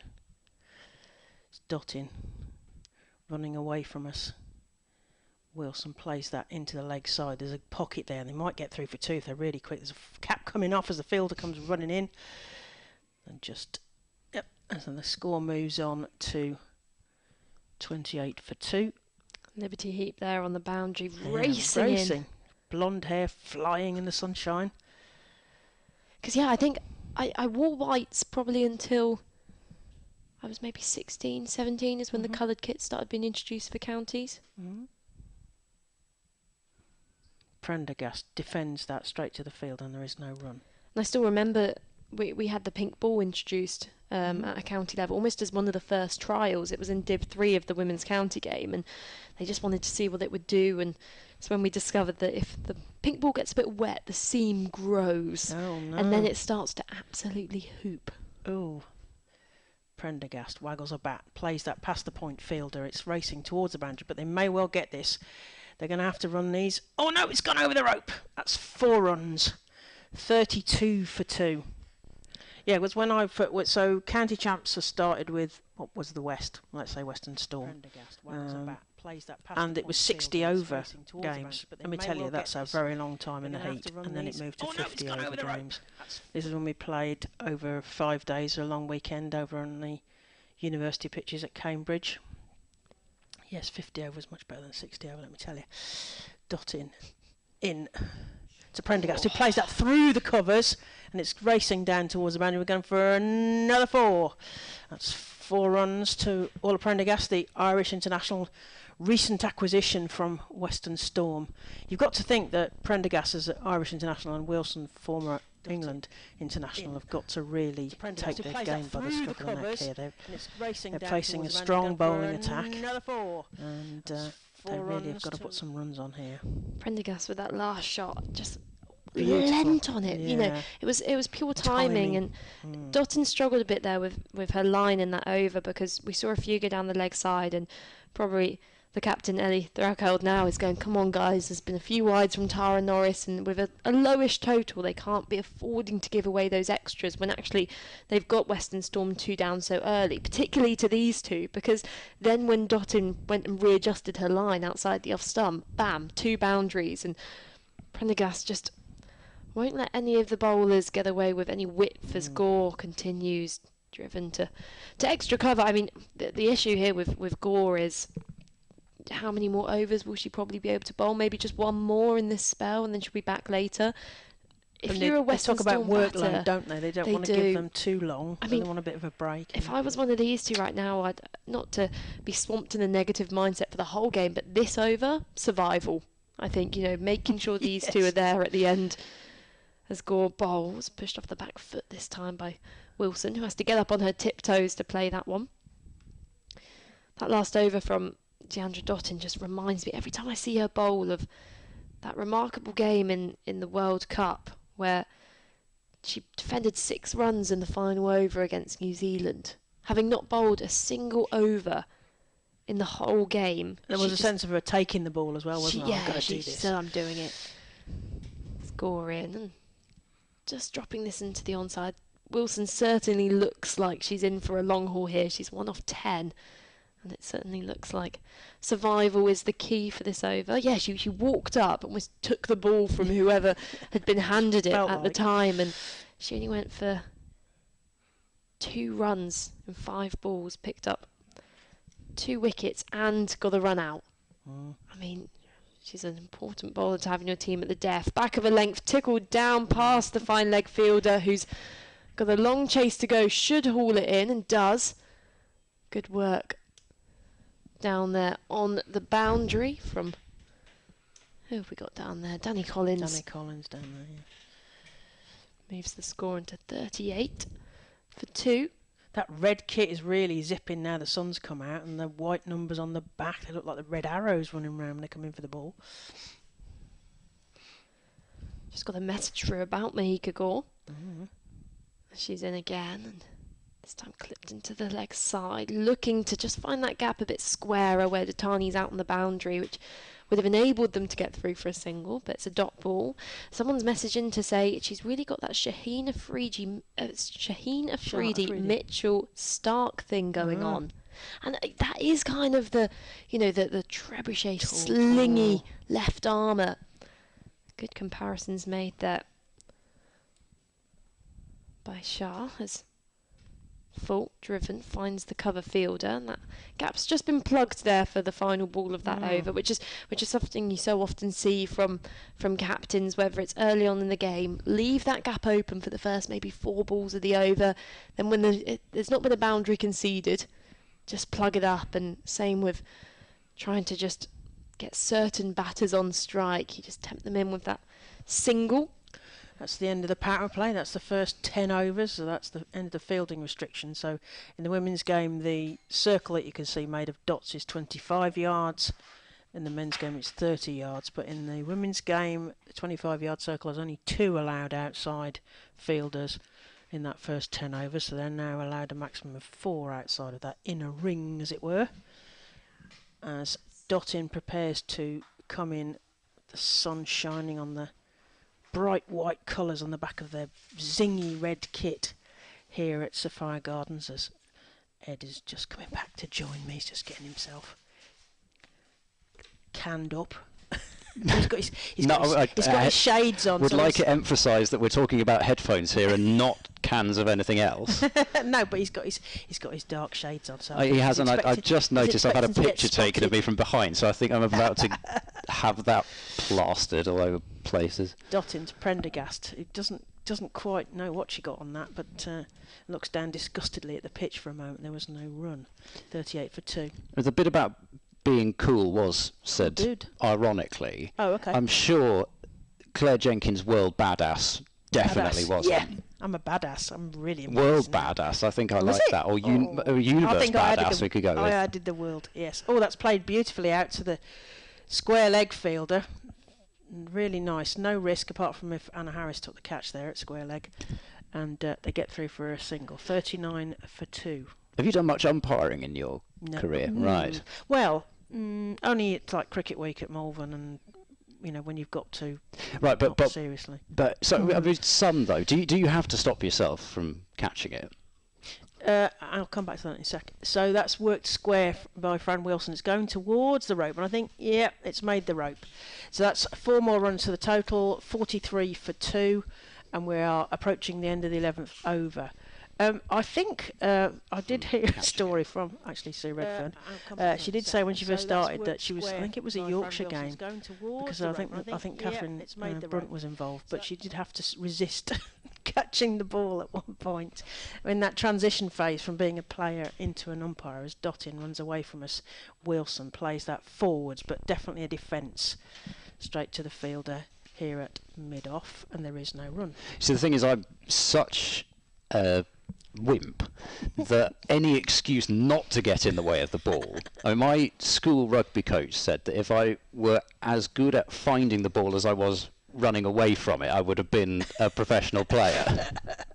So any excuse not to get in the way of an object being propelled at me, I'll take. I think when your reactions are good, you just want to catch anything that comes to you, and that's the same. So that's a replay to the backward square fielder, and it's beautifully played shot by Fran Wilson, and the score moves on to 44 for 2, and that's 11 overs done. 44 for 2. Sunshine here at Sophia Gardens. This is the Rachael Heyhoe Flint, which is the 8 English region centres of excellence playing against each other. So that's a level below the England level.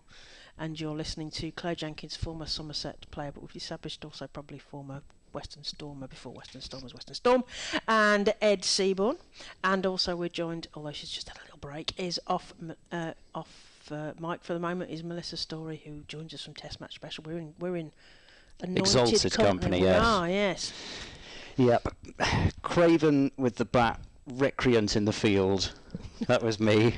Was that on your school report? Well, it could have been. I mean, I was able to bowl and I was able to captain, but I don't think I exactly led by example in the field. Anyway, enough about me. It's Alex Hartley coming into the attack from the River Taff end, and probably starting to get towards the stage where the Thunder will be feeling they could do with a wicket. Prendergast going over a runner ball.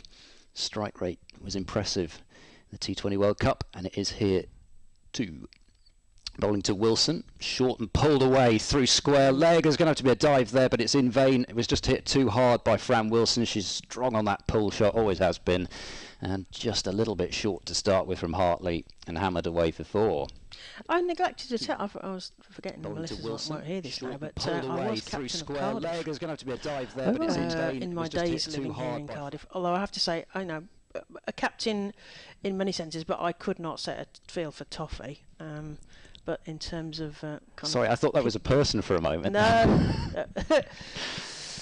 As Wilson goes back, punches it up the pitch. I had no idea. Well, I still have very little idea about fielding positions, but I was rubbish at that. But good at kind of organising, I suppose. That's you stand over there. Yes, that sort of thing. Find a gap.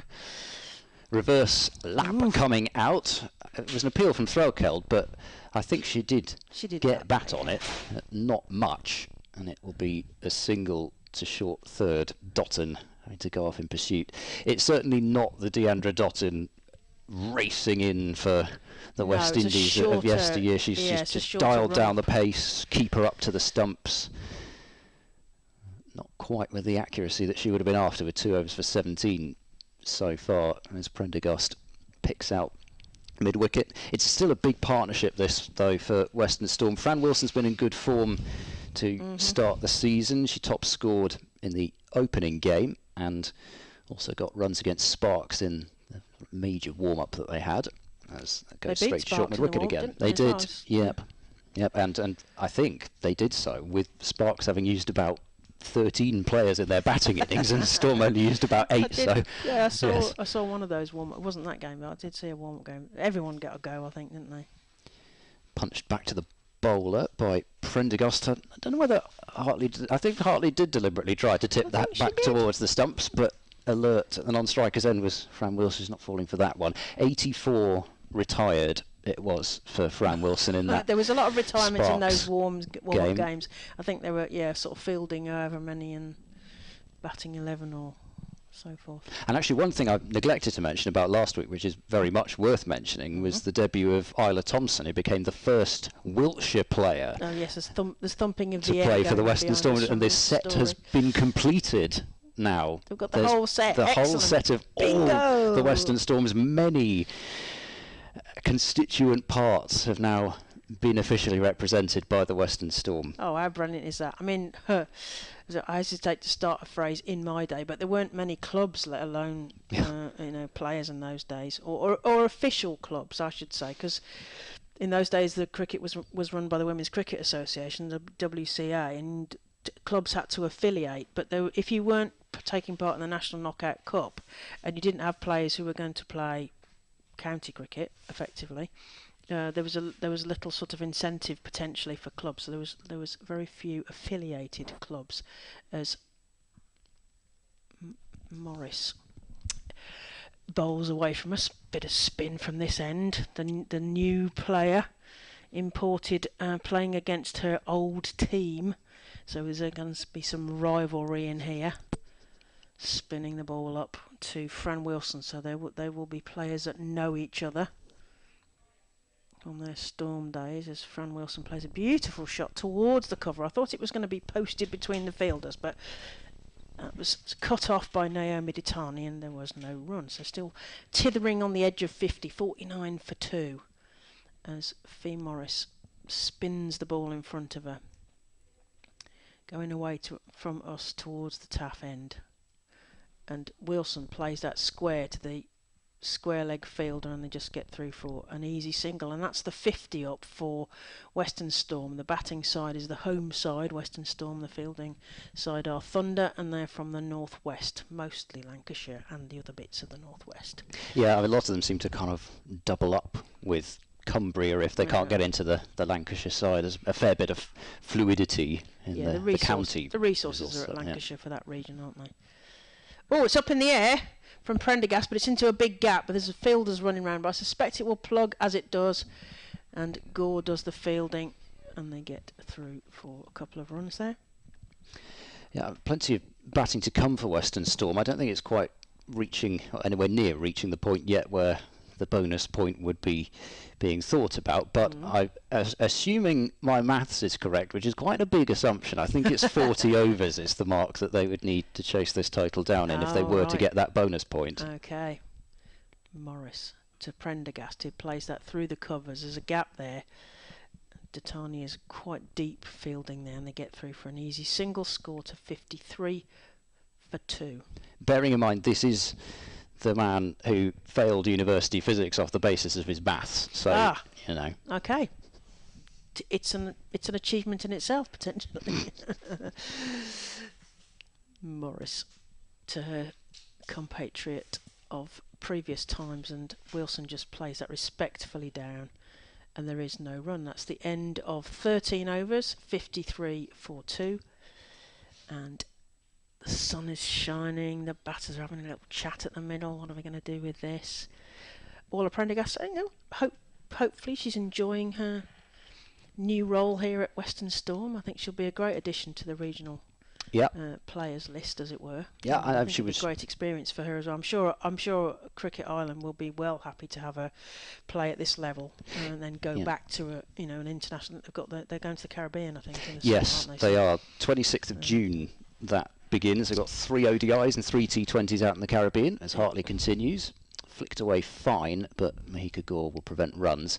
And then 3 ODIs against Australia. The Aussies are coming to Ireland starting on July the 23rd. They played over there, didn't they? We're supposed to be a warm-up series before the Ashes last year, but I think most of it was rained off, unfortunately. Down the pitch comes Prendergast driving past extra cover. That's a lovely shot. She wasn't even going to bother then, was she? She didn't I don't need to run. That's I found a gap there. The outfield's certainly quick enough, even if we have had a fair bit of rain in the West Country and over in Wales of late, but the outfield's plenty quick enough. It drains very well here. Good use of the feet from Prendergast. She's powerful wrists and really strong through that offside. Yeah, scored a lot of her runs through the covers, through extra cover. And pushed back to the bowler this time by Prendergast off the back foot, being quite selective about what she looks to go after. And that short extra covers in very close still, so maybe just one more of those shots might just push her back. She might be thinking just a little skip down the pitch again, but only as far as mid-on goes the ball. And then they've also got 3 T20s in the Netherlands starting on August the 14th, so I don't know how that would fit with 100 commitments, but I suppose only 3 ODIs and it's quite close. Wilson goes big down the ground and that will plug a little and not make it to the boundary, but they've run hard and they've managed to come back for a couple of runs. Pardon me, it was Prendergast straight down the ground. But you were talking about boundaries earlier, and we've got quite wide boundaries square of the wicket, but obviously short behind the bowler.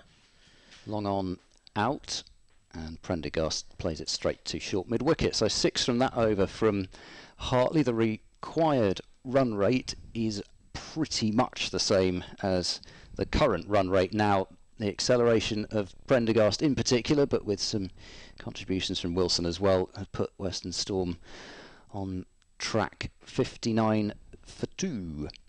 I think this is the crunch point, isn't it? These two really need to kick on here. I think if they've got... This is the tipping point. Yeah. Works or it does. The success of the Western Storm batting innings really rests on these two. If they've got any designs on the bonus point, I think these two will have to put on probably will have to put on a big part. I don't say that necessarily, because if Danny Gibson comes in and starts hitting the ball like we know she can, but you'd feel that this would be their easiest path to it. Yeah, in terms of experience and everything as well. Morris goes away from us, but the ball is only going straight to the ever-entertaining Alex Hartley at short fine leg, and that's no run.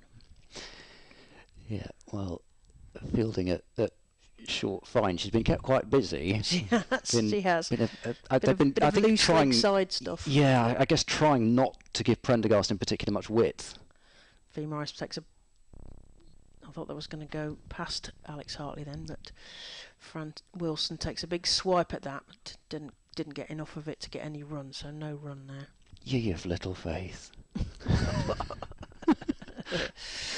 V. Morris bowling against her former teammate Fran Wilson. An attempted big swipe, but then realised, no, the length's wrong here, I'm going to have to defend this one. They're going to have to use both of these. The Morris, the bowler, and Wilson, the batter, are going to have to use all their guile here to work out how to make an impression on the opposition. Wilson sort of defends that, and the fielder picks it up easily, and there's no run again. V. Morris there from the start of Western Storm in their new guise. Took 3 for 36 in the first ever, I know a lot of people hate that, but I'll do first ever game. Oh yeah, as Wilson just defends that one. Because people say, why do you need the ever bit? The first implies that it's the first. You don't need the ever. Makes it sound more exciting.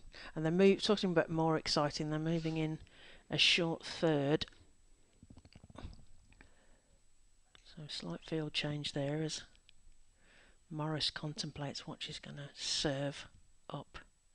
Wilson comes forward, plays that into the gap left by the fielder who went to short third, and they get an easy single. Score moves on to 60 for 2. You're listening to Claire Jenkins, former Western Stormer, shall we say, Somerset player, and Ed Seaborn. You will also hear the voice of Melissa Story, who's joined us from Test Match Special, so we're very blessed with that. She'll be on a bit later. There's a sun coming out here. We've got a lovely blue sky. It's blue ceiling across this lovely wide expanse of green grass here at Sophia Gardens. Looking lovely and, yes, like the beginning of the season with only a few strips cut. Hartley into her third over, down the pitch just over Hartley and just past the dive of Datani at short mid-off. They're going to come through for 2 in the end. That was quite close to the clutches of two fielders, but actually neither of them could get there, and it was tantalising from Fran Wilson. Well placed. Yes, well, she's always been a good placer of the ball. It was maybe a bit too close to for comfort to the bowler. This time she gets the delivery a bit shorter. More of a to swipe. Rock onto the back foot for a single. Yeah, proper swipe there. She's trying to. I can see one now. I'm going to hit that one into that gap.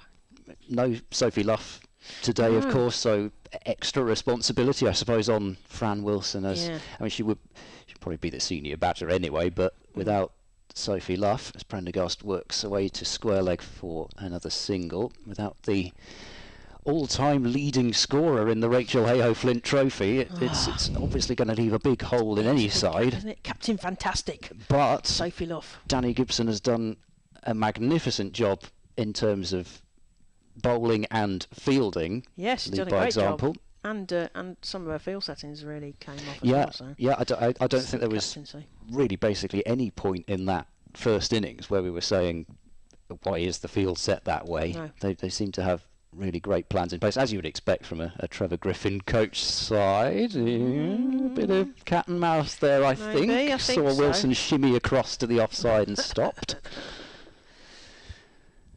Wilson goes back to her original mark. And she did it again. Well, that's what you've got to do, isn't it? Yeah. You've got to keep doing it. If it's going to put the bowler off, then I don't think Hartley's really going to be put off by it, but shimmied across twice, and well, there you go. She ended up staying still, but it was quite a short delivery and allows the strike to be rotated again. As you say, a bit of cat and mouse there. It's nice to see that, and especially for somebody like Wilson, who is such a crafty player, can use those lap sweeps. Exactly. Proper scrambler in the middle of order. Yep. Prendergast, use of the feet. This is power from Prendergast. If it's placement from Wilson, that is terrific power, but also excellent timing. It was just an easy stroke, really, over the top of mid-off, but was only ever heading in one place. Prendergast to 41, Storm 69 for 2. Yes, that's the thing about great players. They seem to have so much time, don't they? They seem to slow down time almost. It's like slow motion. She wasn't even going to run after that. She knew exactly where she was going to put that ball, straight over the top. Don't bother running. Well, it's just a little bit of a problem now for Thunder, because they quite like to be bowling quite a lot of spin through these middle overs. We haven't seen Olivia Thomas yet, who can bowl her leg breaks, but if Storm can get after these spinners, Dottin bowling 2 overs for 17, I suppose they might have to go back to her. We might see a bit of Datani bowling potentially. Yeah, I think it would be nice to see some Naomi Datani. I think she's a very underrated all-rounder. I know she didn't bat for very long, but she can be destructive with bat and ball, as Fran Wilson plays a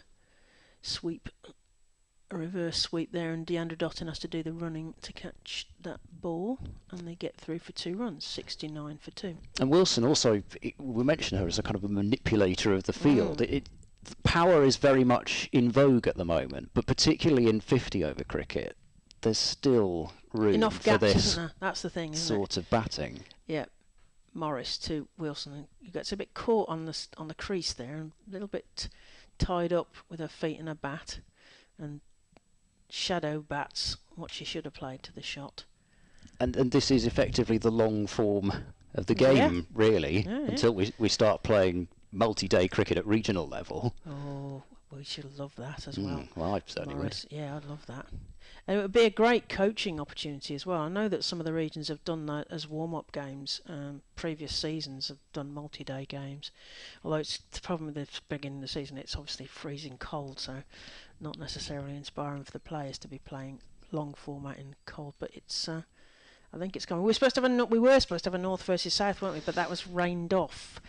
So the 4 northern regions formed a team with the North and the 4 southern regions, and they were due to play a 2-day game, but unfortunately the weather got the better of them, so that didn't happen, as Morris decides what she's going to serve to Wilson.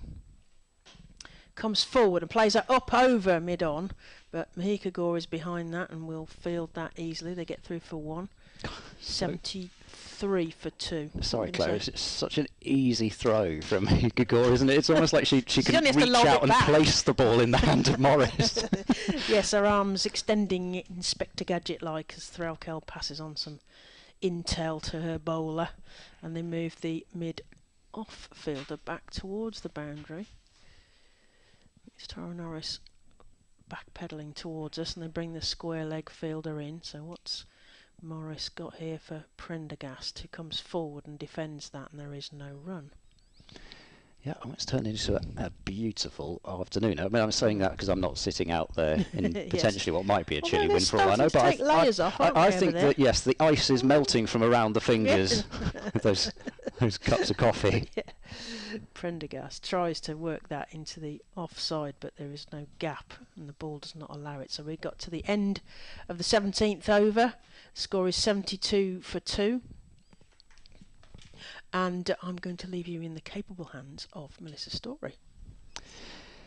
Thanks to Claire Jenkins. Be back in 20 minutes' time. Elsewhere, Central Sparks 95 for 1 in reply to Northern Diamonds 161 all out. So that looks like a bonus point victory in the making there. Eve Jones 47 all out, batting with Abby Freeborn at the moment. 4 wickets for Georgia Davis for Central Sparks, 2 each for Hannah Baker, Katie George, formerly of Western Storm as well, but great to see her back bowling and taking wickets, and 2 for 44 for Izzy Wong. It's some bowling attack that Central Sparks have got. South East Stars 40 for 4 in reply to Vipers 287 for 6, so normal order seems to have been restored. Blaze 94 for 4 in reply to Sunrisers 159 all out, but that doesn't really tell the full story. In fact, they're 94 for 5 now. I load that scorecard up. They were it's Tammy Beaumont and Sarah Glenn. They were 22 for 4 at one stage with the Blaze. Datani is going to come into the attack, as I wondered whether she might, and Wilson drives straight to mid-on for no run. Sarah Glenn's just out for 30, but Beaumont 48 not out. Hello, Stumplings. Hello. How are you? Not as good now. No, I'm good. I'm enjoying it. You brought along quite a few bits of food, but I'm the only one to have eaten it so far, so I'm starting to feel a bit insecure. Oh, inside edge here from Wilson, skews it away behind square on the leg side, and he'll just get the single. Well, I would have eaten some, but it was quite a big lunch, and I was saving most of it for the journey home. Yeah, we've still got some sweets hidden in the car, don't we? But you can say that because Claire's left the box. There we go. Just think we're withholding sweets from her. I'm an athlete now. I've got to, make sure I've got lots of energy. Datani, straight delivery, allowing Prendergast no room at all, and just defended into the offside. In that game between the Vipers and the Stars, Lauren Bell is the one who's in the wickets for the Vipers. In fact, I believe she's taken all 4 so far, and 2 are in consecutive deliveries. 5 overs, 21 runs, 4 wickets for Lauren Bell. Wow. A little bit more width on that one, but not timed by Prendergast out into the covers. It's just an exciting prospect. And I met up with my friend the other day, and we were kind of talking through the future lineup of England's bowlers in a 5 to 7 year time, where you could be potentially fielding a team with a Lauren Bell, a Mahika Gore and an Izzy Wong. I mean, think of that. Yeah, I mean, it's an exciting prospect as it is. That's on the pads. I think it's come off pad rather than any bat, but it'll be another run to the total. Who else might come through, though? I mean, Grace Potts, given I'm how a fan of. Yes, I've seen a fair bit of her bowl because they were missing both Arla and Wong with the sparks for the fixture against Storm last year at Bristol, and I think Wong was playing in the Test match, and Arlott was supposed to play in the Test match, and then couldn't, COVID, and had COVID exactly. So ended up missing that. So they were missing both those bowlers. That slapped away through the covers by Wilson. There'll be a couple of runs here at the fielder in the deep. Throw comes in very quickly and off balance, but can't prevent that second run being taken. End of the over. So tidy start from Datani, just 3 runs off the bat. And 76 for 2 is the score after 18. But Grace Potts was leading that attack, and it was still potent enough to have Western Storm reeling. And it was only an extraordinary half-century from Lauren Filer from number 10 that helped them avoid getting bonus pointed. Yeah, Grace Potts, for me, is one of the young players. I was asked in last week's opening fixture of the Rachael Heyhoe Flint young players I kind of can see in that side. You've got the obvious ones who are already in the side. You've got the Grace Scrivens and the Liberty Heaps who are in the under-19 team, and then for me it was Grace Potts and Bess Heath, 2 really good players. Bess Heath is a mean hitter of the ball. She is, and I said it last Saturday, I'll say it again, she's hit me for I think the biggest 6 I've ever been hitting in my life. It was one of the ones where I had to hold in the tears walking back to the end of my mark. As Morris continues from our commentary end, it's flicked into the leg side. Just the single taken. I'm sure you're not that fragile. I think I used to be a bit more when I was younger, because when I was kind of in the regional setups and in the academies, this was playing in one of the competitions at Shrewsbury School, and you're completely surrounded by selectors, and you just want to do the best you can. And I was never quite sure on what my role was, and bowling or batting or anything as a reverse paddle, cleverly played, but can't beat Dottin, who fires the ball in, and quick single taken. Luckily these 2 are quick between the wickets, and yeah, it was just a pressurising situation. I used to really, when I wanted to make this into a potential career for myself, or play at the highest level possible, I was very emotional. If I'd get out in a game, I'd have to go on a walk around, and some days you'd be frustrated and angry, other days you'd be teary because you messed up. As clearing the front leg, finding the gap on the leg side, but it just plugs. And Mahika down at long on runs around to her right and does the fielding.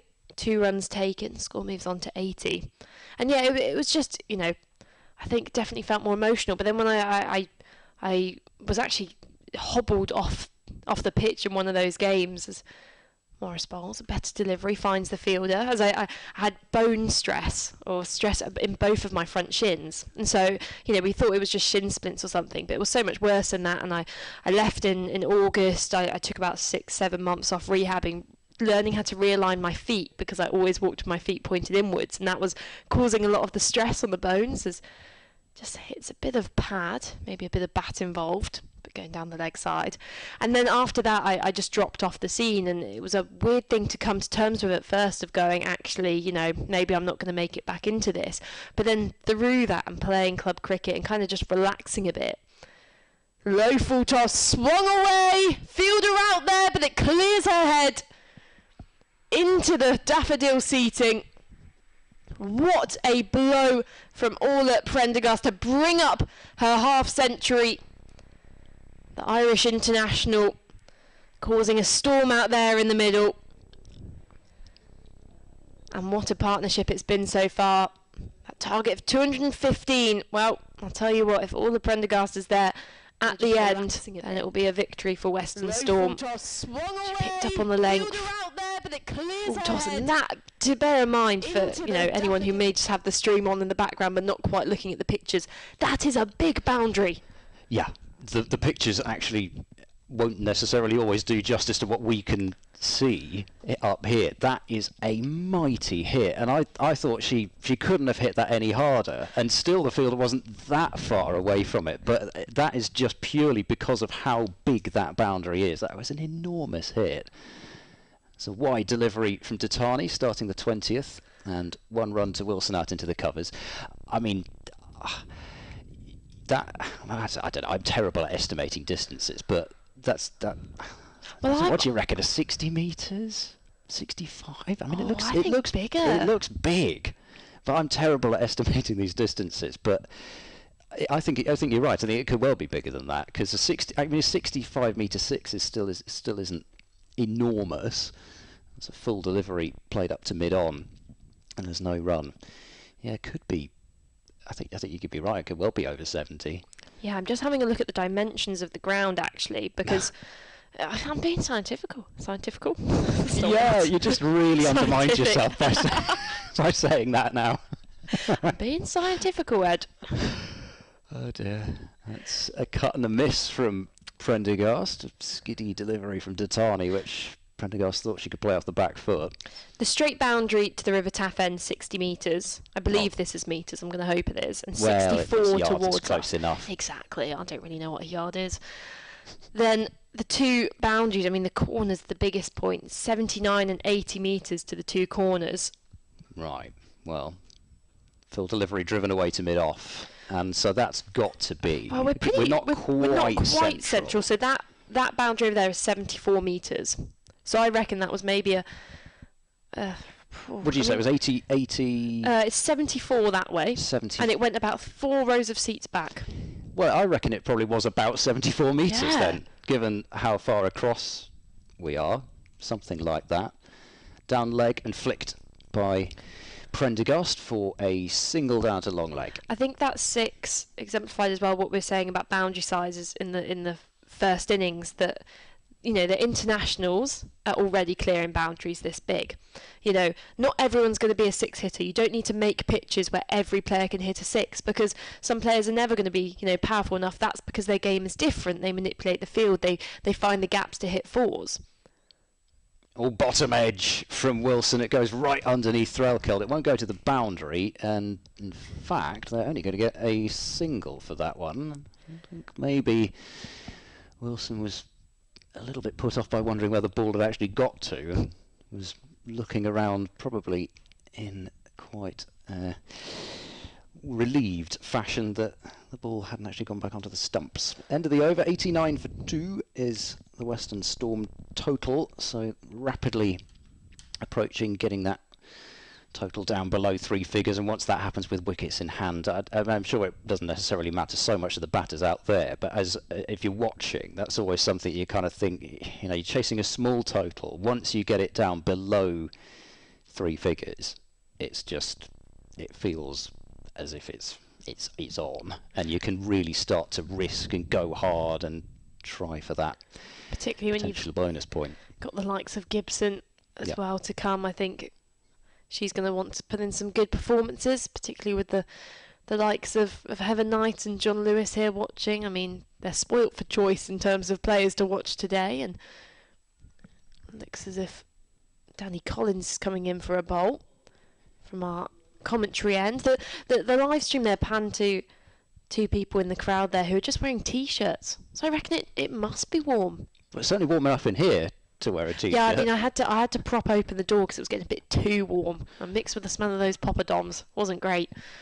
Collins bowls worked calmly into the leg side, and a bit of dramatic fielding there as the fielder ran round from short mid-wicket, scooped up the ball, and then threw herself in to the field as if she was in a Indiana Jones movie. I made sure not to reference a cartoon this time so that you would understand it. Thank you. In fact, though, Appreciated. I thought of a flaw of earlier when I made a Scooby-Doo reference. You said you don't watch cartoons, in defence, as Prendergast. There's a live-action Scooby-Doo, and it's one of the best movies ever made. According to you? According to a lot of esteemed film critics. Name one. I'll come back to you on that. But You it's could have got said Rowan Roger Atkinson. Ebert, and I couldn't have actually denied you. Yeah, I don't think I could name a single film critic, actually. Driven on the up by Prendergast out to the sweeper, who's about 5 metres off the boundary, so it'll just be the single. Mark Kermode. That's Kermode, not Are you quite not as in the thing you sit on. Film No. Are you quite a film person? No. No, not I remember us having this conversation before, actually, on the camera gantry of the Yes. Aegeus Bar. I think the first time we met. It was. And I was getting to know you. Collins Bowl short uppish, but way wide of the fielder at short mid-wicket. 2 fielders sprinting. Keep it down to just another single. I remember thinking, what a ball. Well, I just remember being like, let's work out your hobbies. We'll have a nice chat. It might have been bad weather or something, or just the lunch break. Yeah. And I was like, you like films? Not really. You listen to any podcast? Not really. And I was like, you like any certain TV shows? Not really. I was going, oh my God, what do I do now? Driving on the up as Prendergast again hits the sweeper. Just the single. But then I did work out, the passion's ice hockey. That was a big one. And I went to go watch a game of ice hockey when I was in Canada. Oh, did you? Who did you see? Yes, I did. I saw the Halifax Moose. Oh, gosh. Yeah. So we're not talking NHL. We're not talking, I guess... I guess the Champion League version of... Ooh, that's a good one. Oh, there you go. I've put you on the spot now. He's going to have to do some Googling. As another dot ball. Collins' first over is concluded, and it's a good one. Just the 4 runs off it. She's going to come in and bowl that teasing good length.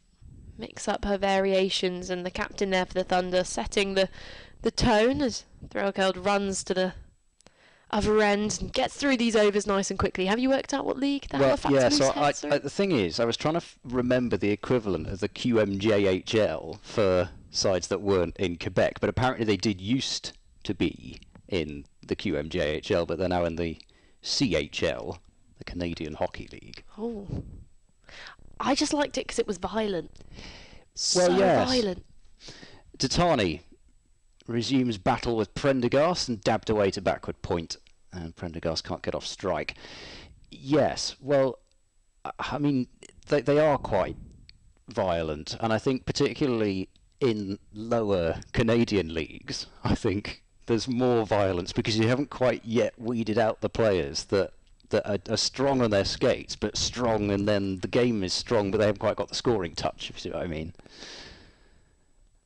There's once more Tatani targeting those stumps, keeping things tight. Yeah, Prendergast can't get it away. We started on the front row because I wanted to experience what it was like, and then I had a player basically body slammed into the glass in front of me, and I almost dropped my drink all over myself, so I moved back a little bit because I was a little bit intimidated. Well, yes, I mean, at least the glass didn't shatter. I have seen that happen. Wait, I a thought couple it was of meant times. to be shatterproof. I know, How's it but it does happen. Oh, that's a half shout for LBW, but it's pitched a long way outside leg stump, particularly with this older ball. Tatani's not likely to get the ball swinging in miles, so going to have a hard time getting LBW at this stage. Yeah, I've seen it. I have seen it happen, and usually it's just there's a real weakness in it. I don't think it would do you any harm really if you got hit by it, but still, have seen it happen. Oh, using her feet here's Prendergast, even with the keeper up, and slightly fumbling effort at mid-off, but I think given the head start that Prendergast had, she was already well through for that single.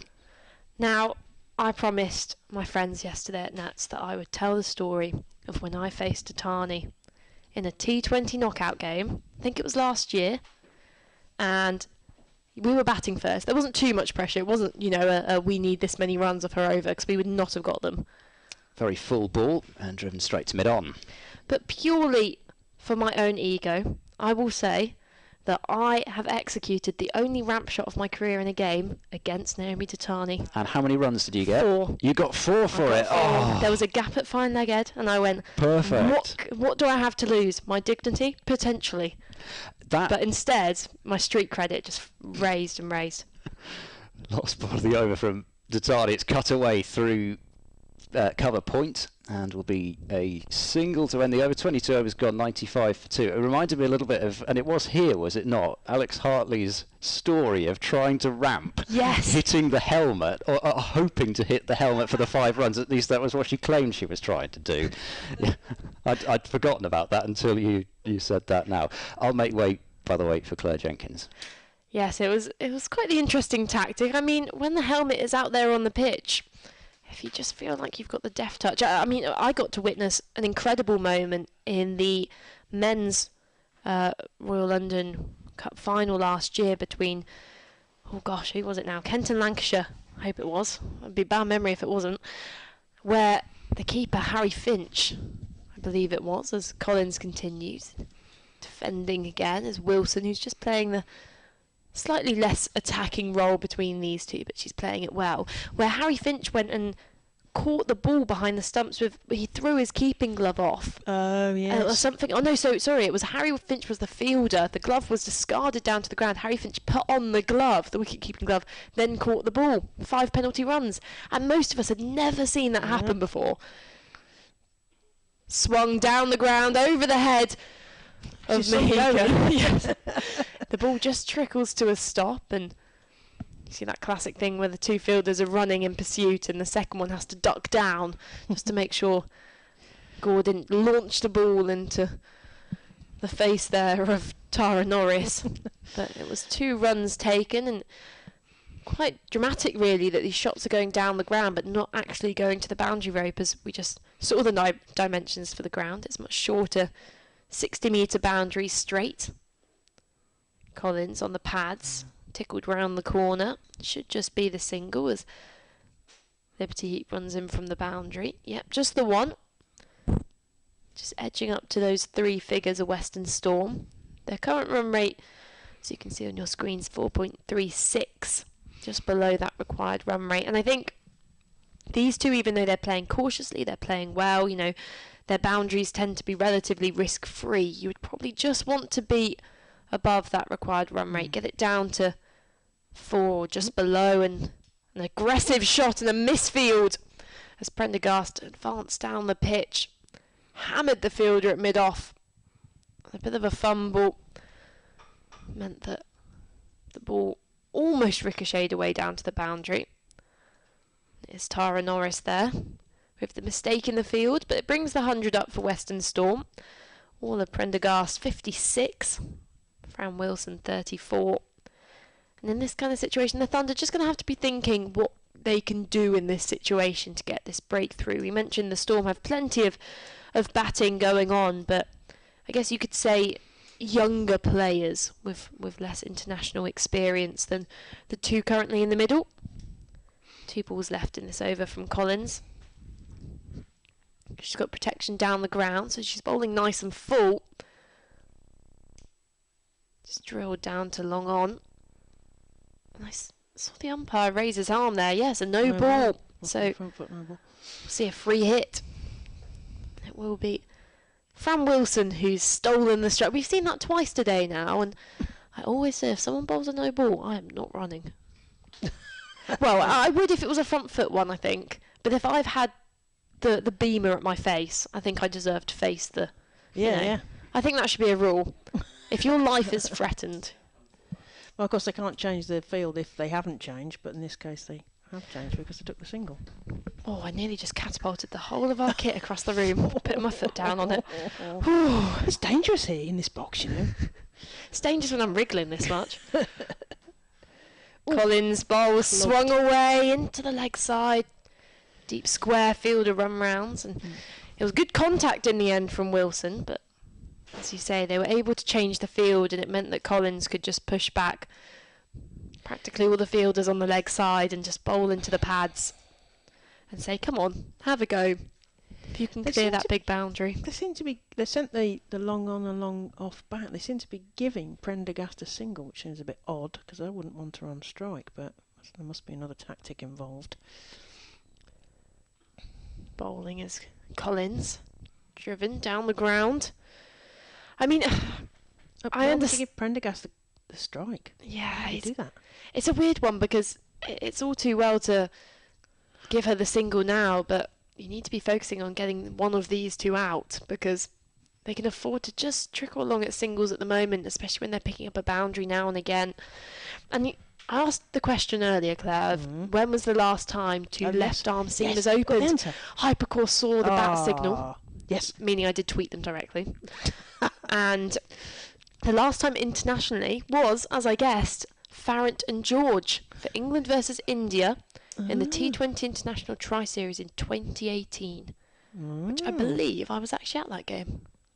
Well, there we are then. That gives you a... Just been told by Heather that I should remember. Have we not established that my memory is not the finest? Ask me what I had for dinner last night, and I could not tell you. Goodness me.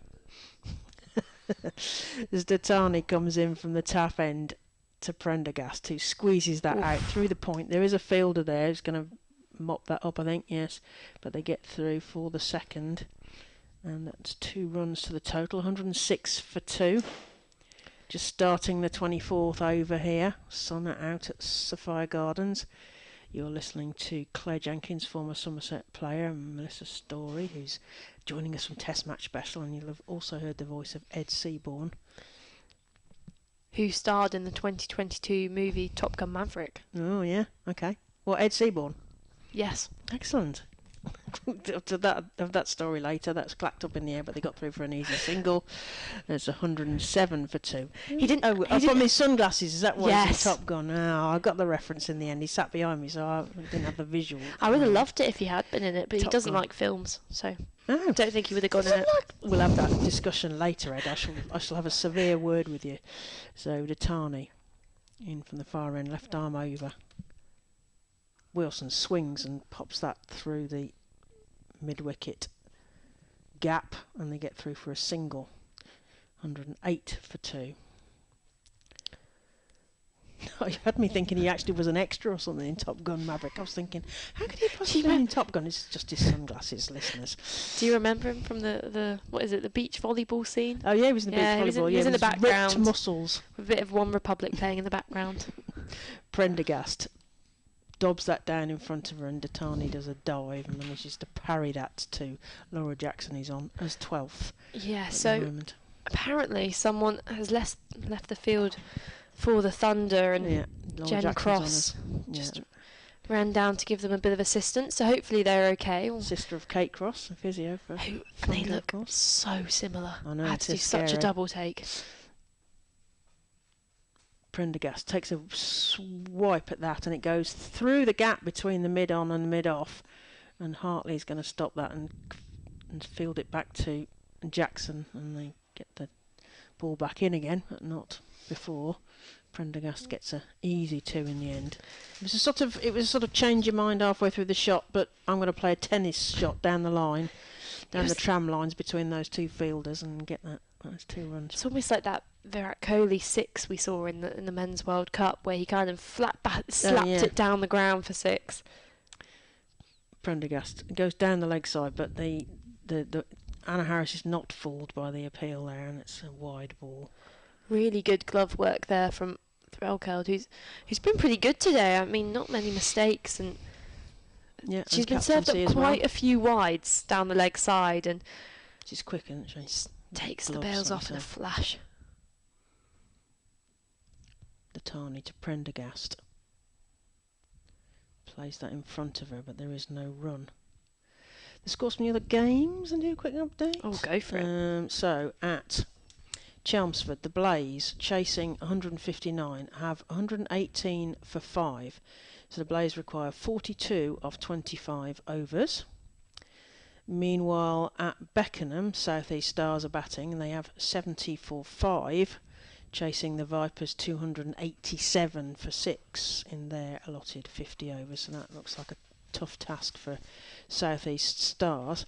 And then, meanwhile, at Worcester, Central Sparks have got 117 for 2, chasing Northern Diamonds, who were 161 all out. So the Central Sparks require 44 off 19.1 overs. It's going to be interesting. Once we get a few more scores in, then the table will make more sense, won't it?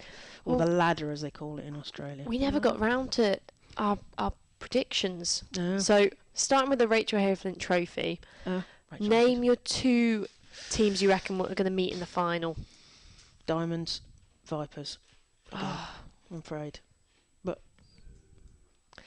I think for those you can't hear that off mic, but there is a sound coming from the back of the box from Ed, who is either expiring, snoring, or making a booing noise. or eating poppadoms very loudly. Collins in, worked in the air on the leg side, out to Laura Jackson, substitute fielder, 12th man or impact sub if you've been watching the IPL. Oh, is that what they call them? 12th, anyway. Yeah, it was a weird one. As I said, I had to cover an IPL game on Thursday, and suddenly you just get this big flashing notification in front of you, and it says impact substitute, and you're quickly trying to write down which player, and some of the players just literally bat and then they don't field. It's the best gig in the world. Okay, that's their regulation for the IPL, is it? It's a single one. Yeah, Mika Gore just doing the fielding. She's patrolling the boundary in front of us. I spent a lot of time as impact player, but we called it 12th because it was warming the bench. I'd like to have been an impact player. I think it was one of the players for Chennai comes out, faces about 10 balls an innings, and then sits on the bench. And you wouldn't mind your paycheck for that one. Collins, bit more of an effort into that delivery. It's worked around the corner. The Western Storm batters are running hard. They're coming back for the 2 as there's a very sensible misfield from Hartley. Moves the score on to 115. That run rate required has just dropped below 4 now as well, which what we were saying should probably be a target for these 2. If they can further lessen it, then you'd have confidence in them. But you never want to leave it as a team chasing till the very end. You know, if you're going, we only need 4 runs and over, we'll just do that. You don't want to put yourself in those pressure situations at the end. As the fielder at deep mid-wicket picks that one up. I think these 2 will know that, though, won't they? They're both experienced. I think it is something, again, to reference Virat Kohli, which he said before, that when the India team or RCB are looking at chasing, you know, they want to do it by in the IPL, I guess, by the 17th, 18th over. You just don't want to leave things down to luck and chance at the end. All it takes is one good over. Collins bowls, punched down the ground. Again, protection out there, and Norris fields for just a single. Well, we're nearing the halfway mark. So so you're saying Vipers and Diamonds. I think I am going to say Vipers, but I'm also going to go Sparks as a rogue one. Yeah, well, you know, okay. Just because I don't want to, I'd like 2 different teams. Well, that would be great. It would be ideal. Fuller ball from Collins. It's hard to tell how, you know, with the, as we've said, we've talked about the influx of overseas players as well, what influence they're going to have in terms of the mix of the, you know, established players, the youngsters coming through now from the academy, so the homegrown stuff, the 1 or 2 people who have changed regions as well, so that the balance has changed there. After we've had a couple of lots of results, it's going to be interesting to see what impact the Dottins and the Gores and the Erin Burns and the Danifer Nearkirk when we get to the Charlotte Edwards, Saskia Hawley in the meanwhile, the longer format.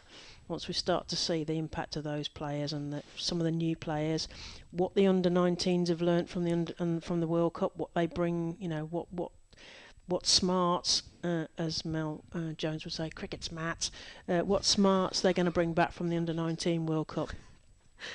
Certainly. And there you go. So I think for those reasons with those overseas players, Charlotte Edwards Cup, I could not tell you. And I love that. It's exciting. Yeah. But I think and because T20, you know, before we have the World Cups as well, it's kind of anything can happen. And we saw with South Africa in the final, anything can. And I really think this year's competition, particularly with a lot of the teams having all their England stars available for the whole competition, a few overseas coming over, it really is open to anyone. I'd be quite excited to see who makes that finals day. I once heard a press conference, Susie Bates described T20 as a very fickle format, and it's a great way of describing it because kind of anything can happen. Bit of luck one way or the other, shorter format, bish bash bosh. You know, it's fascinating to see what will happen in the Lottie Cup. Score back into the attack and just cut away to backward point, Dottin. And of course, Gore's figures 2 for 8 off her 5 overs so far, with plenty of people watching on. And of course, the finals for the Charlotte Edwards Cup. It's the kind of second versus third in the morning and final game in the evening. So if you do manage to get along to that one on the 10th of June at New Road. Driven, but not timed. Again, Deandra Dottin not having to move 1 inch as the ball just trickles to her at point, and Having a look at this field, deep third. Oh my goodness, I've nearly done it again. Just trying to get rid of the furniture. I am. I'm trying to stand up to have a look round the corner. So we've got a deep third, deep cover, fine leg and a deep square for Gore. So she's going to be looking to bowl back of a length more.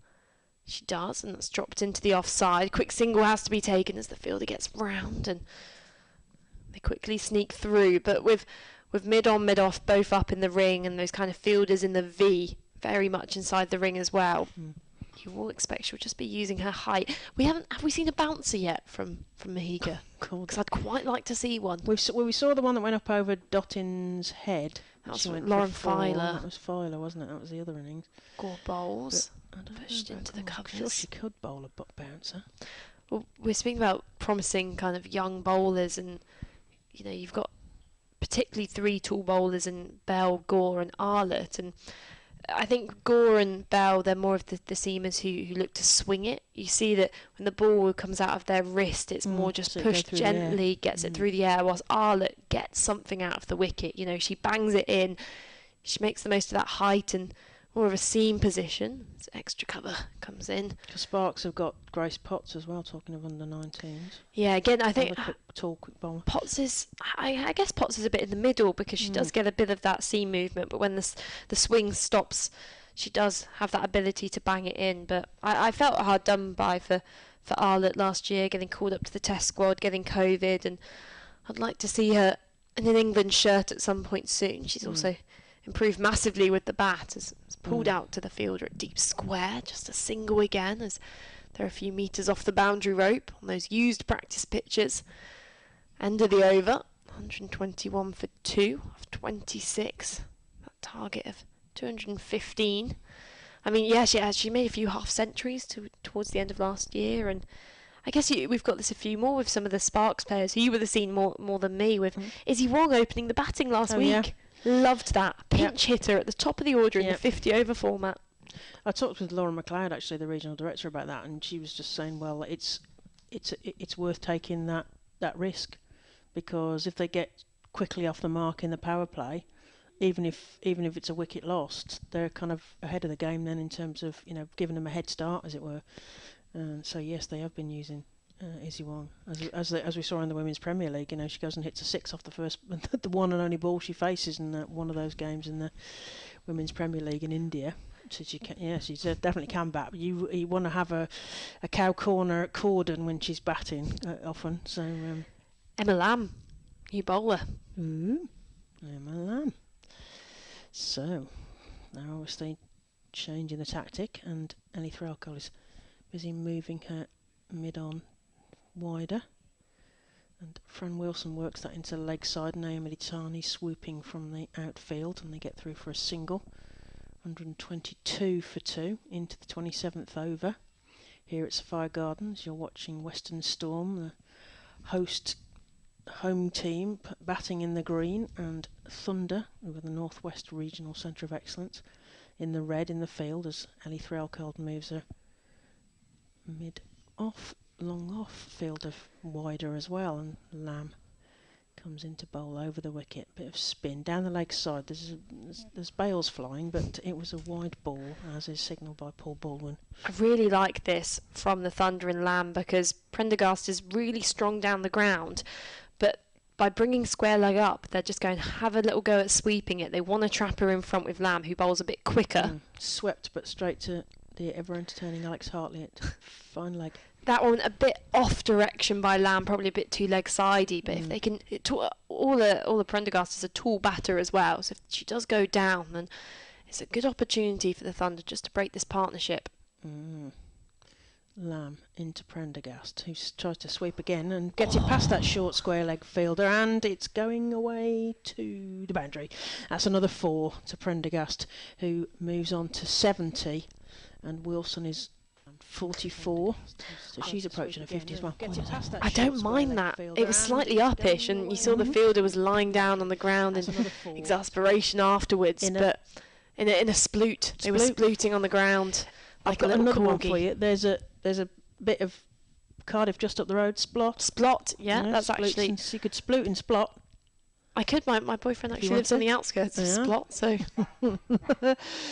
Oh, it's attempted sweep again. It's gone through everything, and they're appealing, but it's not interesting the umpire in the slightest, and they get through for a single, 128 for 2. Emma Lamb there was appealing quite passionately, as the Sort of bowler would. and edgy, messy. no one else really was. Ellie Rachael put one hand up silently as if to go, yeah, okay, why not? And now fielder Yeah, they're bringing moving the field in, aren't they? over from short mid wicket into short third. The last time they did this, Fran Wilson put the ball in that pocket that they've just left. And well, sort of again, really. She plays that out to square. Fielder comes in and sends that back to the wicketkeeper. They get through for a single, 129 for 2. She would have had to time it so lightly that Emma Lamb couldn't cut it off, and the fielders running in from deep mid wicket couldn't cut it off to try and get a 2. But it's good because the fielders are a few metres in on the leg side as well. So short thirds coming out again and going back into mid. Who is that? Poor fielder being asked to run around all over the place. They're keeping her warm there, aren't they? Tara Norris, yeah. Warm yourself up, love. They get through for a single from that one. Prendergast. And that's the end of the over. They're letting Prendergast pinch the strike here. I don't know. They seem to be changing field quite a lot, but I'm not quite sure how effective it is because they keep putting Prendergast, who's got more runs, 72 off her 75 balls, back on strike again. Just seems a bit of an odd tactic to me. We get a shot of the crowd, and there's definitely less blankets and coats and huddling around soup and hot coffee. So it must be getting a bit warmer now. They are in the sun now, which is great. Now they may be mostly off camera for you, but in the main sort of cricket school side, we have got some spectators in. The other side, we've got these glorious daffodil shapes and the empty seats on that side. But I don't think the stewards are not allowing anyone in there anyway. So. Good. Thank you. Mahika Gore to continue, and Prendergast driving towards short extra, and there is no run. So 72, 85 to win. I know what I'm talking about. I'm sure most people listening will, but I'm not going to curse it by actually saying it. Okay. But I'm just giving the mathematics. Oh, okay. There. Mm-hmm. Prendergast on 72, and there are 85 runs to win. Mm. Down the pitch and hitting it in the air over the head of mid-off, and it's plugged a fair bit today, but this one is going to kick on, and it's just going to be a vain pursuit for Alex Hartley. Even Mahika Gore is not immune to the power of Orla Prendergast's bat today. It's plugged She's really picking the ball, picking a spot, and just smacking it. This is an amazing innings. I mean, that's why I don't understand why they're letting her have strike. I don't understand why they're moving the field back and allowing her to take a single at the end of an over. It seems madness. Driven away into the covers. There should be 2 here, I would think. They'll turn back. It's a good throw to get as much power on that. She threw extraordinary kind of flick throw, and yes, the force that she propelled that throw in with threw herself off her feet. She's furious that was 2, but I think it was always going to be, really. But yeah, we've seen some magnificent cricket today. I mean, you looked at the names that we were going to see today, and that was enough to get you excited anyway, as this is going over mid-on this time, and this will plug and fall just short of the boundary, and another couple to Prendergast. But pretty much all of the sort of the really big names, especially the new names of Gore and Prendergast, have turned up, and I could have walked. Well, I couldn't have walked home because I'm hoping that Melissa's going to drive me, despite what I've been saying about various things of eating the food at the back of the box. But I could have gone home happy just seeing that 6 from Deandra Dottin, just seeing a Dottin 6 in person. I feel more enriched as a human being. But watching this innings from Prendergast, the bowling of Mahika Gore, I've more than had my fill today. Yeah. It's been an absolute pleasure. I mean, to use the potato analogy, it's very much not been boiled potatoes, it's been pomana. Oh, okay. We're sticking with that. Okay. Slower delivery. It's in the air and over the head of Gore. I mean, that takes some doing. somehow managed to chip 2 metre Mahika there and picks up a single. Talking of potatoes, chipping over the top of Mahika. Indeed. Thank you. I don't think we can stretch that one very far. Well, I tried. 9 to Prendergast from this over, and Fran Wilson has only got 1 ball to face now, so she's going to have to try and make sure that she grabs a single to get some strike. But Gore's figure's taking a little bit of a dent. Yes, this over. Last ball of it pulled in the air. It'll be short of deep square though, and watch the spin. She does well. Yeah, did very well there, did Morris, because that would not have looked good had that one got past. End of the over then, 140 for 2, so 5 and over is the current run rate, so they'll need, assuming my maths was right, 75 runs in 12 overs for the bonus point. So that makes for quite a tasty prospect. Run a ball-ish. They've got a score. So, and again, I love these sorts of things. These sorts of, bonus points, that kind of thing, just to enrich a game which could have been drifting a little bit. Mm-hmm. But this, as you say, it's been a masterclass in various respects. The different players that we were hoping that they would deliver, and they have. Yep. And we've also got the former player Morris, and we've got a bit of match up there. Yeah, Datani, of course, another former Western Storm player back in the KSL days. Yeah, going back. Winner. And Lamb comes in to Wilson, who works that into the leg side. There's a twist in the field. Let's just stop the play for a minute. So. I think the spikes got stuck in the ground and there was a twist. I don't even want to look at that again if there's a replay. But yeah, so we've got an injury on the field at the moment. Yeah, great lineup in terms of excitement, and we've seen some great play here. That's a long way for the physio to come, and there's obviously a lot of pain there. Like you said, I think the knee was the worry, and you always get really worried when you see those twisted knees, because trying to keep the leg straight, but it's just an awkward we need the physio to get there and see what happens next. The players will take a drinks break. Let's have a little look what's happening in the other games, just to keep you updated. So at Chelmsford, the Blaze are 134 for 7 off 30 overs, chasing 159. So the Blaze require 26 off nearly 20 overs, so that should be fairly comfortable, one would think, at the moment for the Blaze, unless there's a lot of wickets fall. Meanwhile, at Beckenham, South East Stars are 88 for 5 off 23 overs, chasing Vipers 287. So there's a lot of 200 runs off 26.5 overs. And at Worcester, Sparks are 152 for 3, chasing the 161 that Northern Diamonds set. So Central Sparks need 10 runs off 12.5 overs. That looks like a fairly easy task there at Worcester. Indeed. In the sunshine. If you've not been to Worcester, Melissa mentioned Worcester. We're going to have the finals of the Charlotte Edwards Cup there. It's a very cute little ground, and what the Australians would call a boutique ground. With a beautiful view across to the Abbey, and it's just a very rural setting right by the river, which unfortunately in the winter does burst its banks, but it does make sure that it waters the ground regularly. Well, I was there last week for the county championship actually, and what I hadn't realised was they schedule the first 2 games of the season away from there. So most sides play 1 home, 1 away to start the season, but Worcestershire actually play 2 aways always to start the season because of that flooding. But it's been good to see that there hasn't been that flooding, and it also is good to see that Danny Collins is on her feet, albeit not looking especially comfortable.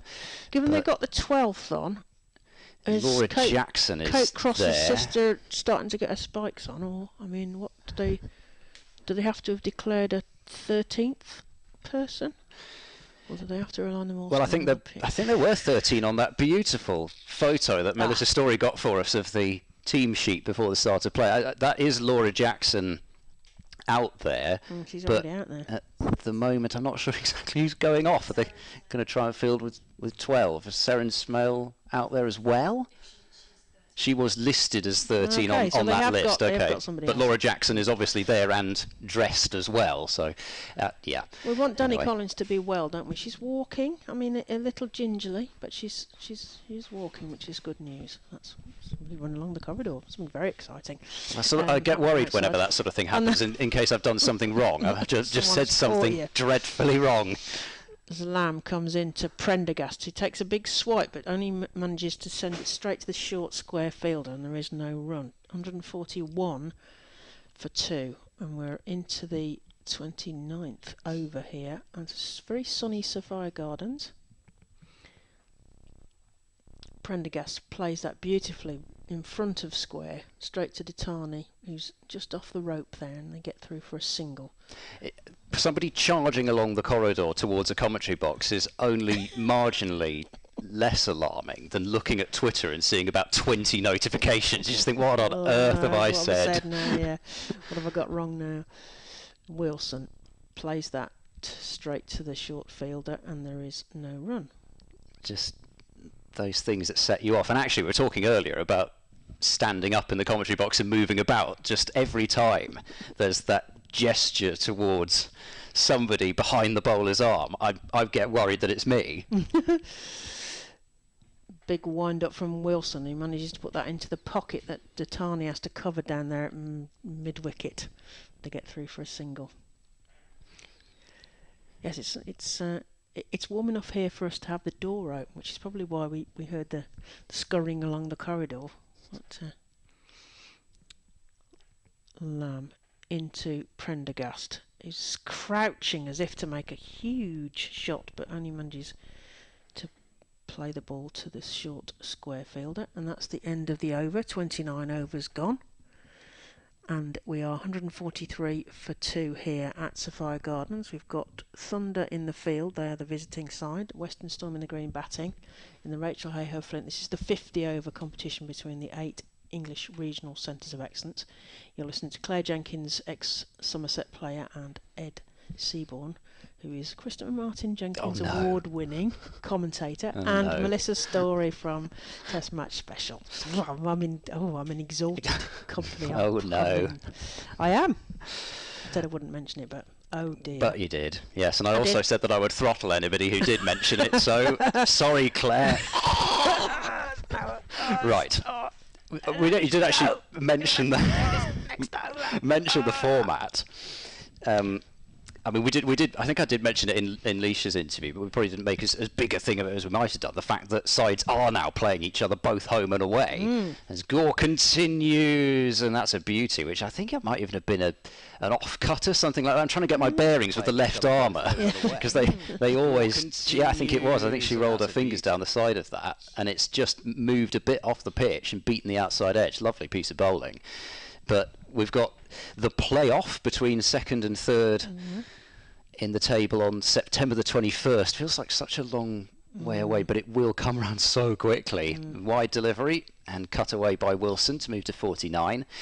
And the final is at Wantage Road, Northampton, on the 24th of September.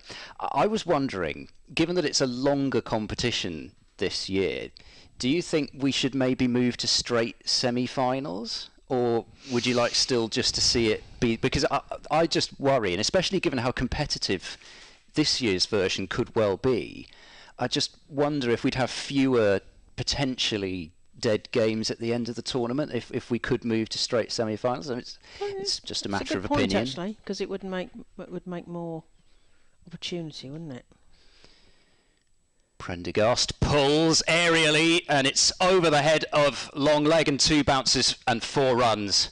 Another really well hit shot from Prendergast. We hadn't seen too many bouncers, from Mahika Gore. She tried one there, and Prendergast is a tall batter herself and got well on top of it. Yeah, she moves to 86. She's got quite long levers, hasn't she? 10 fours and a 6 in Prendergast's and innings. Clearly a very nice bat, I think.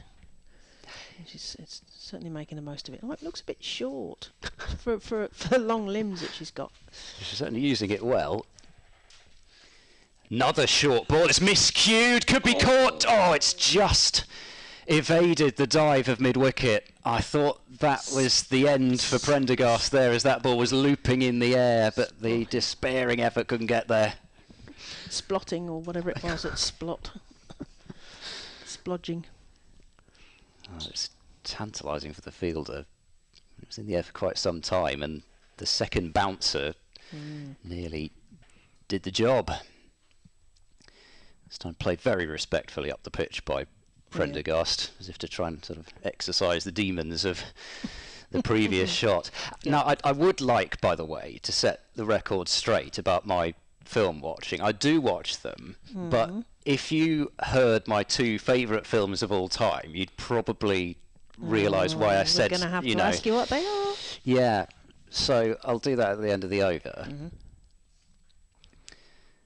And that's a very short delivery, and it's beaten Threlkeld. I mean, it's a nightmare trying to keep bouncers, especially with somebody like Mahika Gore. And it looks as though the umpires have decided that wasn't over the head, and so wide.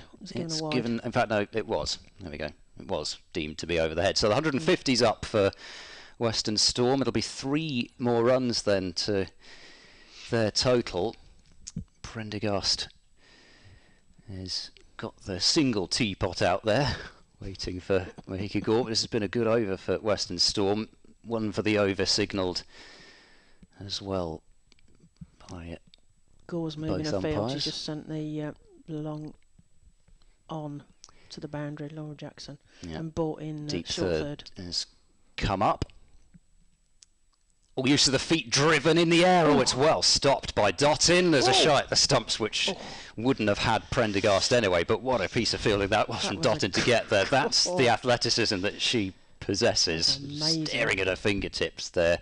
She might have jagged her fingers into the pitch. I'm not quite sure. I'm seeing the replay or in the ball anyway, something. Yeah. End of the over, 152 for 2, 30 overs have been bowled. So my two favourite films of all time, Woody Allen, Sleeper, it's called. It is probably my probably if I had to choose one, that might be my favourite film. Then the other is Revenge of the Pink Panther, not the Pink Panther, which Peter itself, Sellers? yes, exactly, which itself is probably not the, out of the ones that actually had Peter Sellers in, is not the funniest, but I know more people sort of felt that the franchise, as it were, was getting tired as it got along. But for me, Revenge, the one that with the epic Hong Kong car chase, is the best. Okay, it's Prendergast. Oh, it goes down the leg side. It's given as a wide. Yeah, you were just saying. Well, so that's why when Melissa engaged me in conversation about films, I didn't really mention it because I thought she's going to think I'm an absolute moron here. Lamb to Prendergast, who plays that lustily, but it's going to bounce in front of Datani, who takes it on the bounce, and they get through for a single. Yes, you have to be a film aficionado or a Peter Sellers fan, I suppose, to understand the reference to some. We were talking about pronunciation of things, because he's obviously got a very kind of exaggerated comedy French accent. Yes, playing a detective. We know, a couple of us in this room know what we're talking about.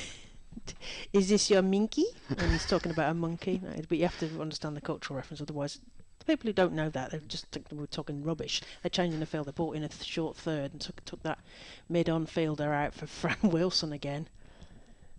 And she obligingly pops the ball into the gap that's left and comes through for a single.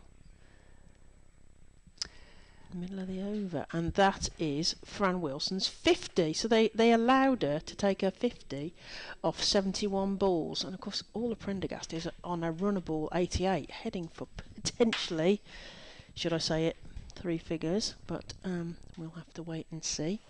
Run rate required is just over 3. So and they are at the moment going almost to run a ball. So Lamb coming in from our end to Prendergast, who tries to play a sweeping shot and just succeeds in swiping over the top of the ball and goes straight through the wicket keeper. There is no run. We've had 8 bowlers used this innings, but we haven't seen Olivia Thomas yet. You're waiting for that, aren't you? Is it? Well, I'm just wondering, is she in Alex Hartley's bad books now. Oh, maybe. Up and over the top from Prendergast, but it's dropping again, tantalisingly, past Tara Norris, and it's 4. She can't believe it. She's looking down at the pitch and looking at her knee and holding her knees in frustration. But it bounced Alex just Hartley's at the bad wrong books time now. and in an inopportune time. Great shot from all of Prendergast once again. And a lovely 4. And as we mentioned, the short boundaries behind the bowlers here at Sophia Gardens. That's character of the ground. Prendergast just squeezes that into the third region. They could probably get 2 there because there's going to take some clearing up from Ellie Threlcold, who has to go well out of her kennel to go and get that. And that's another 2 to the score. 161 for 2. Prendergast moves on to 94 off her 91 balls. Wilson on that 50 off 71. Score is 161 for 2. I've just been told, by the way, Olivia Thomas is off the field, so apologies. Well, I she'll have a job to bowl that. from there then. Indeed. Prendergast. There is a movement of the field in the cover point region. And Lamb comes in. Prendergast just pops that really into the leg side, and they just jog through for a single. 163 for 2. Prendergast 95. Ooh. Have we had 100 yet? Did we have 100 in the first round of the Rachael Heyhoe? Yes, Paige Schofield got a century. Oh yes, she did. So it won't be a first Thunder. ever of this season. Oh gosh, yes, that really will get on people's nerves. Yeah, and I'm going to leave you in the capable hands of Melissa Story from Test Match Special. Yeah, this isn't Melissa Story, by the way. Yet. Just in case you wondered. Yeah. So, Alex Hartley's going to have another twirl. It's a bit difficult to know where to turn at this point if you're Thunder, because Western Storm only 2 down, just 53 more runs needed to win. Effectively, you're bowling, I suppose, to stop Western Storm from getting a bonus point. I thought we were going to have 2 short fine legs for a moment there. But it would no. have been an unusual one if you yes. got Hartley to target the pads. Yes, I was going to say, I don't think Prendergast has displayed much kind of...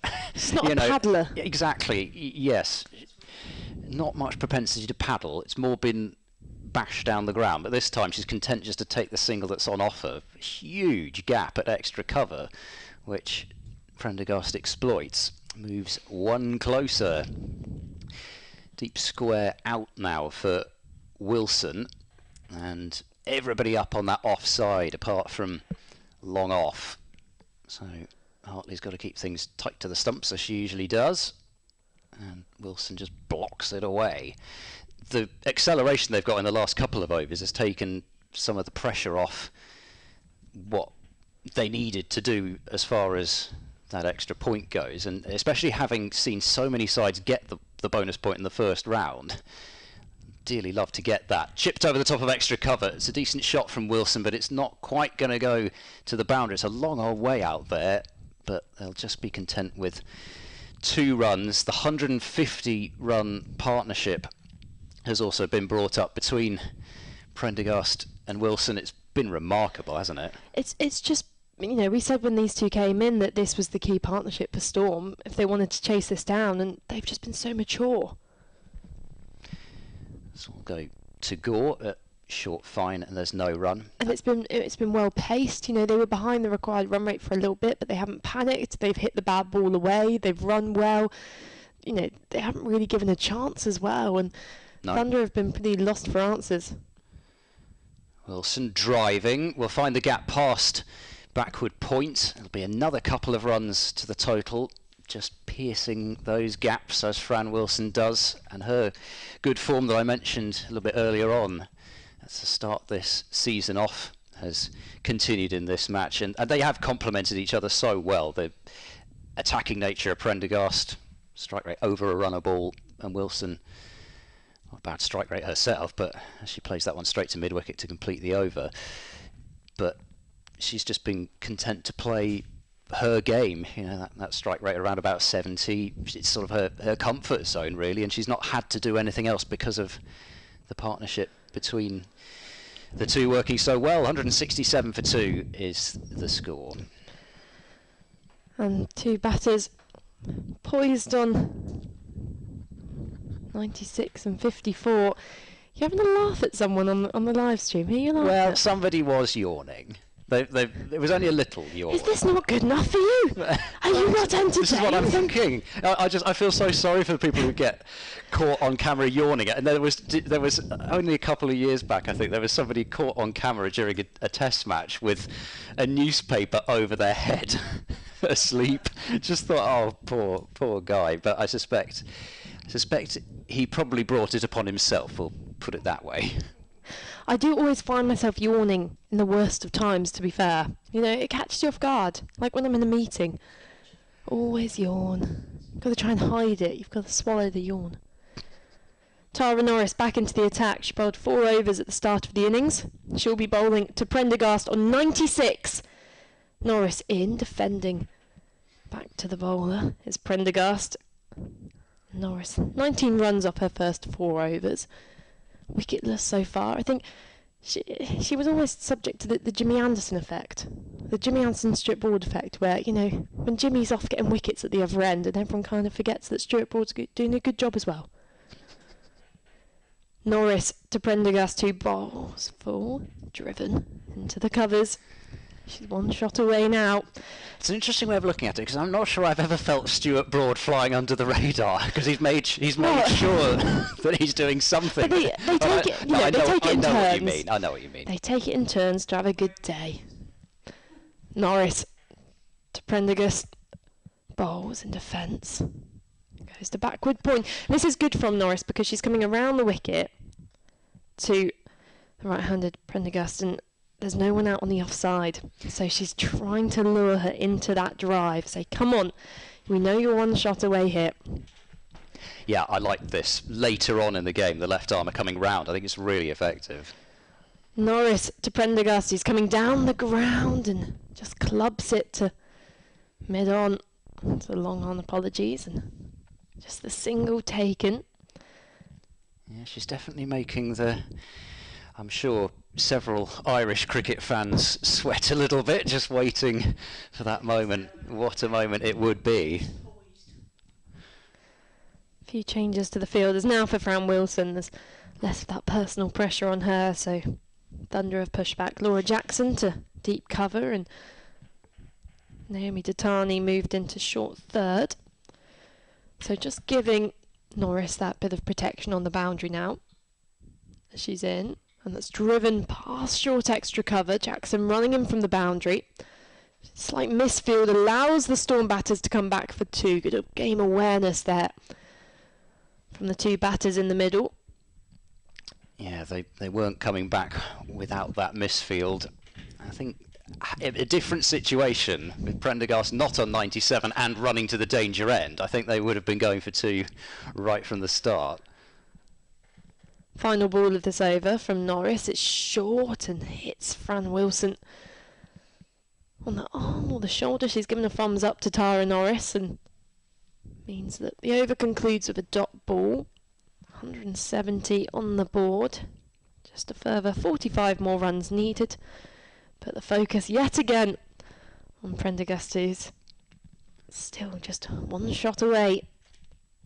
I mean, do you think she's the kind of player who get a little bit nervous, or is she just going to run down the wicket and belt it over the bowler's head? I think you have to be quite a special individual not to be nervous in this situation. She is quite a special individual. Well, yes, but not knowing her at all, I wouldn't know. But 97, your first game really in the whole of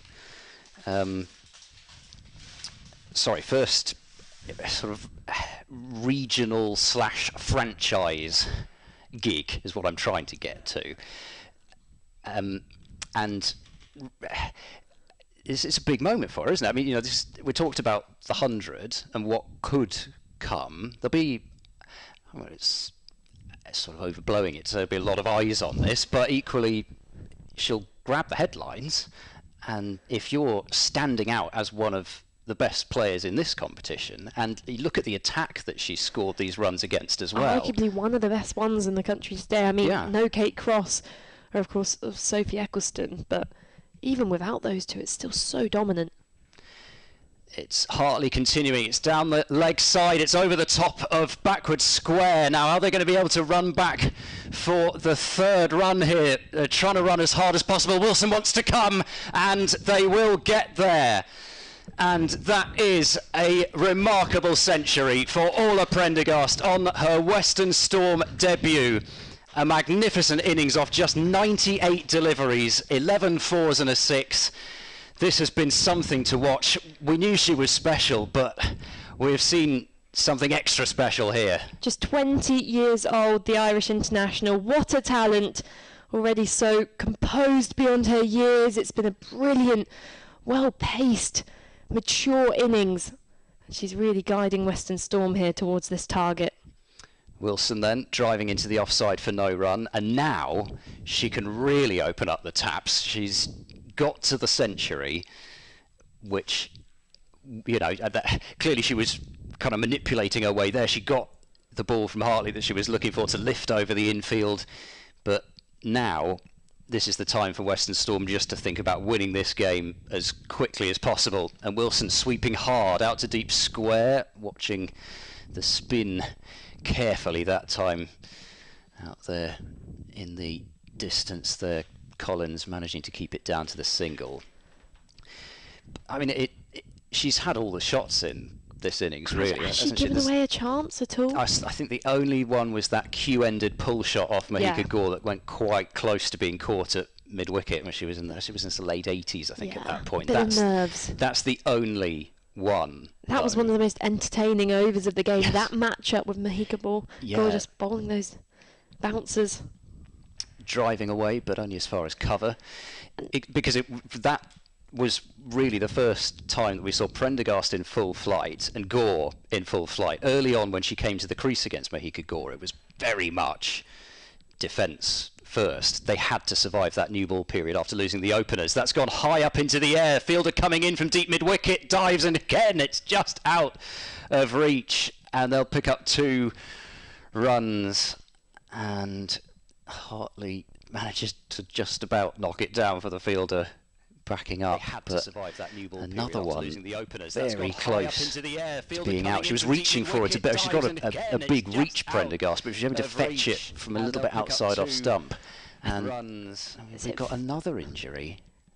I think it's at Fee Morris. Looks like it. It was a great attempt from her. She ran in from the boundary and threw herself at the ball. And I know Fee herself works in physiotherapy and actually specialises in shoulders, so right. I think she was actually just lying there on the floor having a good kind of making sure she had time to recover. Prendergast driving. They've got a deep extra cover out now, which seems to be a good position for Orla Prendergast. So 7 from that over, 177 for 2, and Wilson and Prendergast, they put on 166 now for this third wicket, and he lost the openers Griffiths for 1 and Corney for 2. Things were looking rather troubling at that stage, and it wasn't all crash bang wallop right from the start. No. But actually Prendergast's timing before the power took over meant that she has pretty much, if you looked at a trajectory of her innings, it'd be pretty much a runner ball all the way through. Yeah, and things could have been so different, you know, the way Mahika Gore was bowling at the start, that, you know, all it would have taken is one more, just a faint edge through to the keeper, and one of these two who are out there in the middle at the moment could have been gone, but they managed to survive that period. They played her very well, and we can just see Fee Morris here, who, as well as just checking all her limbs were still in place, it seems like she may have just spiked herself actually, and it's getting a bit of work done on the side, so I'm not sure how many substitutes are on the pitch. I was going to say, how many do they have? Shall I go get my kit on? Norris bowls and attempting a pull shot as Prendergast, and a very prolonged appeal from Tara Norris there with a big grin on her face. I think it was quite an optimistic one as well. You would see almost one of those situations where Western Storm had to loan Thunder a player. That would have looked quite funny. 10 red players out there and 1 green. What was it during the sheep's clothing? The 50 over, the last Women's 50 over World Cup, where there was all the COVID restrictions still in place in New Zealand. Norris in again and defending to extra cover, where they were kind of speculating, and it was also during the men's Ashes in Australia where there was talks of, are we going to have to get Paul Collingwood on the pitch? Yeah. Or Charlotte Edwards, are you over there for Was media duties? Was Collingwood not running out the drinks at one stage? I think so. I mean, I know they were all saying all the people in the commentary box needed to be careful. I guess that is always the joy for the England team. They'll usually have Alex Hartley in TMS, so they've always got a 12th up here in the commentary box. This one's worked down to deep third. Deandra Dottin in pursuit. Just slows up inside the ring.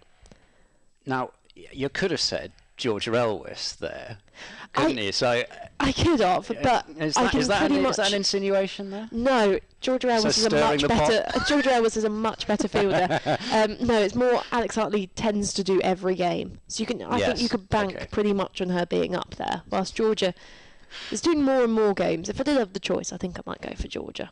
Swung away far over the head of deep mid wicket, and actually it's pulled in, so it doesn't go for 4. And it's just an example of Thunder in this, because of this partnership, because of the pressure it's applying. Actually, there's been a couple of cases now where these two in the middle, particularly Prendergast, has actually got the ball over the fielder's head on the boundary, and it has bounced inside the ring. So I'm not sure whether for Fran Wilson, who's more of a player who manipulates the ball more and time shots more rather than pure power, it's worth having these fielders a few off, as we see deep mid-wicket running in now and keeps that to a single. But for the way all the Prendergast is striking it, I mean, get them right back on the boundary rope, because that could have been a wicket just then. You know, it didn't even go for 4, it was pulled in if you'd just been sat back a few more metres. So I think you can't just assume the same for all batters. These two batters are incredibly different out there in the middle, so you've got to adjust accordingly. And as we said, now that she's reached her 100, all the Prendergast could just keep going here. Norris comes in, slower ball, chipped down the ground, bounces into a roll to the fielder at long on, and it's just a single taken, completes the over, 183 for 2. Have you been sent a delightful stat by I have. Our hero, Hypercourse has come through again, as always. Western Storm's fastest 100 in the Rachael Heyhoe Flint Trophy, beating Georgia Hennessy's 107 balls faced against the Sunrisers in the inaugural season. I was there for that innings, and she played some of the most thunderous cover drives you'll see. It was a terrific innings. She got quite close against Southeast Stars not far before that, and then converted that 100, which was really pleasing to see. She's not going to get the highest score for Western Storm, however. Isn't that around 180? No, it's not not that quite high. that high. Sophie Luff 157 not out, I'm afraid, also against the Sunrisers at Bristol as well. Has pulled away for a single. It should have just been a single, but it's managed to get through deep square, and they'll manage to come back for 2, therefore. The wheels are definitely coming off the bus here a bit. And you fear a bit for Thunder, because they lost big time in their first game. They're losing big again here. Bigly, as that's cut away towards backward point for a single. They have a lot of names in that team, and therefore the expectation would be on them not to be losing, never mind losing in the fashion that they have done. I would question, though, the availability of some of the England players. And last week for the opening round, there was, frankly, an appalling number of England players available. And down leg side. Oh, I thought she was going to bowl around her legs there, Alex Hartley. If that had just turned a fraction more, there's nothing that a leg spinner or a slow left armer likes more than bowling somebody round their legs. Not quite. Sweep comes out from Prendergast. She's going to find the gap, and that should be another couple of runs. Simply jogged. Gore will get the throw in. And I know that, you know, there's a lot about managing workload, and there's been some players who played in the Women's Premier League, which was pretty intense, and then followed by fair break. But a lot of those players weren't involved in any of those competitions at all. And, you know, the England women's first game is late June in the Test match. Down the pitch, this is a big shot from Prendergast. I'm not sure if it's quite big enough for 6, and it's going to plug again and just be a couple of runs. We could have seen so many more runs today if the ball hadn't plugged the way it has done. The outfield is actually, as I said, I think it's a good boundary size here today, but it's just a little bit spongy, and that one would have been a 1 bounce 4, but instead just plop. Yeah.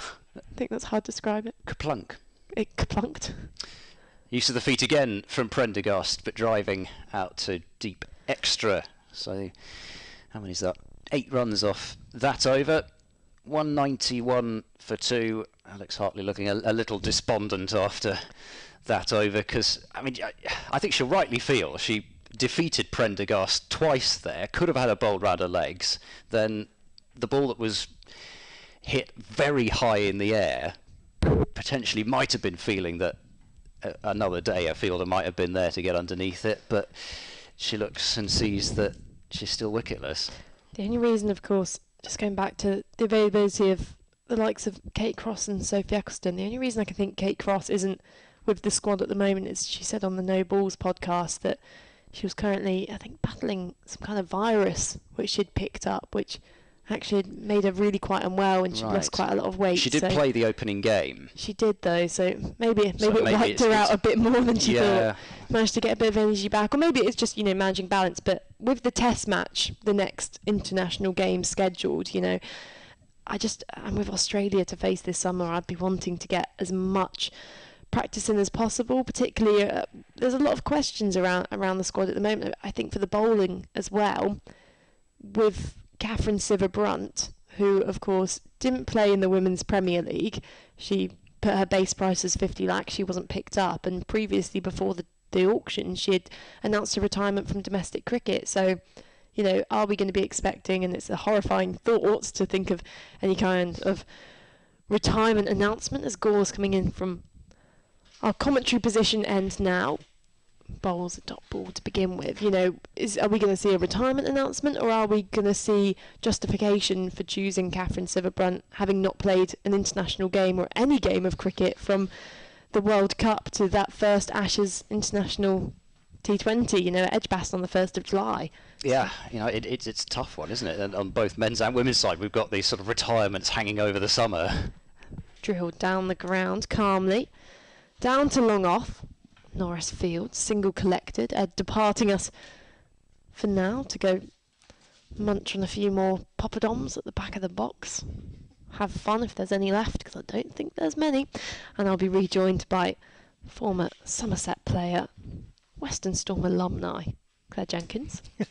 I like that, Western Storm alumni. I'm getting lots of nicknames for you today, Claire. Oh, yeah?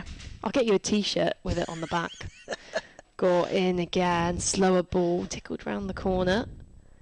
2 fielders sprinting in from fine leg and deep square, keep it down to just a single.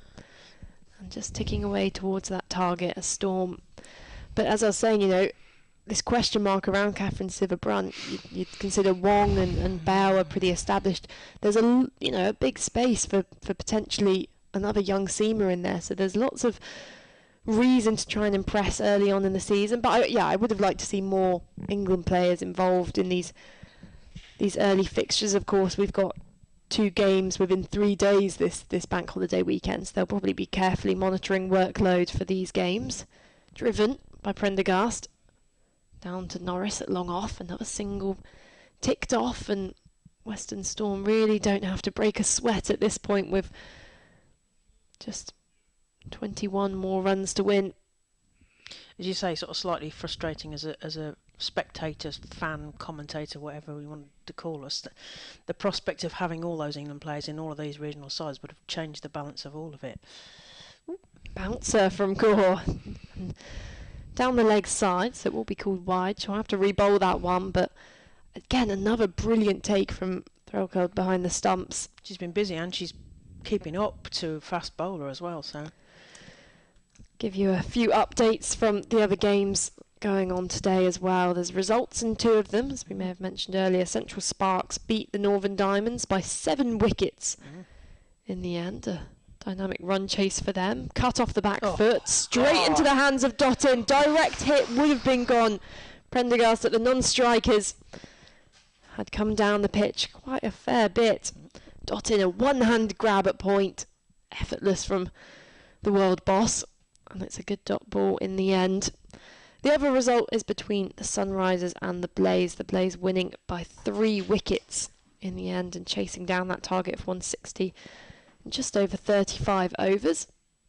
Gore bowls coming down the pitch as Wilson bisects the 2 fielders at mid-on and mid-off and doesn't have quite the momentum to get to the boundary, but it does allow them to pick up another single. And then, the other game live in this competition, South East Stars versus Southern Vipers, it's nearly come to a close with the Southern Vipers scoring a whopping total of 287, South East Stars 121 for 9, and 2 England stars doing well in that game. Bell, who got 4 wickets in her opening spell, and Charlie Dean, who's picked up 3 wickets so far for her. So Lauren Bell is looking for her 5th. She's currently bowling at the moment, and I'm sure she'll be trying hard to pick up that fifer.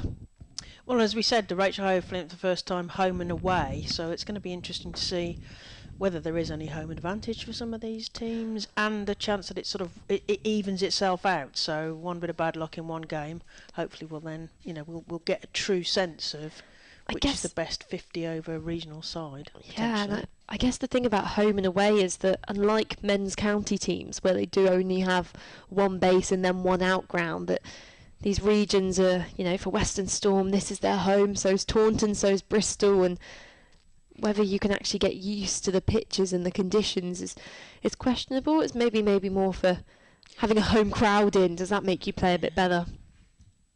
Datani comes into Wilson, who works that to mid-on, but they don't get through for anything, so the score stays at 196 for 2, so we're tethering on the edge of that 200 milestone as we enter the 38th over in the sunshine here at Sophia Gardens. You're listening to Claire Jenkins, former Somerset, and Melissa Story Test Match Special on their live stream commentary from Glamorgan Cricket as Datani bangs one in and Wilson sweeps that to the backward square field, and they get through for a single, 197 for 2. What do you think Thunder could have done differently? Should they have done more to break up this partnership earlier on? Should they have bowled Mahika for another one in that first opening spell, or got spin introduced earlier? Or was this just an inevitably good partnership? But probably all of the above, but I think they could have afforded to be a little more attacking at times and giving singles at various weird times as Datani comes into Wills. Oh, it's gone round the leg side. There's a chance of there's an appeal for a stumping, but Paul Baldwin's not interested at square leg, and whilst the bails go spectacularly flying from Ellie Threlkeld, there's no danger to the batter, I don't think. Yeah, what could they have done? Maybe stopping those singles. Yeah, you've mentioned these singles, and it was a strange period when really all weird the Prendergast tactic was just given easy runs early on in her innings. Yeah, and it allowed her to get her eye in, unfortunately. And she jams one down. She's bowled. Is she bowled?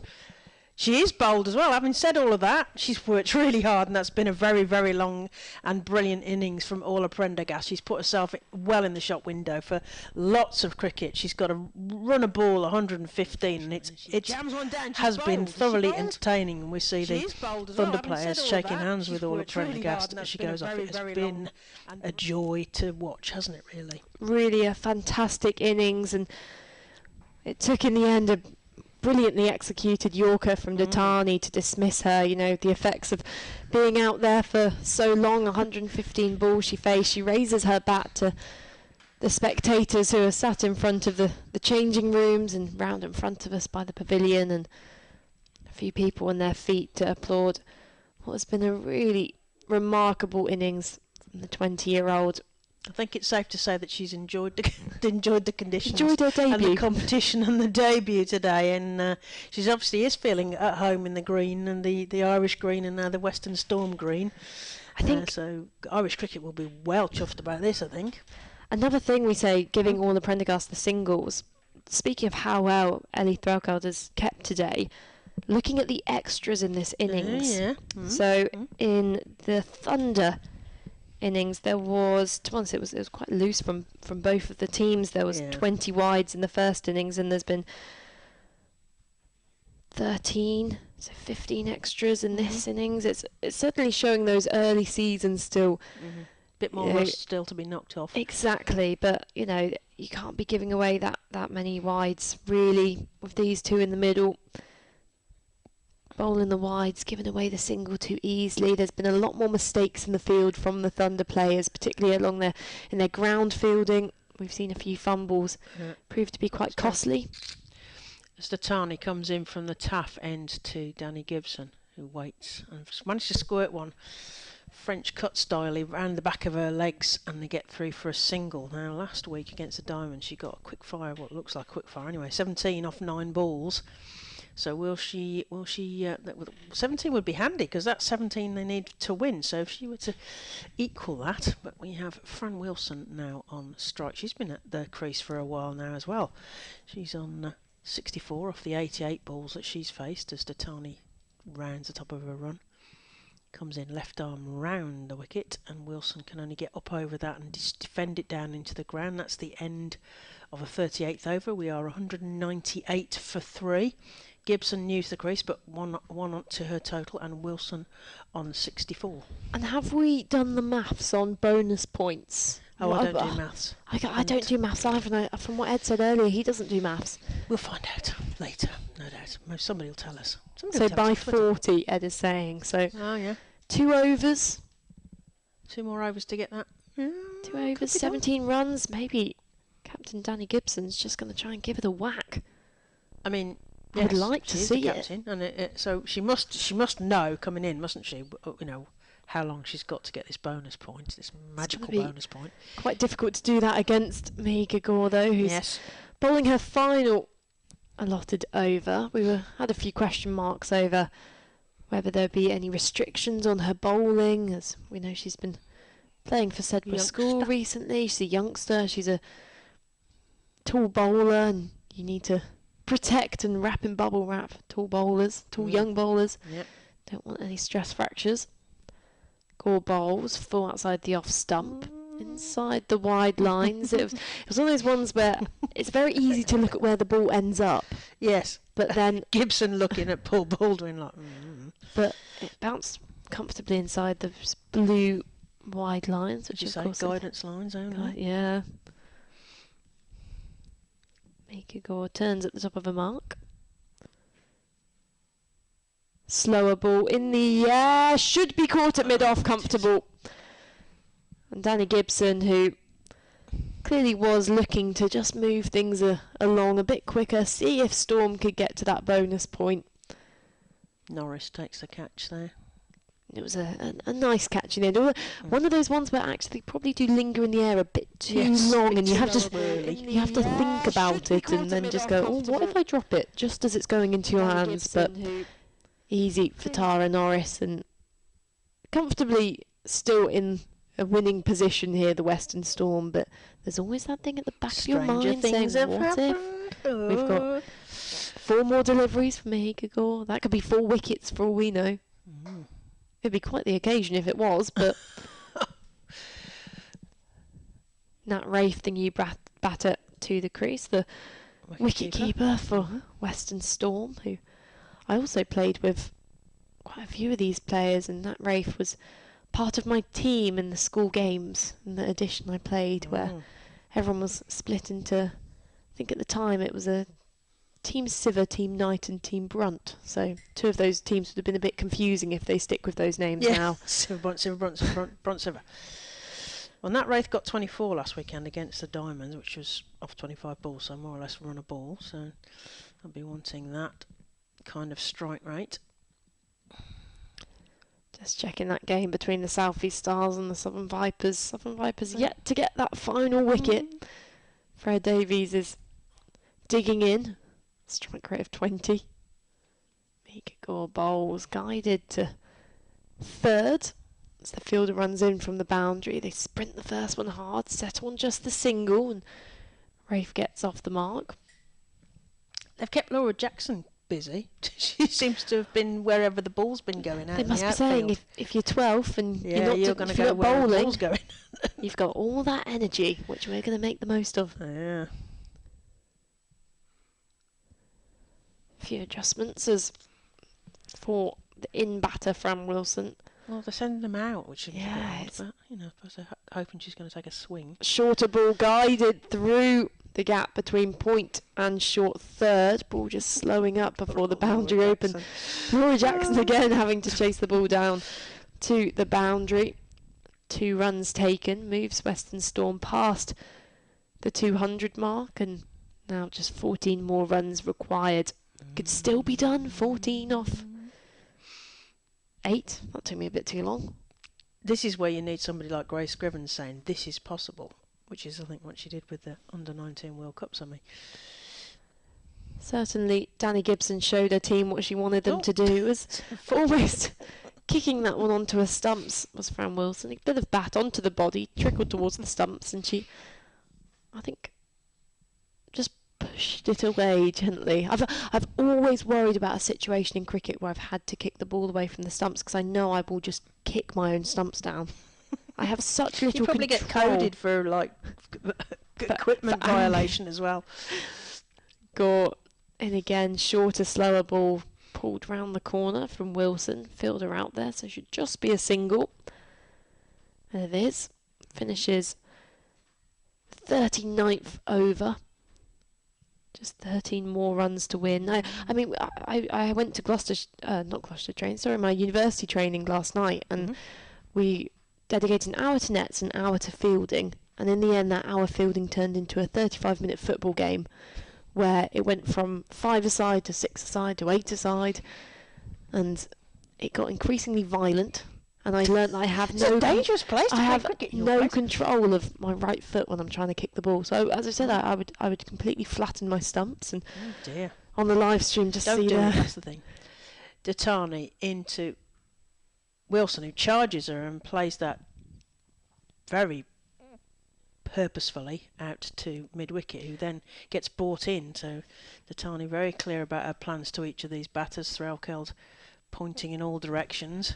We've got the third going out. We've got Fine going more square. We've got fielders coming in cover and mid-wicket shorter. Datani bangs that one in, and there's a sort of tickle from Nat Wraith down to the third fielder, who has to go finer to field that ball in. Just another single. So 11 to win. 204 for 4 into the 40th over. Can they get that bonus point? If we're right and it is the 40th over, they've got some going to go this over. 4 balls to get those 11 runs as Datani comes in from the taff end, left arm around, and that's hit by Wilson again to mid-wicket, and it goes on. The fielder unfortunately goes over the top of the ball. That's 4 more runs. This is making the required runs much shorter. So now they need 7 to win. 3 more balls on this over. Can they get that bonus point? Around. And Datani really banged that ball in, trying to do a bouncer, but the ball was not responding, and it just sits up, and Wilson smacks it for 4 through mid-wicket. Well, Ed's been doing the maths. Has he? And it turns out it's a bit different to what we thought. Oh no, Datani into Wilson, who tries to play that off her legs, but only manages to wear a bruise, I think, instead. They actually have until 40.1. Ah! One extra ball. That could change it all. It could be. They need 7 to win. 2 more balls on this over, but 3 more balls for them to get those 7 runs. So it is infinitely possible. Where's the boundary? Where is the boundary? That's down right. the ground. Always back past the bowler at Sophia Gardens. Wilson crouches and waits. She works that into the leg side. There's 2 square leg fielders converging on each other, and do manage to pick the ball up. Ooh, I think they only get the single. I think that was 2 there, and actually, yeah, they've that been Rafe quicker was off. really up for that one. Fran Wilson may be protecting over a batting average. Oh no, apologies, the wrong way round. Fran Wilson was up for that one, and Nat Rafe actually wanted the strike. She's been sitting watching. What's she thinking? You've got to hit a boundary this ball, Nat Rafe. Rafe on 2 off the balls that she's faced. Datani left down round. Oh, straight through to the wicket keeper. Another ball gone. That's the end of the over. 209 for 4. So Western Storm needs 6 runs to win off. Well, 1 ball if they're going to get the the bonus point as Melissa Story's taking her own kit apart when she's not trying to catapult the technical stuff into the back of the box. So I'm going to be joined by the lovely Ed back on. We're nearly there now, Ed. Yeah, we are. I've never met anybody so It's dangerous, prone isn't to it? dismantling the equipment as Melissa Story. Talk about a bull in a china shop. We're going to need danger money.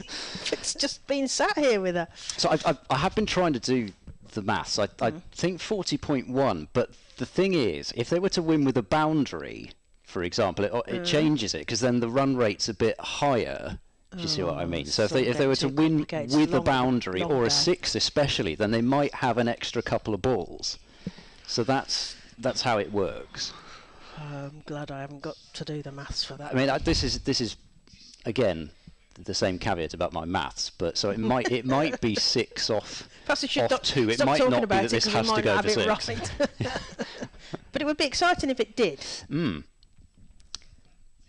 So here we go. Norris bowling and slapped straight to mid-off by Wilson. There's no run, and the fact that the field was in so tight there, apart from the leg side, which was back, leads me to believe that I was probably right in my calculation, because everybody's just taken a couple of steps back now on the infield.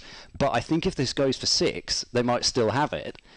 It's been driven away. It won't go for 6. It won't be a run at all, even out into the covers. And Danny we wait Collins checks longer. his spikes again because he's still suffering slight after effects of that nasty twist earlier in the game. Yeah, I mean, they've been battered and bruised here of Thunder. So got a big squad, quite a lot of people they could bring in. Down the pitch, driving is Wilson, but mid-off in the form of Gore will field. I mean, they've got one of the bigger squads out there, I would think, and a lot of very talented players who aren't playing in this game. Hannah Jones isn't playing, one of the more talented spinners. Yep, Phoebe Graham on the seam line. Daisy Mullen, who I think took a hat-trick in county game the other day. Reverse lap comes out from Fran Wilson. Must have got some bat on that, otherwise she might have been in trouble. And it's another run. I've got Olivia Bell's not playing. Steph Butler, who they've pinched from Central Spark, she's not playing. Alice Clark, I'm sure she's not pinched. Alice Clark, Sophie Eccleston, Phoebe Graham, Hannah Jones, Laura Marshall, all in Montgomery, Daisy Mullen, Sashi Pye, Sophia Turner. I mean, like you say, they've got a big roster there if they're all available, etc. Yeah. So, and of course, Kate Cross, who played in the first game and hasn't played in this game as well. So obviously they might need it. Unfortunately, there's been a few mishaps out there. Well, that's pulled away powerfully out towards deep square, and the slide is a good one out there on the boundary, and a couple of runs is all that. In fact, I say a couple of runs. They only ran one. No, they did go back. They did come back for 2. They did come back for 2. I was going to say, sorry. Admiring the shot. I just took a single. That'd be me batting that, would it? Well, I didn't think that would happen, but there we go. 3 to win. Oh, and that's pulled again, but this time it's a much easier piece of fielding for Liberty Heap out at deep backward square. So, the end of another over. 2 to win. Have to wait for another over. 2 to win. The last Storm on 213 for 4. It's the last game standing as well, with Southern Vipers wrapping up a 158-run victory over South East Stars. Back with a bang. I'd imagine Charlotte Edwards would have had a few words to say after the opening performance. So, yeah, I don't think she's the sort of coach who's used to. Well, she isn't used to losing 2 games in a row. I mean, I saw the sort of like press conference. It was like her reaction after that. She was clearly steam coming out of her ears, and not used to being in that position really. As Datani just looks up the field that she's got Western Storm only need 2 to win. And they've just brought in Danny Collins to short square, Datani in. And that's... Nat Wraith tries to play that through the gaps in the field but doesn't succeed. There was no run. And Melissa's just signalled that she was the one doing the interview. Oh, was Charlotte it? Edwards. Yes. I mean, Oh, that's. I've had to do Yes. a few difficult interviews in my time, but I would imagine Charlotte Edwards after a loss is right up there, and it's the first Yes. time she had to do it. Yes, and unusual Wow, what a position baptism of fire. for her. That's down the leg side. That's going to be a wide. They really can ill afford giving these away. 1 to win for Western Storm, the home side, batting against Thunder in this Rachael Heyhoe Flint 50 over game. But we're not going to get to 50 overs at this rate, barring some very odd circumstances here as Datani comes in, left arm round, the right-handed Nat Wraith. Can they get the single? No, is the answer. Goes straight to the fielder at short square leg.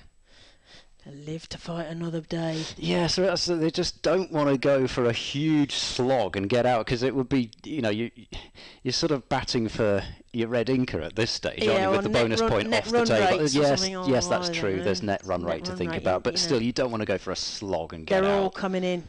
They've brought them all in. Everyone inside the ring. And it's gone up and over. It's going out towards the boundary. It's scaring the pigeons off the outfield. It's gone over the rope. And that's the winning runs there. Hit by Nat Wraith.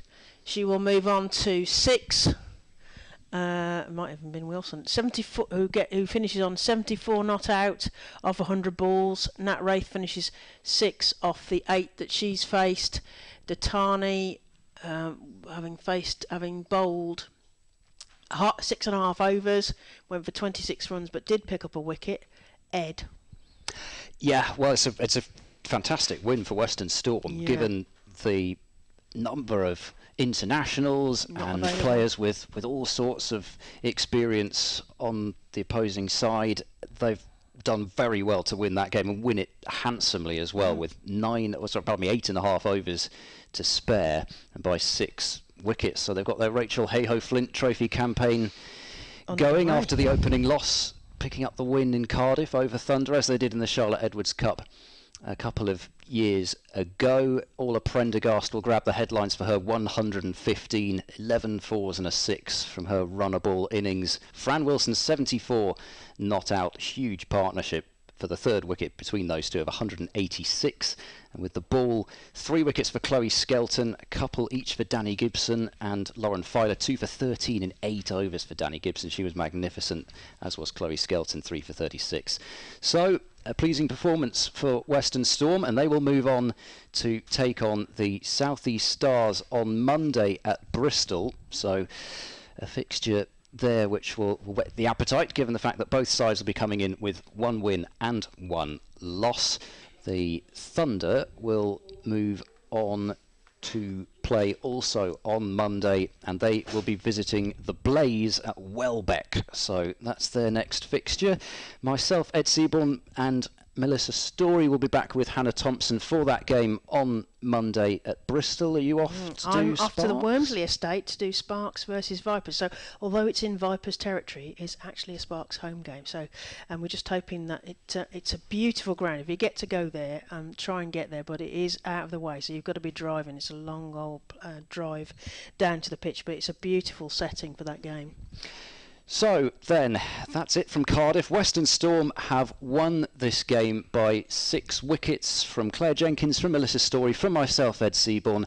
Have a magnificent rest of your day, and we'll speak to you again soon. Safe journey home.